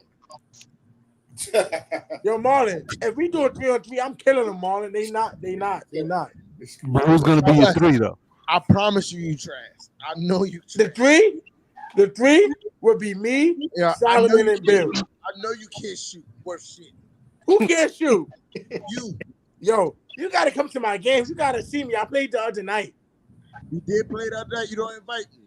Yo, you know how much I had the other night? Yo, first of all, listen, Ty West. You know I like you like you what about fan? You feel me? But you ain't never invite me to your games because you know you trash. I had a triple-double the other night. What y'all playing? You did? Nah. Let me look. What you say? Was it a West Super Rec League? No, it was no Super Rec League. Super Rec League. Nope. I was a player of the game because of me. Super Rec League. Yeah, but was it 10 points? No. And a we played 4 quarters. 4 quarters. Like, you know what my jersey number is? You know what my jersey number is? My jersey number is 7. Your jersey number is help me, please. When I wear the number 7 jersey, I play different. Oh, so you play like Hello? No, I play like KD with that jersey on. KD gives you powers? Yeah, the number 7 jersey gave me powers. I thought you was a Brooklyn fan. I am a Brooklyn fan. Okay. Yeah. That nigga play with 7 against me. Yo, T-Top, when I wear the jersey 7 against you, I'm dropping 50 on you. I don't believe it. You need more people, bro. I really don't believe it, bro. I don't think you have the mechanics. Yo. A weight advantage on your ass. Yo, Steven and AR, you want to play on T-Top team? It could be a 3-on-3. Yo, listen, you said you had a triple-double. You know what's wild? You want to know how much I had? Yeah. I had 15, 11, and 10. So Rondo. There you go.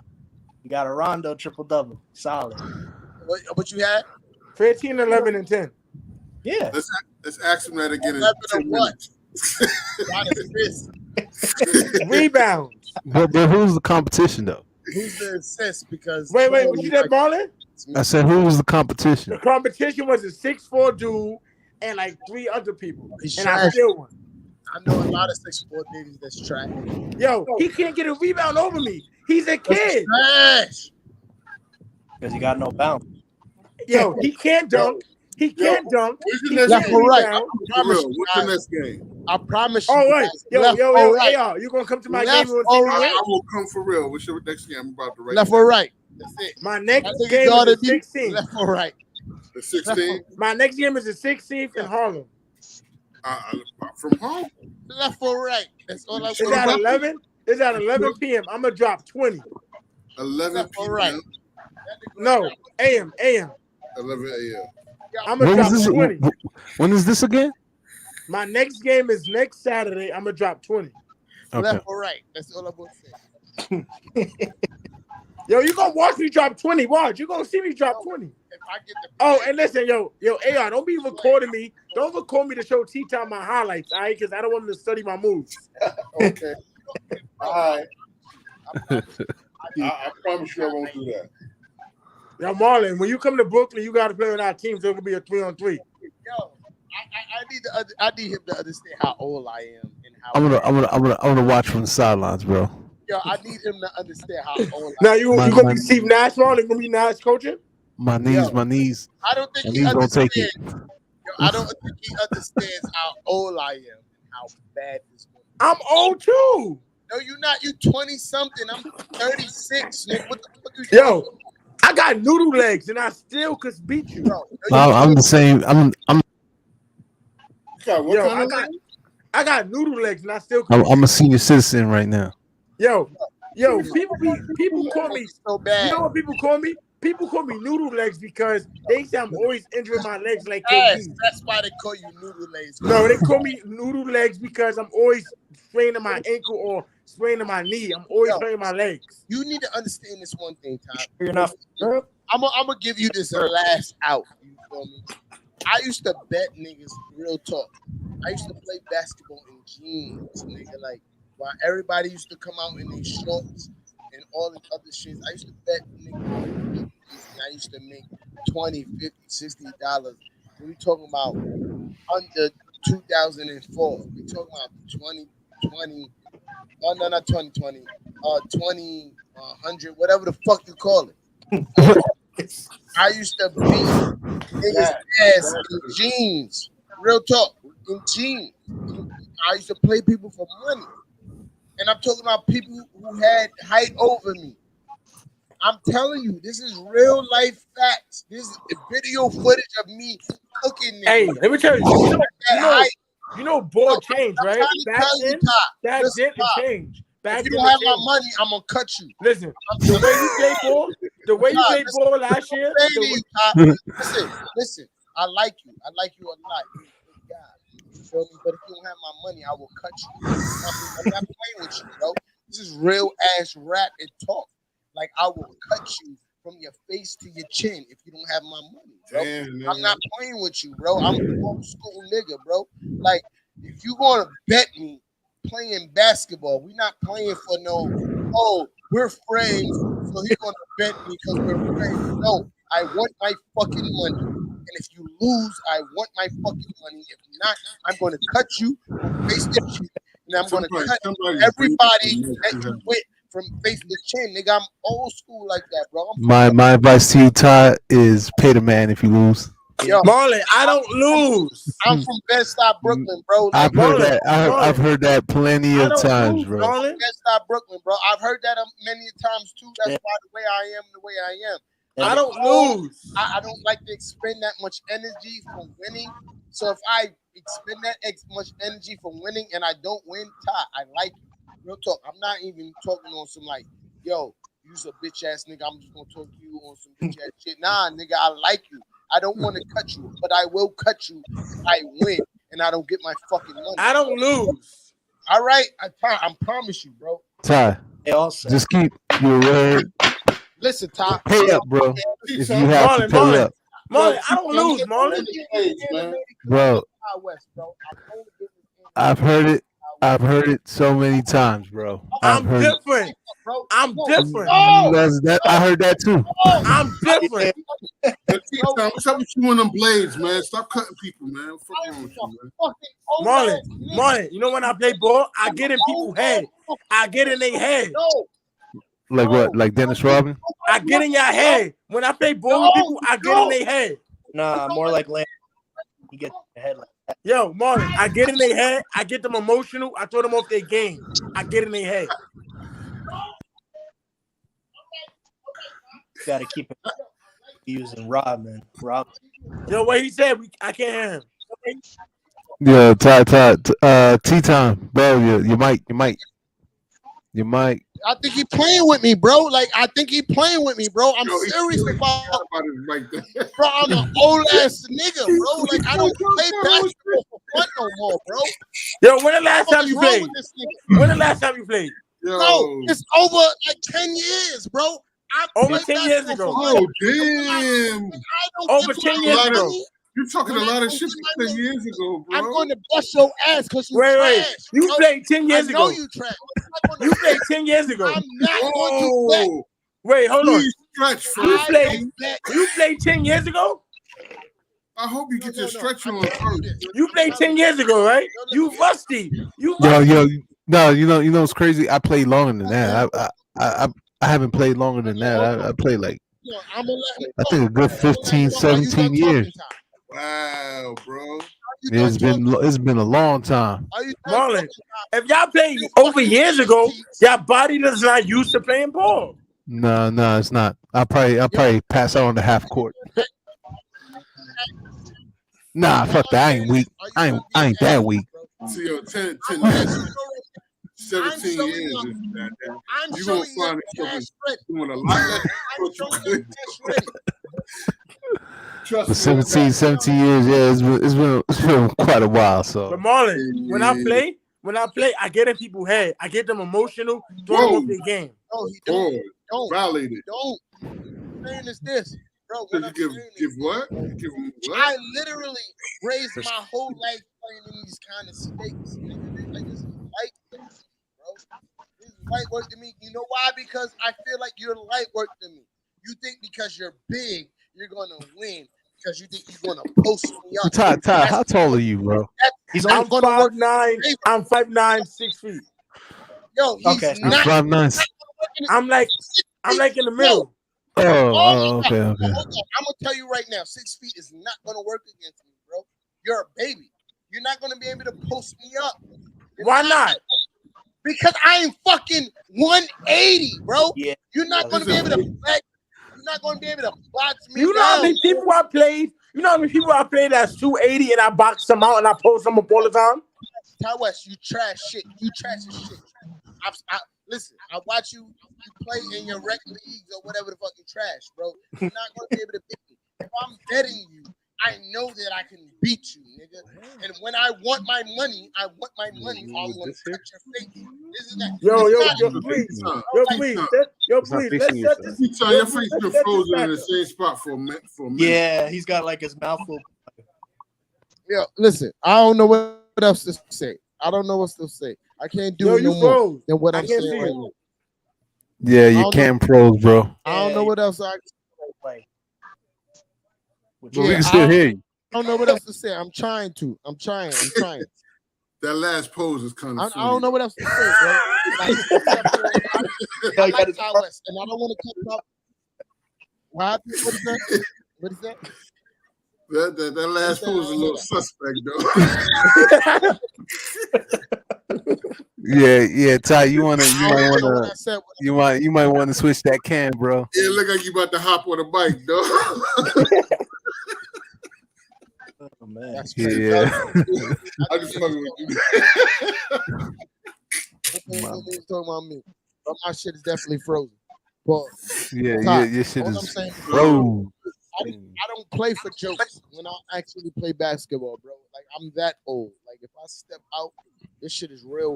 You know what I mean? Like either you gotta learn how to fight or give me my money. I'm getting my money. There you go. You catching up now. Okay. It's life or death at that point. He's too old for this shit. Tell your mans make the matchup. Yo, Ty, come on, bro. You can't. That's your fucking man's, bro. My guy already said he's lit. And I want my money, bro. Tell your man make the match. Listen. I'm a talk to Breeze. Me and Kev against Ty West and Big Fan Breezy for bread. Whatever how bread much? they want. How whatever much? bread they want. Because they Ty, Ty, make sure I'm not scared. First of all, I'm not scared. We've been waiting for 2 years. No, you haven't. Because you know why? It's an amount that he will cut you over, bro. And your man's reneged on the bet 2 years Not me. ago. Not me, though. Your man's, though. That's your man's. Yo, Ty, I was ready. I'm ready. Ty, how much you betting for? Whatever they want. Yo, let me tell you what it is. He said give him time. He got to get ready. Because you waiting on the 2v2, you might as well just do 1v1 at this point if your man ain't showing up. And do a 1v1 to 21. Me and Kev would do a 1-on-1. Then when Breeze is ready, we do the 2v2. Because you waiting on a 2v2 that doesn't sound like it's ever happening. It's going to happen. He said give him time. He needed practice. But I will say this, though. I love how you dodged the whole Kevin Durant receipts. You basically said, let's play one-on-one. I'll fight. He did do that, right? Thank you for bringing us right back, Steven. Thank you. You know what I mean? Like, I'm just really y'all you got for on that. topic. He did try to get away with that. He did. Shout out to Steven. I agree with everything you said. I'm not. Yo, T-Time, your mic, bro. KD's different than Saul. I already know what type of time I'm on, bro. Listen, I like you guys a lot, bro. Real talk. You gotta chill with that blade, man. Put that shit away, man. Oh, nigga, I'm 5'5", 180 something pounds, nigga. That don't mean you gotta use the blade. I my whole life with it. If we're gonna play, and I'm gonna put all my effort into playing basketball at this age, you gotta risk something. We're not just gonna play off the we play. No, nigga. I could be doing other shit. So when we play for stitches, what we doing? Yo, I'm gonna tell your boy to make the matchup. Listen, Ty. How much you betting though? That's when his boy confirms. Because you gotta make sure. Listen. You gotta make sure when his you boy can play the bet. When his boy confirms the matchup, asking for the matchup. I'm not talking about Kev. I'm talking about when Breeze accept the matchup, we can get down to business. How much though? How much is gonna be on the table? However Breeze want, whatever Breeze put down, that's how much we put down. That means it's never gonna happen. Yeah, probably never. For who? For me, it's gonna happen. I wouldn't need Breeze. I get somebody else. So Ty, you gonna let Breeze set the bet, and he's willing to cut you over the bet? Bro, you better get people you could trust. No, you know what he's trying to do? I'm gonna tell you what he's trying to do. He's trying to get people you could trust, bro. Trying to get us to accept the old nigga bet so he could go and hire young niggas. Yeah. Shout out to this live though. It's been almost live for 5 hours. Me, you versus Kev and Big Fan Breeze. Yo. I know. So you saying Breeze don't want to bet that bet? Yes, that's exactly what I'm saying. Okay. Like, because you're talking about getting other niggas, and I'm like, bro, that's not even a part of the. Because if Breeze don't want to play, I need somebody else. Because he's scared. What the fuck? What are we not understanding at this point? So bro? listen, how about listen? If you don't want to do the 2-on-2, you play him 1-on-1. I play Kev 1-on-1. Bro, it don't. I think $100 is a fair. Bro, if I play Big Fan Breezy 1-on-1, you got to do $300 for the fucking. 300 1-on-1. Bro, listen, if we doing 1-on-1, like you know how much energy that's gonna take from me. Like I'm an old nigga, bro. Like I'm just saying. I mean, you gotta play. Would Breeze take the bet if you do a 1-on-1? 100, I could skip to my Lou 100 on Big Fan Breezy. Would he accept the bet on 1-on-1? Yeah, my price is too high because I got. Bro, this is what I'm saying. I got more issues. 300, bro. 300. What'd you say, Marlon? I said my price would be too high. I got two bum knees. Talking about me and Big Fan Breezy 1-on-1. Will he take the bet? Will he take that bet? You tell me, motherfucker, what you mean? I'm asking you. Would he take it? I'm telling you, I will take the $300 bet. Me versus Big Fan. I know you would. I know you would, but I'm saying, would he take the bet and play you? That's your man. What the fuck you mean? How I'm supposed to know? How I'm supposed to know? That's your man. You got to step in. So I'm supposed to know if he gonna take it or not. That don't. Yes, that's your man. $300 is cut worthy though. You gotta know. Yeah. But how I'm supposed to know? I can't read his mind. I thought you was talking about you know why? Because you know Big Fan Breezy ain't that fucking nice, bro. If it's 1-on-1, I understand it. 300, I understand I can't that. read his mind, so I don't know. Yo, I'm not betting on my own for less than on my own. If Listen. Listen, tomorrow I I'm an talk. old nigga, bro. Listen. Tomorrow I talk to Breeze. And tell him pick a day and we playing. I'm confident enough to bet on my old ass that hasn't played in 7 Yo, I'm coming. I'm filming. I'm filming this shit, yo. Yeah, make sure you get the highlights. Make sure you get when I break their ankles, all right? And you make sure that. Hold on. We talk about you battling too in this 300 situation. That's a whole different bracket. Nah, I'm filming. You talking about me? No, I'm not talking about you. I'm talking about Kyle West.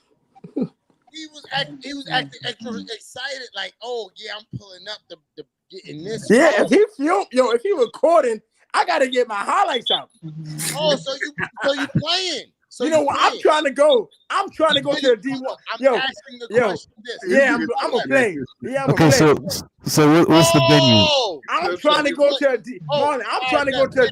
Listen, I'm trying to go to a D1 school. I need my highlights. Yo, I'm trying to go to a D1 school. I need my highlights. You don't even understand what you got yourself into. You trying to go to D1? You need time. I'm trying to go to D1. We talking about. You trying to get highlights on you? I'm trying to go to Mike. He's trying to posterize you, dog. I'm gonna posterize you and Kev. I don't need to posterize him. I'm going to the basket. Listen. You and Kev, I'm posterizing both of y'all. I'm posterizing you and Kev. No. I'm dunking on you and Kev. First of all, you talking about me and Kev. You talking about me and Nick and Breezy against each other. Then you saying you're interjecting yourself into that. That's another feed, bro. Like, what are you talking about? I'll play both y'all. I'm sipping slow and I'm saucy, so y'all. Yo, I'm a dunk on you. I'm a dunk on you, and I'm a dunk on Kev. Yo. All that yelling. Yo, my man Kev, he's knocked out. Yo, Marlon, I'm a dunk, Marlon. I'm a dunk on T-Time. I'm a dunk on T-Time, and I'm a dunk on Kev. First of all, well, I'm not talking about that. Who can't dunk? Who can't dunk? I could dunk. You, nigga, what the fuck? Yeah. T-Time. I could dunk a little bit. T, you could do something. I can't dunk. I'm not going to lie to you and say I could dunk, but I'm going to get to the basket, bro. And he can't do nothing to stop me from getting to the basket. Yo, Marlon, is that you hear it? Yeah, that's Kev. He's knocked out. I know for a fact Ty West can't dunk. You sure about that? Yeah. Against defense, no. You feel me? Against you just run into the basket with nobody defending you, absolutely. Against defense, no, nigga. You really think if I'm gonna jump from the half court and dunk? I can't do that. You can't dunk with defense on you, nigga. That's what I'm saying. He's saying you're not gonna posterize anything. That's what he's saying. Bro, what is Damn, you're not gonna posterize nothing. You sure about that? I'm a practice. Freaking Ty. Left or right, bro. I'm never made. All I'm gonna say is don't stand under the basket. Don't stand under the hoop. Any qualms about what I'm going to do? All I'm gonna say is don't stand under the hoop. All right, cameras. If y'all could get some hands on your hands on Peruvian, record the video. some Peruvian rum. I need to send my highlights to Duke. I'm trying to get my scholarship. All right. Okay. All right, Duke. Yeah, I don't fuck with Hennessy, bro. I'm trying to get my D1 scholarship, so I need my scholarship. If that's what he's doing. Yeah, I'm nice with the camera, dog. So. Yo, hold on. If that's what he's doing against me, he's never going to make it. Who? You, nigga, what the fuck? I've never started the whole time. Like, why is this such a hard situation for you, bro? Like, I haven't stuttered. Nigga, I think he's scared, bro. I'm going to Duke. He gonna record my highlights. And Duke gonna give me a scholarship. I'm a whole ass. Breezy don't want that competition. Breezy's not scared. Yes, he is. Yo, he was the only person.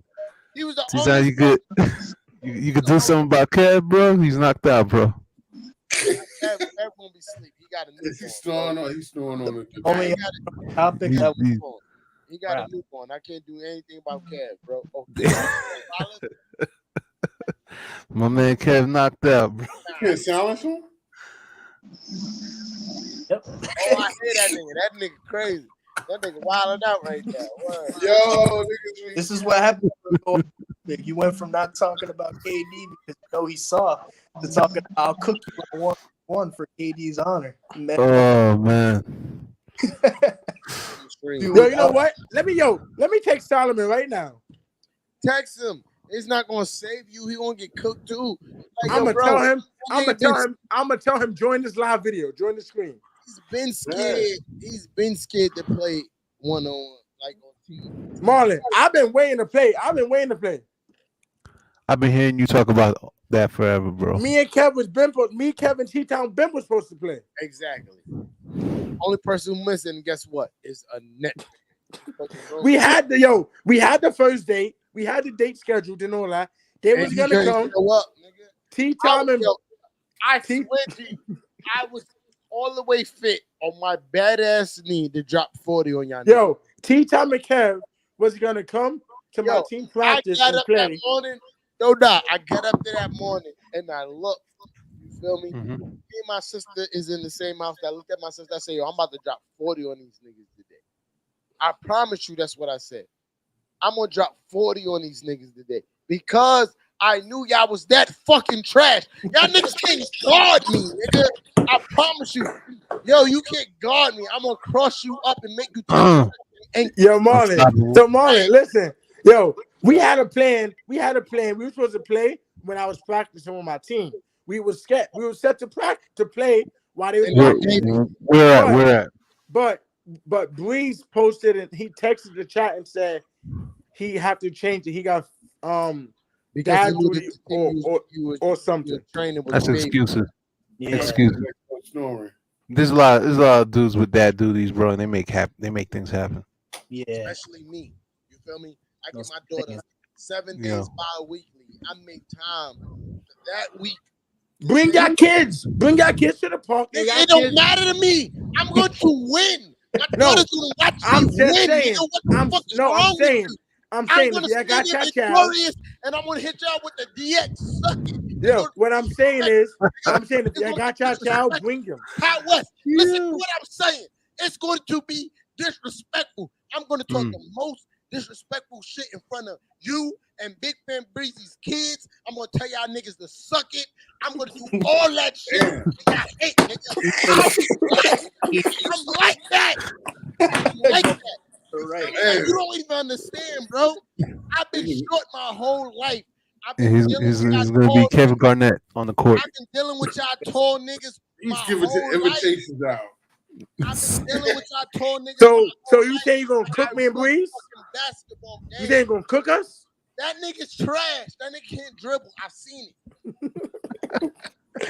Yo, how long was that? How long was that? It don't fucking matter. He's trash. Nigga. He been practicing.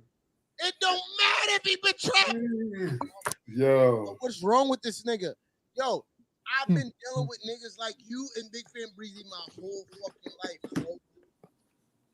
And I'm good because of it. I'm strong. I'm going to run y'all niggas over. Y'all going to complain and cry about fouls. You feel I don't complain about fouls. Big Fan Breezy is. You know why? Because he's soft and he's a bitch. When I get fouled, I take him like, oh well, it's basketball, right? Listen. I am 5'5", 180. He's going to complain about fouls because I'm going to run that nigga over, bro. I promise you. This is not even a joke. I'm real life like that. Let me text you right now. What you gonna be like? Oh, shoot for it, like a bitch because I know y'all bitches. You're gonna be and me and Kev gonna laugh at y'all being bitches. And you know what we're gonna do? I'm gonna run y'all niggas over again. And a fucking again, and a fucking again, and a fucking again, and a fucking again, and a fucking whoa. First of all, if it's a foul, who shoot for ball? If it's a foul, who shoot for ball? I'm gonna make y'all feel like if it's a foul, nobody shoot for ball. I'm gonna run y'all over. Nobody shoot for ball. Because y'all already know what you're gonna do. It's not even gonna be real foul. So Ty, what's his strength? If I get fouled, what's the biggest part of your game, bro? I know. I'm talking about your partner. He's a bitch. He's gonna call fouls, and I'm gonna keep on running him over.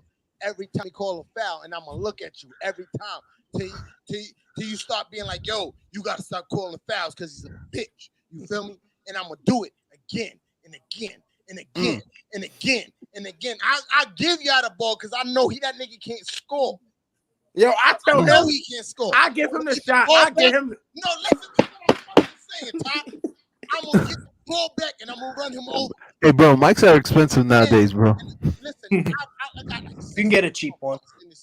What are you talking about? I got 6 of these motherfuckers in here. This is what I do. Yeah, this podcast shit. This is what I do. And I'm not here just talking just to talk. I know Big Ben Breezy is a bitch when it comes to basketball. I'm gonna run that nigga over and over and over you gonna over and over and over. Damn, you gonna shit night him? Fucking kids over and over. Damn, you gonna shit night Breezy? Like, yo, tell your basketball game. Fuck up. Cause I'm like that. You feel me? I'm like that. You know when people got their kids, they play hard, right? When people got their kids, you the fucking ball. You know when people got their kids, they play better, right? He's soft. When people got their kids, they play better. He's soft. I'm gonna run that nigga over. I'm gonna pick him up. If his son is there, he gonna wanna. If his son is there, he gonna play ball. He's not like that, bro. I promise you. I hang out with that nigga more times than you do. He's not like that. He's not like that. He is not like that. Guess what? Damn, like Ty, you might be on the losing team, bro. I'm like that. Guess what? I'm like that. Marlon, I don't back down from no. If I have to carry the team, I do it. I'm not saying you're gonna back down. I'm just saying you might have to have a better partner, bro. Listen, if I gotta carry the team and get the rebounds and do the scoring, I'll do it.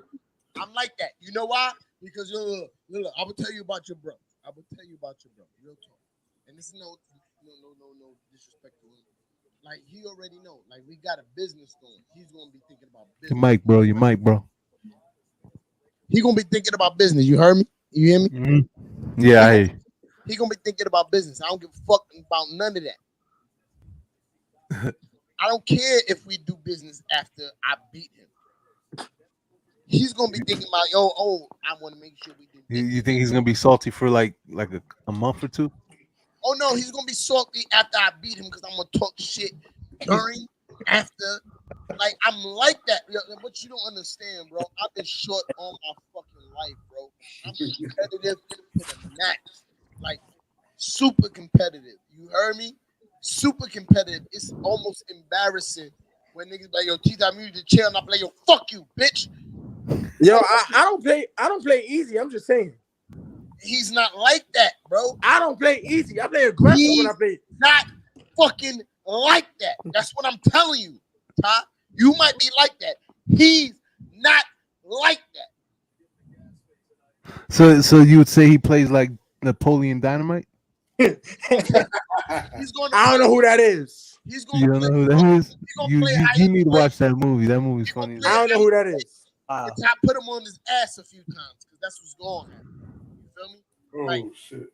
He basically said, y'all guys are the Rain Man. I text him. I'm gonna wait till he reply back. Put him on his ass. That's damn. I text him. I'm gonna wait till he answer back. On losing, his ass is what he's gonna sit on, and I'm gonna talk shit about it.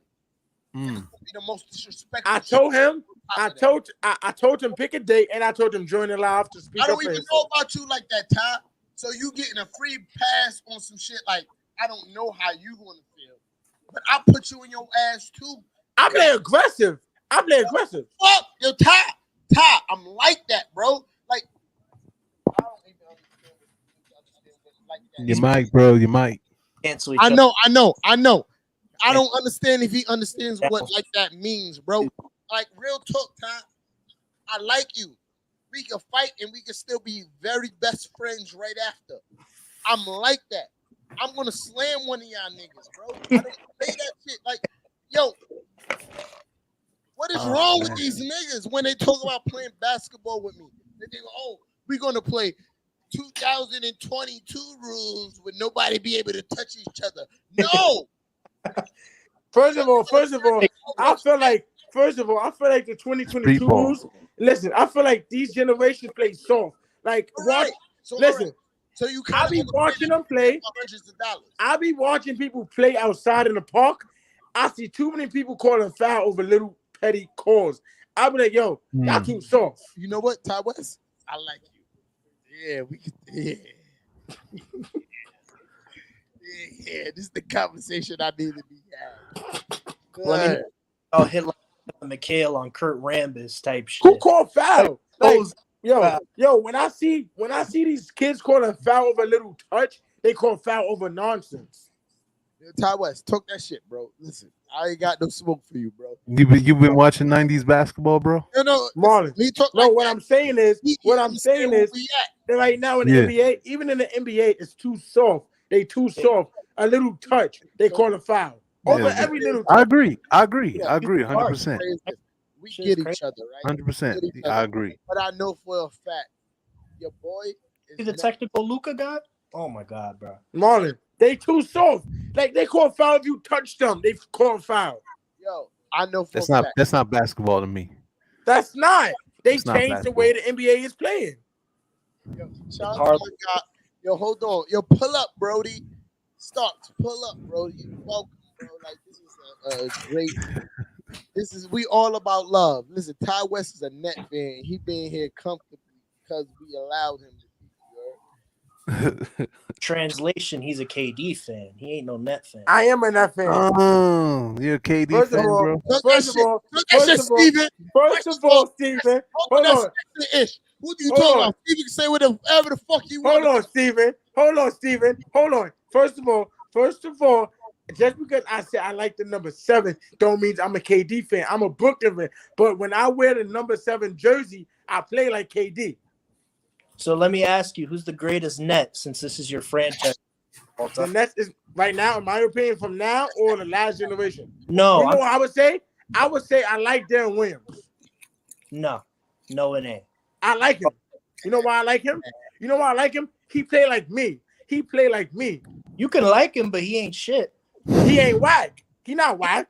But Yo, he listen, ain't. I also like Stephon Marbury. That's my favorite Nick, but he ain't shit. Jason Kidd is the greatest net ever, all time. You think Jason Kidd? Yeah, Jason Kidd. Yeah, Even and like, that's proven. Like that's a fact. Like You that. say That's something that you can't even argue. you know what I'm saying? Like that's like so obvious. Like it's blasphemy to argue it. It's Yeah, like it's saying, definitely blasphemy. like that's Yeah, black it is. in and of itself. It is. It's definitely. Ty West, listen, I'm gonna let you know right now. Like the Knicks fans I have in here is different. Like Damn, your video froze. Steven is fucking different, bro. I have a hard time getting my point across when I'm talking to Steven. I have to make sure I'm on my fucking P's and Q's. And That's because I agree with the shit you be talking about, but the problem is like I don't believe in the players that you talking about, bro. No, listen. For Steven, them, I get it. And we already there. We ain't got a debate about who disagrees with what. I'm just letting him know when he pull up to here and he sees Steven's name in the motherfucking cast. He needs to tread lightly. Steven gonna put him through the ringer. Like Marlon is gonna give him the pass because he's a net fan. You feel me, bro? My pass has limitations. Though. Steven is not gonna do the same. Steven's gonna put this motherfucker through the ringer. So get your guy on the line. The only reason I believe you're a net fan is because the Knicks haven't won shit in so long. No. You know why I don't like the Knicks? They always sucked. Okay. Yeah, that's what I'm saying. That's the whole reason why I was never a Knicks fan. I would never be a Knicks fan. Bro, if the Knicks won, you'd be a Knicks fan. First of all, you would never, ever, ever see me support the Knicks. I cannot stand them. Rub you the wrong way, boy. But there's one thing you did lose the bet. Okay, I know I lost the bet with Kev. I know. That means you got to wear a Knicks jersey in front of the Okay, and listen, Marlon. Me and Kev have 2 bets. Me and Kev also have a bet saying when me and Kev play 1-on-1, if I beat him, he got to wear a Nets jersey, and I'm gonna beat Kev. Oh my god. Okay, whoa. Which bet is this? Huh? Which bet is this? Me and Kev had two.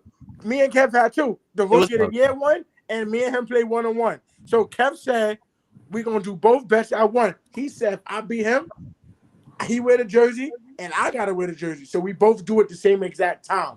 I'm gonna beat Kev. I So thought you coach of the year, who that goes to? It ain't go. You know who going? You know who getting coach of the year? for the Nets. What was that dude, that young rookie you had that you said was gonna win Rookie of the Year? That's at least what. That's Kev, what. That's That's Cam the Thomas. bet. That's the bet me and Kev talking about. But yeah, you gotta for rookie, Marlon, Yo, for rookie of the year, for Steven. rookie of the year, I'm giving rookie of the year to the Grizzlies coach. Really? Oh, you mean coach of the year? Coach of the Year? Yeah, coach of the year. I'm giving it to the Grizzlies coach. Shit, I wouldn't get Grizzlies. Shit, I give it to the Grizzlies coach because one, they winning not just because Ja Morant is out. They winning because the coach know what he's doing. or it could Man, be a really good team. I mean, like their lineup deep. Like I they know got. the lineup is deep, but you got to give the coach credit. He's doing a great job. I would I'll give him credit. I'll give him Son. credit. be honest He's with you. Marlon. He's doing better than Ash. You could make an argument that some coach got robbed last year because I don't think Tibbs really should have won Coach of Who the Year. got robbed last year? Tibbs won Coach of the Year last year. And No, I'm saying you said somebody got robbed last year. Who got robbed? Suns coach, you can make an argument that he got Monty Williams. because he went to the finals and he brought the Suns back from being, a non-playoff team because in the bubble playoff. And Yeah. He did get robbed last Yeah. year. I don't know how Tibbs got it. because the Knicks hadn't, been to the playoffs in so long. Tibbs been there in the 90s. There was a lot of, that's the reason why the Tibbs won it because And Knicks then when the Knicks went to the playoffs, they realized Tibbs Yeah, did a good job. period. Like we're the number one in terms of like sales. Listen, last year a lot of Nets fans thought Nash was going to win Coach of the Year, and I knew it wasn't true. And they were crazy. But They were I mean, crazy for that. Marlon, Absolutely Marlon, crazy. I would have told them me they and you both know, all Marlon. sniffing Marlon, that me and yeah. you both know they was not winning. Nash was not getting Coach of the Year. That Marlon. ain't win nothing, bro. Yo, Ain't win nothing. even if Nash become a better coach, he still ain't winning Coach of the Year. well, yeah, because Nash argument Nash isn't really the one coach. I just realized T-Tom's video froze. I thought he was just looking at you for crazy for a good minute, Ty. It's Nah, not he like froze. He froze again. ain't no shit. Their play is give the ball to Kyrie to I don't even know ISO. what happened. Yeah. Exactly a play. Shit, Nick run the same playbook since the 80s. Toss it to the low post to your best player and let him go one-on-one.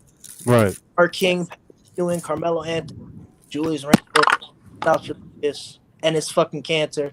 Like every single player, whoever your best player was, he went in the post, dumped it to him, and then ISO'd one-on-one in the half court. That's literally the whole Knicks playbook. Yo, That's the David. no, You have coaches. never hit any. You have never hit any fucking take on the head as accurate as you did that one. Excuse me. That's exactly how every superstar player on the Knicks has ever been treated. Oh shit. Like Nash wouldn't even have got the job had KD and Kyrie not asked for him. Dude That's got a no, fact. none. Never coached anywhere. G League, overseas, nothing. And you know what's crazy? I've done a live with the quote unquote who run the city net fan in Boston. I told them, I was like, yo, the guy who was interviewing that whole situation pretty much gave up everything about the Nets when it comes to their situation in Brooklyn. And he pretty much said that, hey, Steve Nash was a shell of a coach for them to just do whatever they want. They picked the Brooklyn Nets because they knew that organization, but it gave them, control over whatever they want. And these are all things that we are watching in real live TV. Facts. But we act like it doesn't exist because it's KD and Kyrie. And we've been live for almost 5 hours. Actually, over 5 hours now. Which Guess is what? I didn't expect y'all to still be on. I don't give a shit. I don't give a shit because I've been here drinking Hennessy and I'm through almost a liter of Hennessy. So That's 5 hours of content for the people. Yeah. yeah, I made y'all live better. You see, that's why y'all need a net fit on this. now Ty West, if I kicked you out, we still would have been on here 5 hours. I promise. I'm like that. Yo, Ty West, I need you to understand this one thing. And I really don't be trying to boost my own ego. I'm really fucking like that, bro. I fight. I talk best shit because I'm like that, bro. I'm the shortest nigga in the room, but I'm really like that. You feel me? So when I talk and I say whatever I say, that means I'm like that.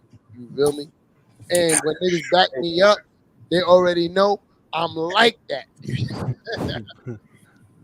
Shit, when I was 5'5", I kept saying like, "Yo, when is this growth spurt coming?" Like, shit. I kept saying like, "Damn, I want to be able to reach the top shelf for the glass in my house." I knew I was always gonna be short. Who just said that? Steven. Oh, okay. I knew I was always gonna be short. I promise you, I knew I was always. 7th grade and shit. I was like, I went to junior high school 117, one of the baddest junior high schools in fucking Brooklyn. But at the same time, I already knew. I went to Walt Whitman. You went to Woodman? That wasn't no cakewalk neither. I don't even know what kind of schools those is. Y'all old. You probably are. I ain't gonna hold you. Yeah, You know Marlon, what's the name of your school, Marlon? It was Walt Whitman. That was in Brooklyn? Yeah, that was in Brooklyn. That was in East Flatbush, Brooklyn. That's probably not be here no more. Yo, you know Right, where El Green LG I'll be right back, Projects though. is? Post fades to the end. What you say? LG Projects. In Brooklyn, Brownsville? Nah, this is closer to downtown Brooklyn. Nope. LG? Nope. Oh nah, you would have got robbed then. I promise you. They changed it. It's called it's Fort Green now in Whitman House. No. I know Fort Green, but LG was a different project. You feel me? I would have got robbed in that neighborhood. Yeah, you absolutely all day in America. What you talking about? I probably would have been a nigga who robbed you. Nah, real shit. And you laughing? Yo, I be in Fort Green Park. I run that park. Now because I'm an old nigga and I go home. But like if you was in my age group and you went to school in LG projects or like you went to 117, my cousin was that nigga, and my cousin used to report the niggas who he felt like wasn't in his radar to me. Yeah, I'm gonna teach your money, bro. Real shit. My cousin used to steal Yo, they got me going on this. My cousin used to steal out the vending machine and take everybody money, and I would have got your money, bro. I promise you. Like that's not even dope. This is real life shit. It was in my age group. I probably sure you catching up. Yeah, they took your money, bro. Even if you would have said no, we would have turned you upside down because that's the type of time we was on, bro. Like I was a poor nigga, bro. Like Yeah, let me tell you how crazy it was back in the days. Remember those Jansports book bags? absolutely. Who still wear those? I would have taken the strings too. You had kids dying for those strings, bro. Yeah, Marlon, you said what? Kids were dying for those strings. People used to beat you up for your book bag string strap. Oh, good. Beat you up, beat you up. Some kids lost their life, bro. Over that. Over a Jansport. You know why? Because I could get about like $3 for a string. What you mean? I'll beat you up, nigga? I could get like $2-3 a string. What you? That's so old school. It is, but at the same time, nigga, I'm so old school that I was so poor. I'd have beat you up.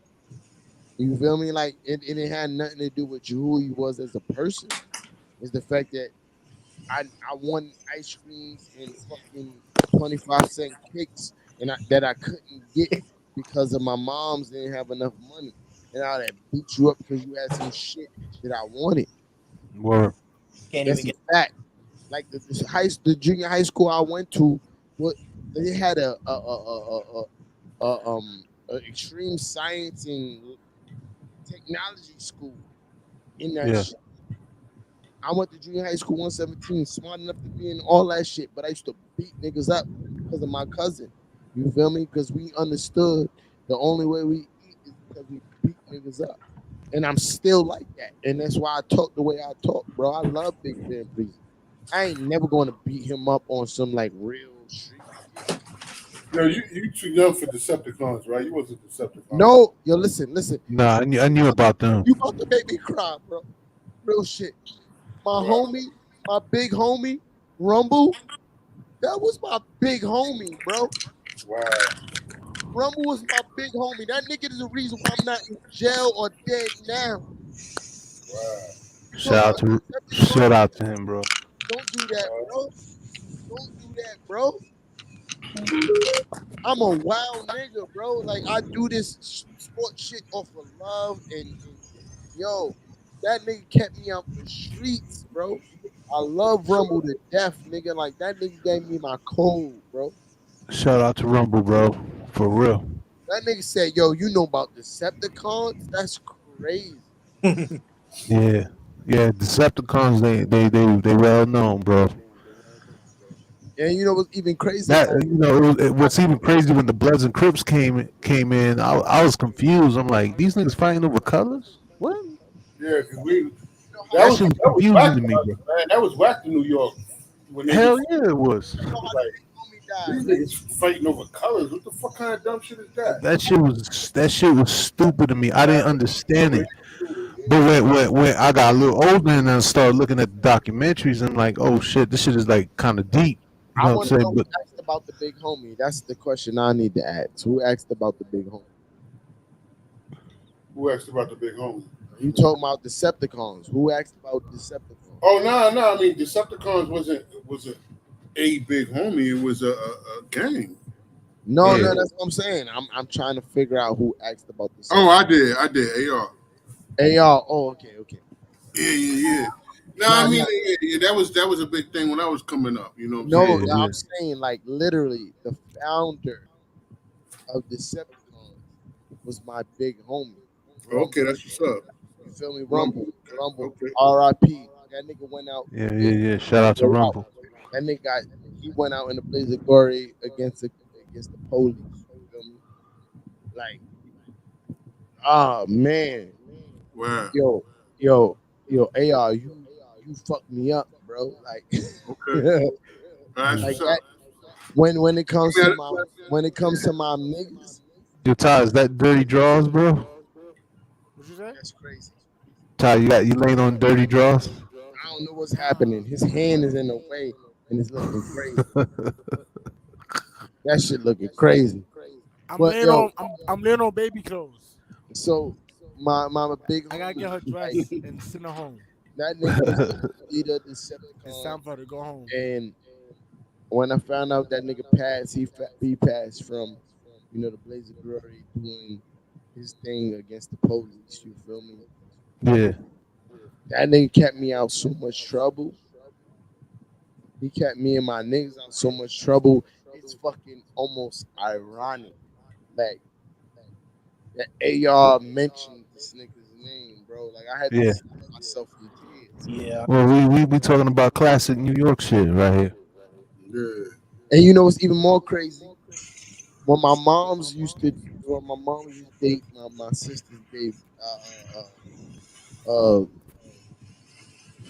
my sister's baby father. I don't even know how to fucking pronounce that, but he knew who the Decepticons was before I even knew who the Decepticons was. Which is crazy. Yeah.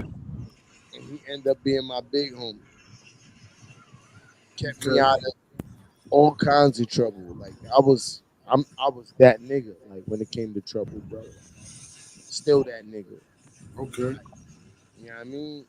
I love, and when I say I love y'all niggas, y'all keep me out of trouble, bro. Like that's why I want y'all here every game or every live I do. Y'all keep me out of trouble because, bro, it's so easy. Yeah, I know. Trust me, bro. It's so easy to get into trouble nowadays.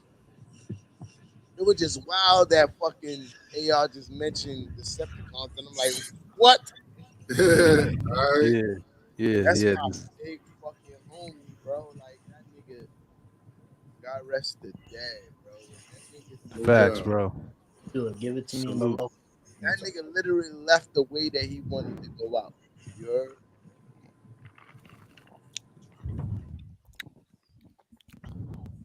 But yeah, real. can That's we real. That's real. the whole KD being soft and shit? Because I'm still Stop talking about for KD. explanation on that shit. He's a bitch. Net fans don't Steven, he's a they got bitch. evidence to it. Yo, Nothing. stop talking about KD. Bitch, I'm still, Steven. I'm still waiting on that shit, bro. Yo, Todd, don't get offended about. Like, don't Yo, Don't Ty get asking offended. for me.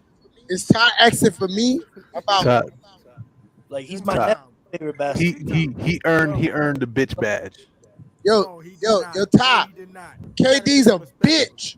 Put some respect on KD. No, he's a bitch. Can't do that. He's a bitch.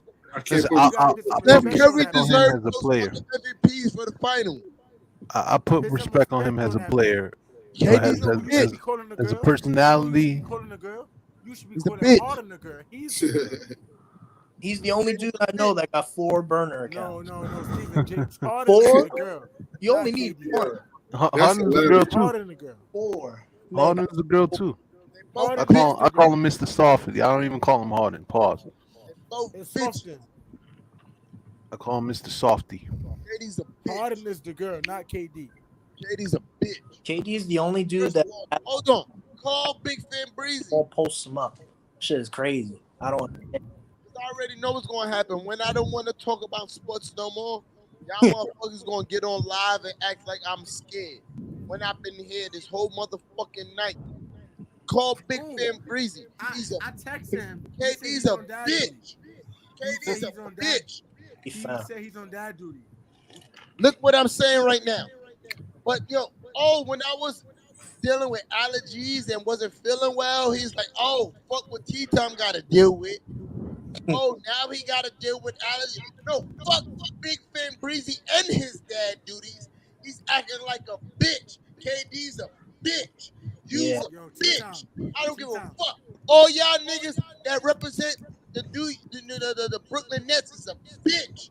What you talking about? They bitches. They ain't win no real tough games. They bitches. Oh shit! I'm thinking my camera. They bitches, nigga. Like KD don't got that. No, Big Fan Breezy, he's a bitch for not pulling up.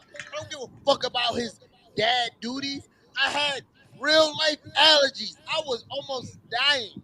That nigga didn't give a fuck. He got on Twitter and Facebook and was talking shit about me having allergies. So guess what? He's a bitch. KD's a bitch. Kyrie's a bitch. All them niggas, bitches. Fucking Steph Curry, bitch. Fucking Patty Mills, bitch. Seth Curry's a bitch. Steph Curry's a bitch. How is Curry a girl? How? Because when I was sick and had allergies, your guy was like, oh, he's scared of the Brooklyn Nets fans. Fuck y'all. So I'm going to let y'all know now that I'm healthy, he's a bitch.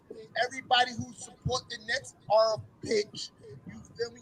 So what about Nash? What's Nash? I'm just gonna be real, y'all. Nash is a bitch. Just gonna keep. Super bitch. That's why he let go James Johnson. He's a bitch.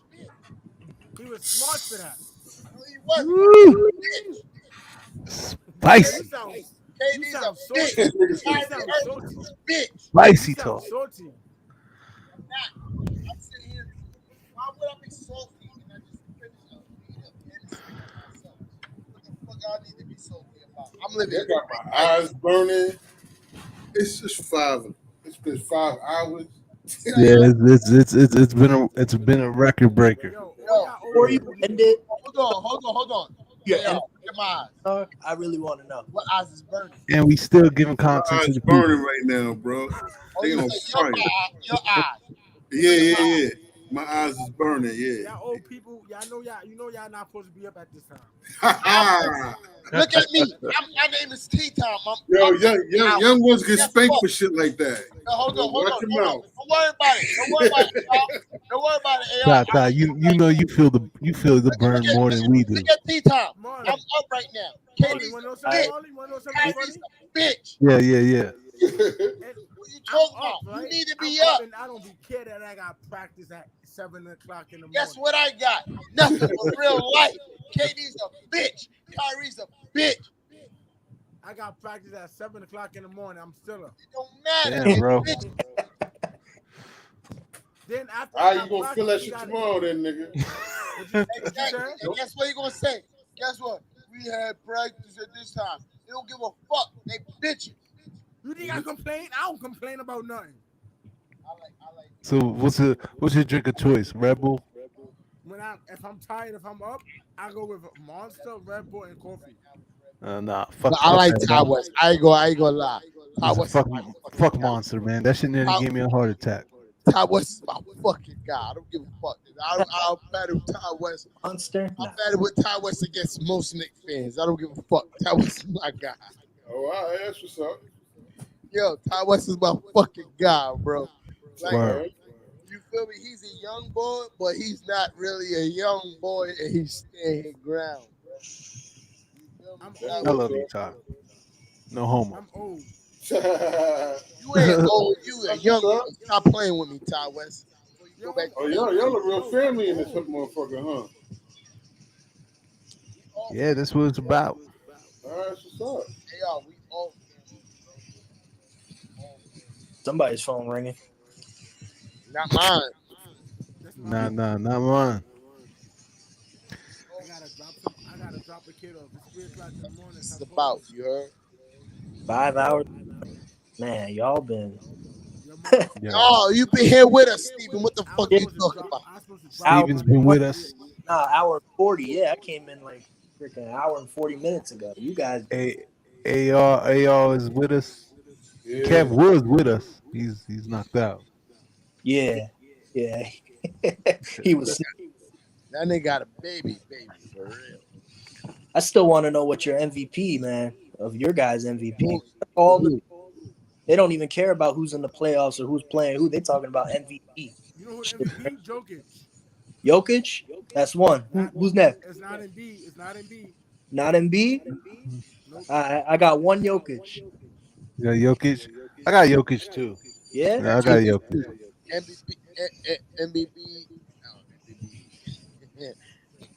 Embiid. I got Embiid. Yeah. Oh, so 2 Embiid, 2 Jokic? I'll tie break. Embiid relies too much on his foul call. Yo, you want to know what Jokic is MVP? Because he's playing with a motley crew of people we don't even know, and Embiid got he got Tobias Harris. He had Seth Curry. He don't got nothing. He had Harden. He got Man. dudes, and Jokic playing with dudes you don't even know should be in the league. They're G League guys. Shit. There's some point guard they got on the team named Campbell. Like, who the fuck is that?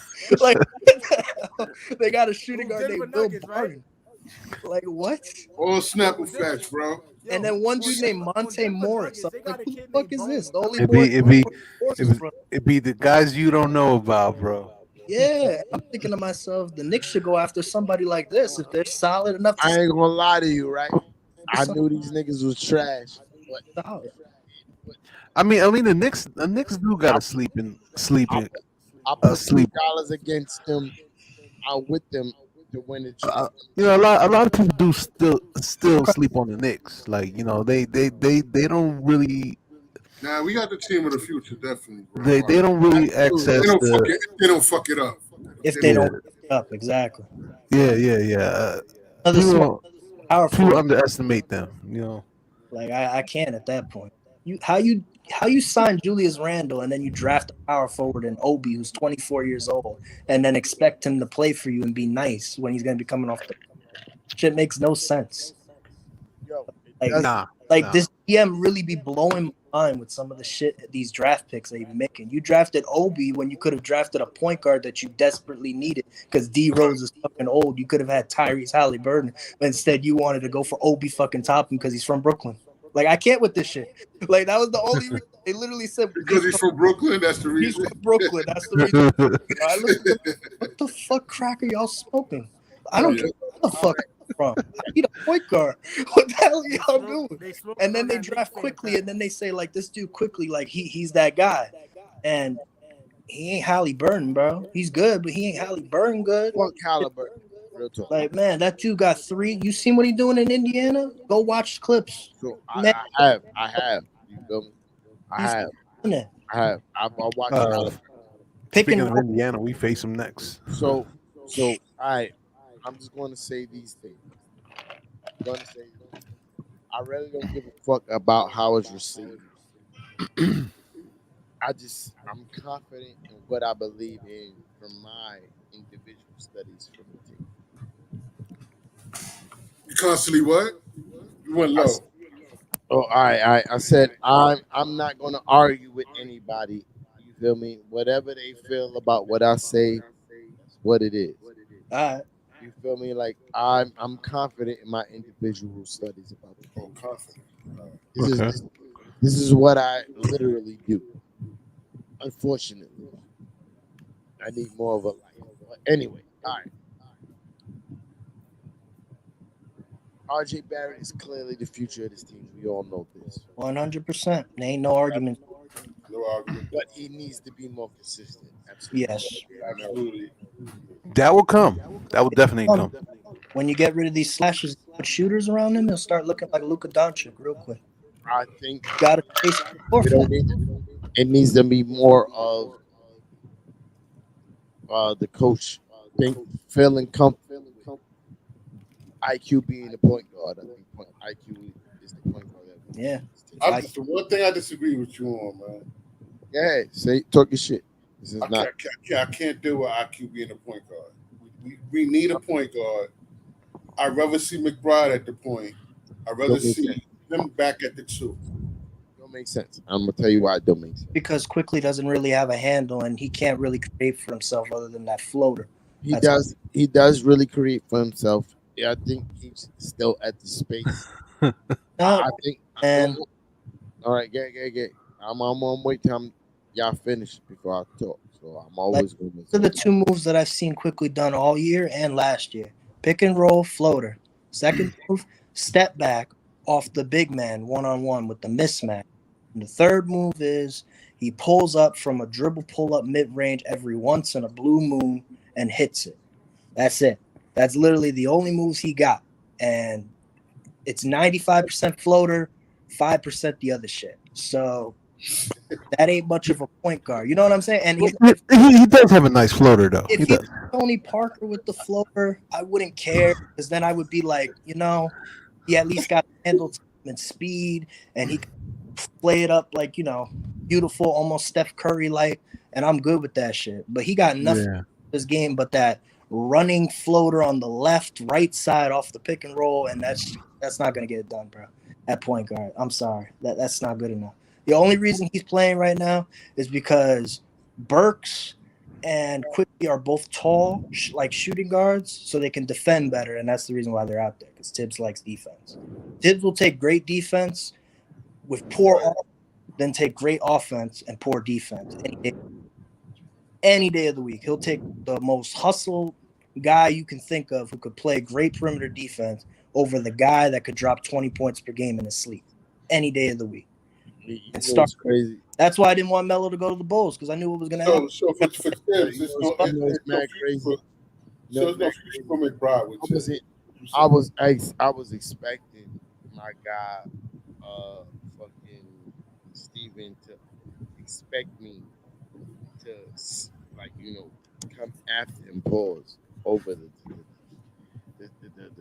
bull, like the space where he was at when it came to his fucking take. And I'm like, damn, he's just going to give me all this leeway. Makes sense. Not for fucking Steven. It don't make sense for all this leeway. All right. All this leeway. So, again, talk about, we're going to talk about fucking Quickly for the starting point. Because I love Quickly. quickly for the starting point, I think he's a great starter for this team. I don't think he should be the primary starter or the primary ball handler. I just think to start the game, he's nice. As it is so far. As is, if the team stayed the way it is right now, Right. Absolutely. I'm not mad at you. Absolutely. Absolutely. Right. No way we talking I'm not about mad at you for that. Yeah. no way are we talking about as a Knicks where this is a dream scenario. Right. RJ and Julius Randle told you pretty much this season that's not where they want to be. You feel me? I think RJ spoke to you as far as like, yeah, I can drive to the basket, but it ain't gonna be pretty. Julius Randle pretty much told you the same shit. I could drive to the basket, but it ain't gonna be pretty. Yep.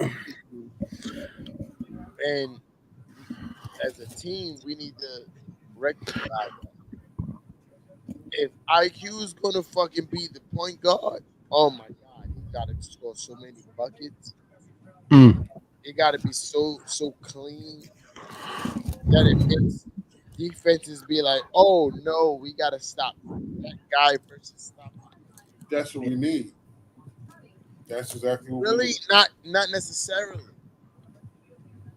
We need a point guard that's going to attack with such efficiency that it gives the same reverence. You feel me? Like a threat.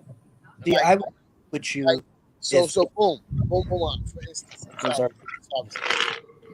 For instance, like always give what's the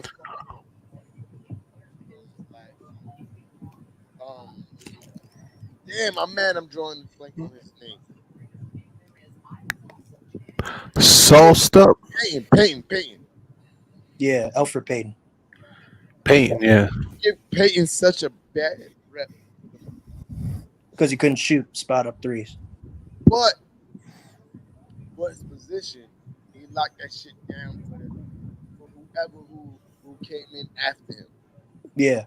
You know what I mean? Like, we don't have that now. Niggas gonna get buckets on whoever comes who after quickly, whatever. Buckets. That was the difference between Peyton and everybody else. Peyton be like, oh, y'all.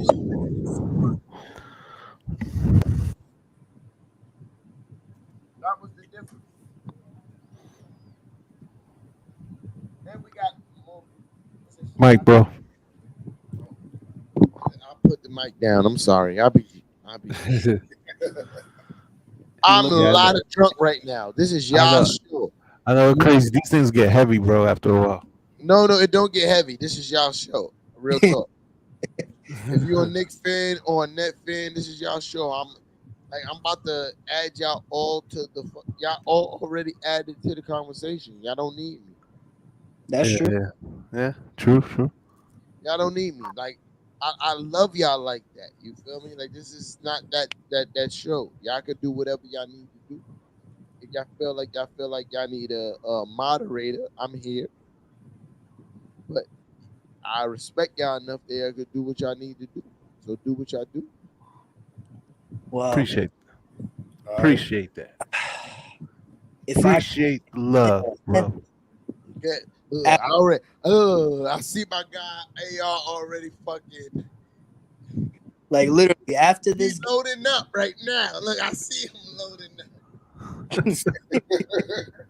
After this game, I've come to the conclusion that Obi is the future, and the rest of everybody else that's at the front court or in our front court is expendable. I'm sorry, everybody. That's Obi. That's it. Mitch, Sims, everybody. You're crazy because come on, bro. Just Obi. The Wizards had poor defense. I'm not even gonna say that. Don't get shit, Like they had poor defense on Obi. You could say it's late in the season. The best players didn't play. Yada yada yada. I don't give a fuck. All I know is the man was open and he hit his shot.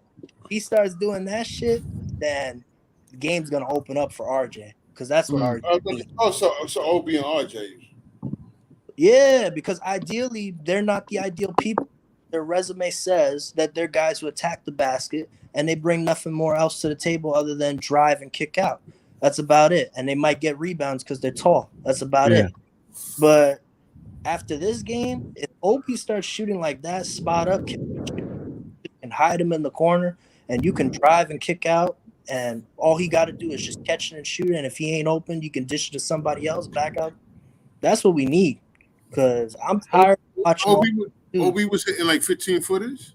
He was hitting threes, corner threes, wing threes, spot up, catching and shooting like he was Klay Thompson. I'm like, what the fuck is going on? Yeah, like, you can't expect that from him every night. I mean, I'm just saying, like, it's possible. It might be in his bag because we don't see him play. Now, granted, like, he hit shots like that, like, you know, catch and shoot, but there was nobody on him and nobody contested him. So, you know, you didn't know if he could do it in the NBA. Now we know he could do it in the NBA if there's nobody. I want to say this though, but Grimes is a better 3-point shooter than Obi right now.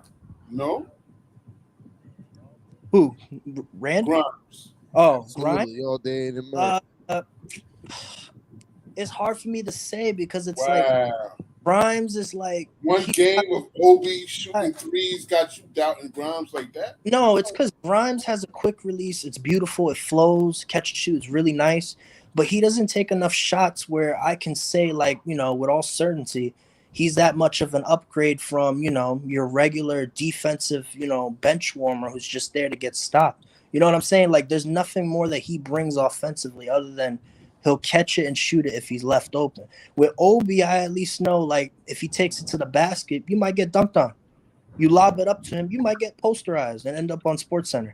You know what I'm saying? With Grimes, there's nothing but, you know, that great defense and length that he brings, and he's got a quick jump shot, so he's going to get it off when you get it to him on time. That's about it. You say nothing but. Distant like, that's not a lie. What? We made consistent enough because he whole career of Klay for you to be like invested in him. We made a whole career for Klay Thompson on the same shit. Yeah, you're right. That's true. Exact shit. And I get where Steven coming from, and I'm about to my monkey wrench shit. You know what I mean? Like Steven. Yeah. I see you, man. I'm just leaning back. Like, yo, listen, if I let Steven go, I need to hear it. I need to hear it. If I let Steven go, we be here all fucking night. Real talk. Oh yeah. Let's do it. Like I you feel me? Like I ain't scared of that. What's up? Hey y'all, I know you not. This is the love. Yeah, I gotta put this shit on the chart. Real talk. Like listen, I don't. You guys can look at the ceiling real quick. Hold on. I hand out the mantra Nixon, but I don't really hand out the mantra. You feel me? Once I feel like you can handle yourself in the gauntlet, I'm like, oh shit, that's Team Nixon. Like this motherfucker right here at the bottom with the B on his hat.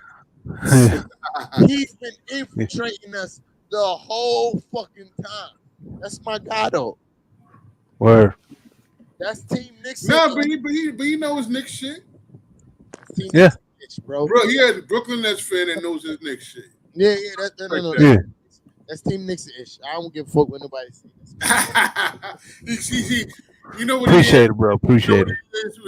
He's probably one of those heartbroken Knicks fans that just can't go all the way in because they've been hurt so bad. You know what it was? You know what it was? It's that. It was exactly that. Actually, I just couldn't take it no more.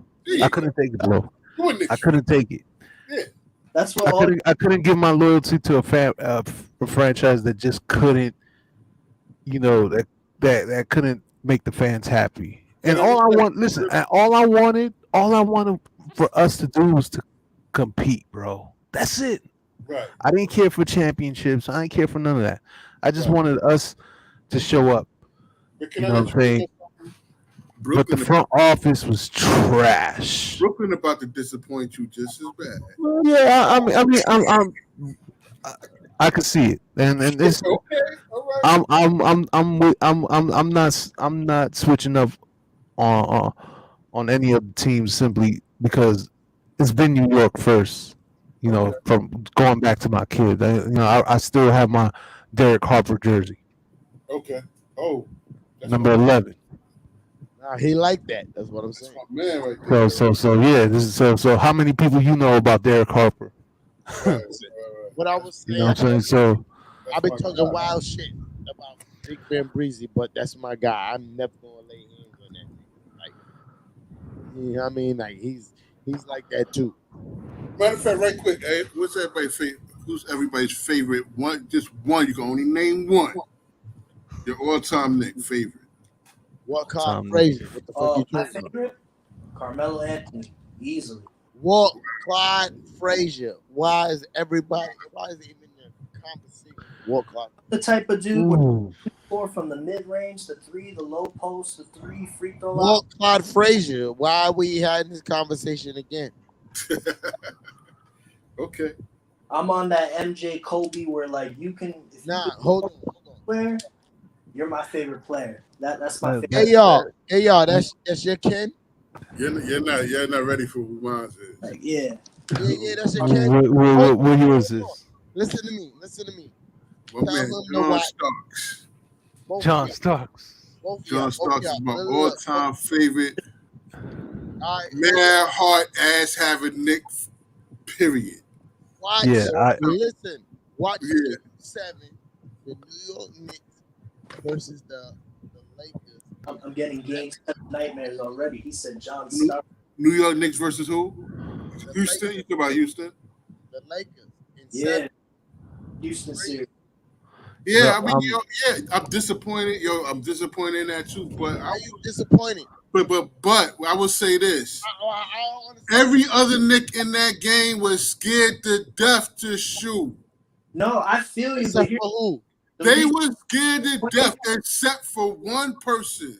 Who? True. Missing all night, but still not scared to shoot. True.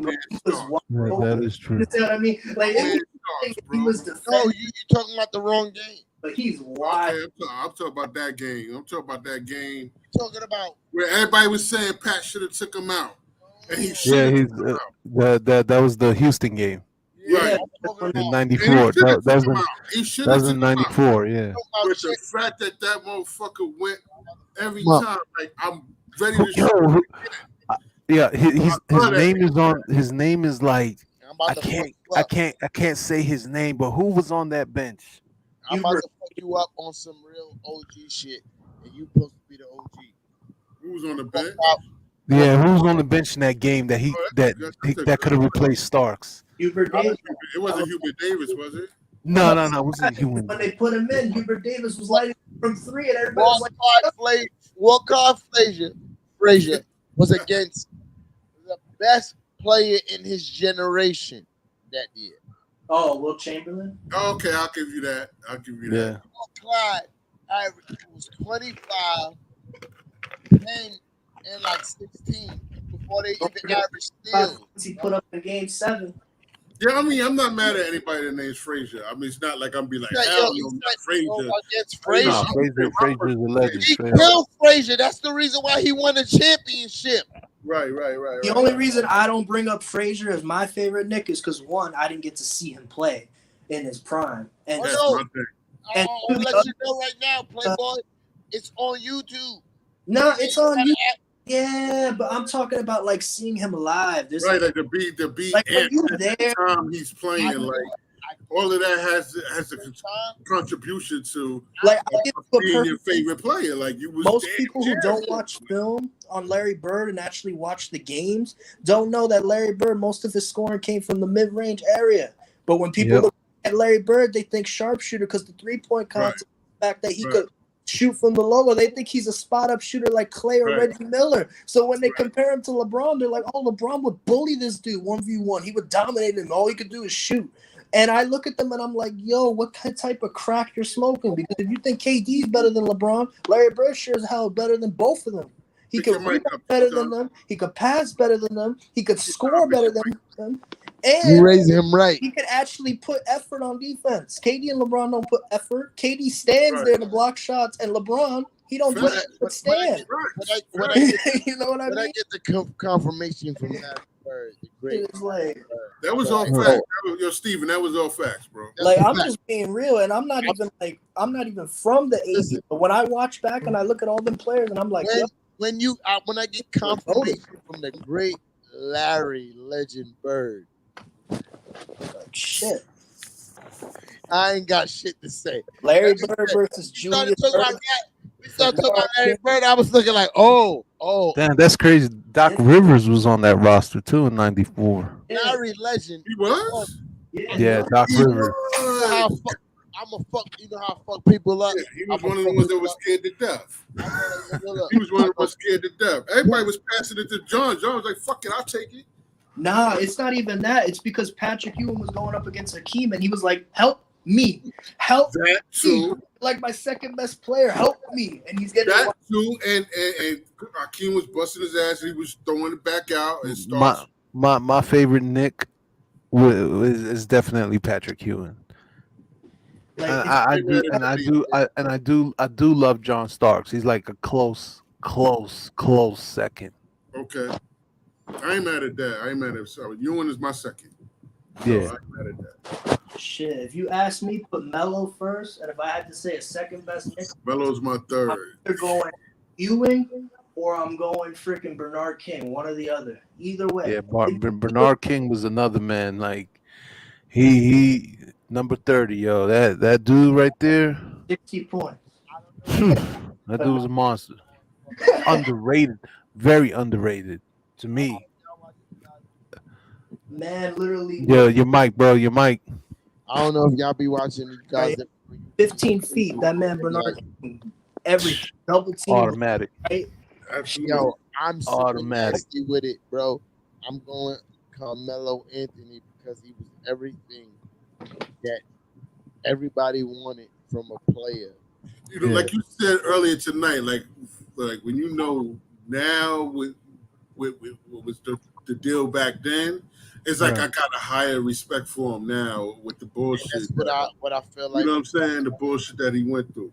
Yeah. That's how I feel with Carmelo Anthony. I ain't going to lie. And that was a good point you said earlier tonight. That was real talk. Because that's a fact. Like put a blackballed this man and said he don't pass. He's a ball stopper. That's the reason why we suck. Nah, y'all suck because you signed Jose Calderon, Lance Thomas, all these bums, and put them around him and said average 35 and carry us to the playoffs. That's ridiculous. So this 94 roster is really interesting. Fans today that want to do the same shit again. Trade everybody away for like a superstar point guard. Like, so y'all smart fan base. I like that because I've been tired of really trying to battle. I mean, didn't y'all Nets trade for Kevin Garnett and Paul Pierce and like they were old and that was terrible. That was terrible. You know what I mean? Beyond terrible. Steve was disgusting. Like, the Melo trade is nothing bad, bro. Like the Melo trade is like beautiful compared to that shit. Yeah, it was disastrous to say the least. Want to come back to that? Just bring up the Amari signing. That man was injured, taking hot baths and shit. We were on the right track when we got D'Lo and we got Prince, Jarrett. We were so on the right track, man. For real, yeah. Because remember Joe Johnson on those teams. Joe Johnson, he was great for us too, man. Joe Johnson. Joe Johnson, that was it. Man. I didn't think about Darren Williams because he wasn't the Darren Williams from Utah. He didn't do shit though. I was looking at Joe Johnson because like if the game's close, they're gonna give this dude Joe Johnson the ball and he might make some shit happen. Or Paul Pierce, Joe step back or some shit. Joe Johnson was that guy, man. He was, but like that man, Joe Johnson would be out there hitting contested mid-range jumps in the clutch. And I'd be thinking to myself, like, where did they get this guy from? Like, where'd he come from? I never heard of this dude before. Like, I'm like, yo, out here isolating people up at the shooting guard position, Yeah. ball forward position, power forward. It don't matter, and he's giving them buckets. Like it's like nah. I'm surprised y'all didn't invest in him and get him some like shooters around him. Like I would have done that. Forget Paul and KG. I would have just invested in Joe Johnson. That's a fact. Man, That's a fact. But you know, our highest point was when we had D'Lo.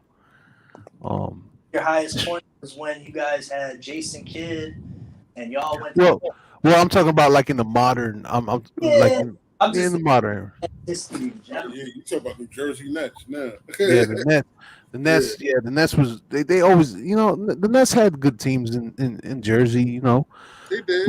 With Kid, Kerry Kittles, the alternative, Kenyon Martin. Mm-hmm. We even had Mutombo at one point. So they had some good pieces. Mutombo? Yeah, Mutombo. Yeah. I don't remember that. Yeah, we had Mutombo. I think at one point we had Stephon Marbury. Yeah, it did. Yeah, so it was like we had some good teams. Oh, it was wild. Steve Francis, Nate Robinson, Jamal Crawford, Eddie fucking. Yep. Zach. What's that kid name that murdered somebody? Shit. I guess he wasn't a factor. I can't even think of his name right now. Jason Williams. Jason Williams. Yeah. Oh, Jason Williams. Oh, damn. I didn't know how his whole. I don't know how long he'd been sentenced for. I ain't gonna lie, y'all niggas made me feel like I was in a B2K2 tour right now, Yo, this 94 roster is interesting. So you had Eric Anderson, number 42. You had Greg Anthony at number 50, point guard. Rolando Blackman. Oh shit, he's Panamanian. I didn't even know that. Rolando Blackman. Wow. He's Panamanian. I didn't even know that, bro. Yeah, I forgot about that dude. Yeah. Then you had he was the shooting guard. You had Anthony Boner. Oh yeah. Small forward. Mm-hmm. You had Tony Campbell. You had Hubert Davis. That dude. On the Nets? No, on the Knicks. 94 roster. Oh. Yeah. Up in game 7. Yeah. You had Corey Gaines, shooting guard. Patrick Ewing, of course. Right. Derek Harper, of course. Anthony Mason, of course. Don't forget Charles Oakley, yep. And then you had Gerald Patio. He ain't get no burn. Doc Rivers. Oh, you even had Charles Smith. Oh man, don't say Charles Smith's name. Yeah, Charles Smith, John Starks, of course, and Herb Williams. Oh, Herb Williams, yeah. I'm still trying to figure out how that dude in the game shooting the way he was. I would have benched him after he missed 10 shots in a row. Freaking John Starr. That shit is ridiculous. Man, but it wasn't on. But y'all niggas went to B2K.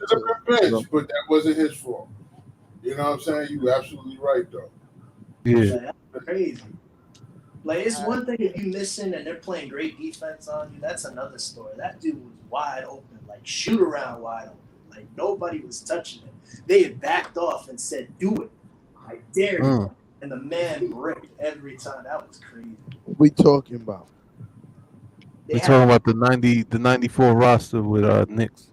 Yeah, you can find YouTube clips. That shit is hilarious of them making fun of that shit. Shit is hilarious. John Starks? Yeah, John Starks just bricking off.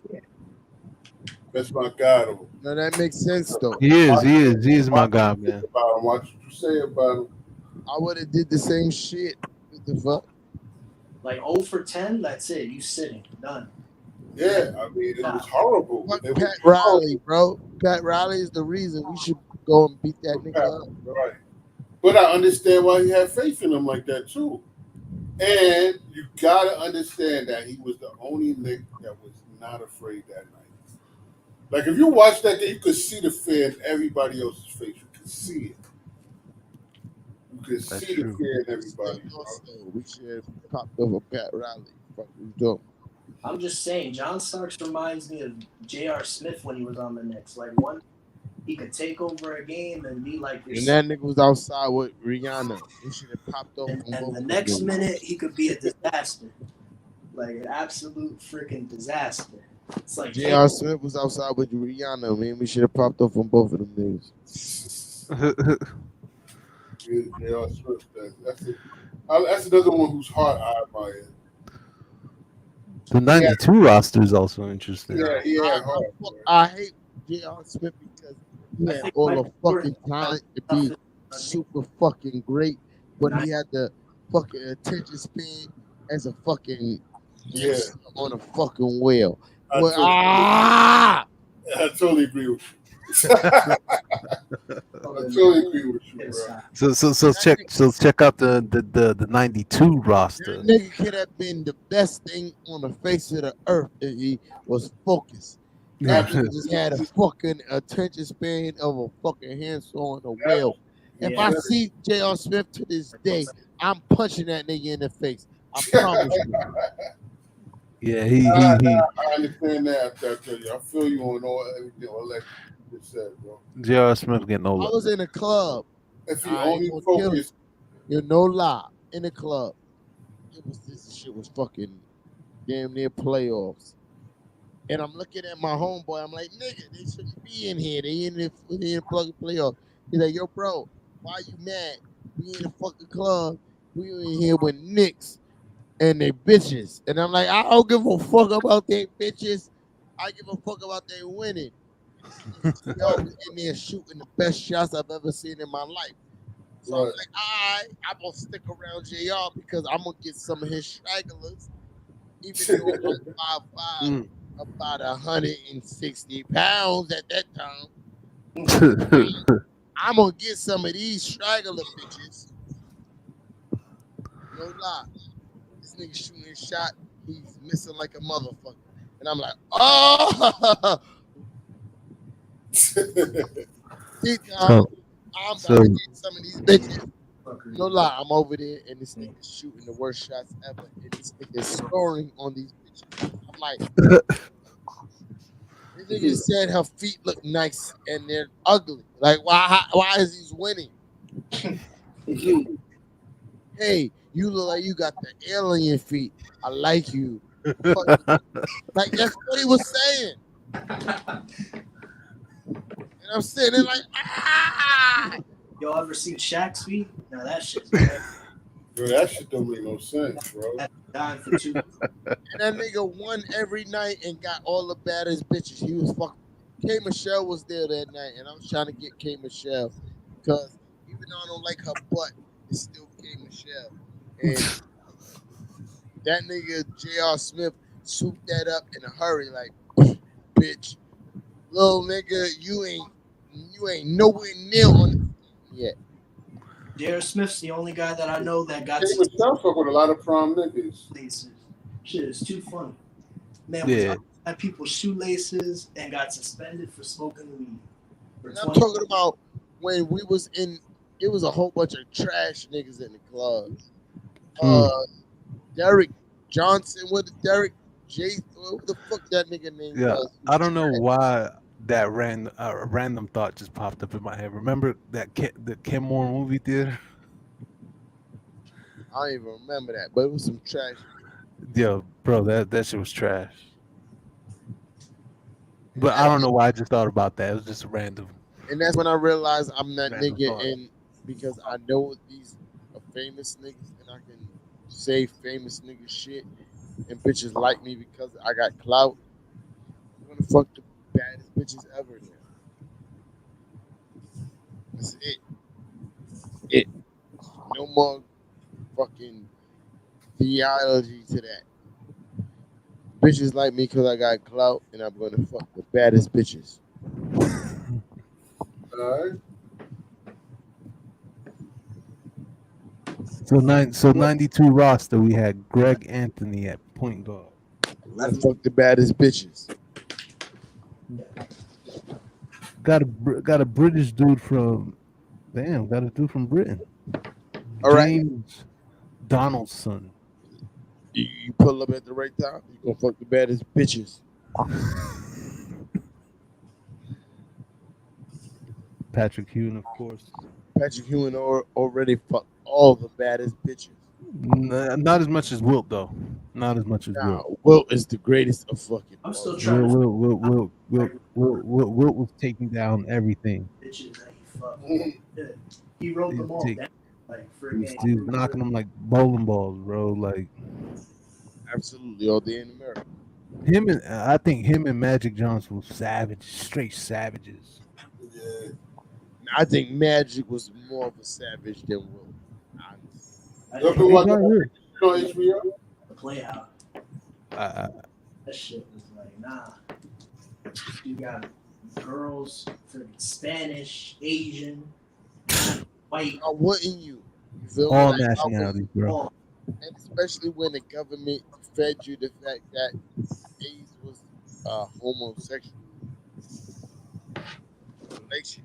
You feel me? Like, I'm still surprised how shocked everybody was. Like, they were all like, I can't believe you got AIDS at the time. Because it was a homosexual thing. It wasn't a heterosexual thing. That's why. Yeah. A lot of people thought they could never get it because they're heterosexual. It just sounded like, I mean, somebody said they had it. Same thing with Easy E. It was like, oh, I didn't know he was gay. Like that was just the thought because everybody. Easy E even said, "I'm not fucking gay. How I have it." Right. Yeah. It's Made like, no sense. Because they have the documentary on it right now. They're showing that shit about how like Magic started the Showtime Lakers or whatever, and they got some like random white trucker dude as Larry Bird or whatever, and all that type of shit as the actor and whatnot. And if you watch that shit, freaking, it's like they forecast to when he got AIDS, like at the first episode or whatever. Yeah, the first episode is him getting. Yeah, when they They told him. Yeah, they told him. Like, but they don't show them being told, but he obviously was just told, and everybody's reaction. Yeah. Like he couldn't even walk out of the clinic without everybody looking at him like he was a germ. Yo, that's crazy. This is crazy. We are at the 6-hour mark. Yeah, that's crazy. I'm about to put it down though. You guys should have made a Twitch I was trying not to be the first one to go out, but I think I'm gonna have to do it. Shit. I'll leave when y'all ready because my Yo, T-Time on the mic, Mike. You know I don't give a fuck about none of this shit. Yeah. Word. I get drunk and I talk sports, and whatever that leads to, that's what we do. I got one last question for y'all. Who you got going to the NBA Finals, East and West? Chris Paul. Suns. Chris Paul. Yeah. I would like to see him get it though. I ain't gonna lie. I have Phoenix on the West. Yep. On the East. Mm-hmm. See, that's what I'm saying. Like that's the hard one right there. Milwaukee. You know what? I was gonna say Milwaukee too, but I don't know. Yeah. Okay. You know what? It could be Miami. There you go. Well, I'm gonna say Milwaukee. Could be Miami. I'm gonna go with Miami. Beat Milwaukee all season. Who's the number one seed right now? The Sun and the Heat. Yeah, the Heat, I believe. Yeah. The Bucks are like, what is it, third seed, I think, or fourth? Yeah, they're the third seed, I believe. Yeah, and Philly second. Yeah, there Milwaukee. Yeah. I got Milwaukee going to finals for sure. But on the West, I don't got the Suns like everybody got. I'm going. I got the Suns. I got the Warriors. The Warriors. Says Warriors, not because I think their team has a better starting lineup per se. I just think their bench is better than the Suns. That's the reason. Yeah. Is Green going to be back? Right, I'm about to go to bed. I'm tired. About the what? He about to go to bed. Oh yeah. Good call, bro. Yeah. So 6 hours I'll in. be up all night fucking with y'all niggas. Pause. T-Time tapped out first. That's good. Tea time. I'll be up all night fucking with y'all niggas. I promise you I will. I'll be up all night talking shit. Nah, I don't feel bad now. I'm a competitor. I don't lose nothing. Right? Them niggas got losing to me. Oh no, I ain't trying to start no competition though. Yeah, you definitely gonna win that because I'm about to tap out as well. All right, that's what's up, man. About to, yo, it's been a we pleasure, broke a record that I don't think is gonna be broken, in a while. I'm a little mad that I got this like on the last couple of games of the season. These niggas, bro. Like you don't understand. Like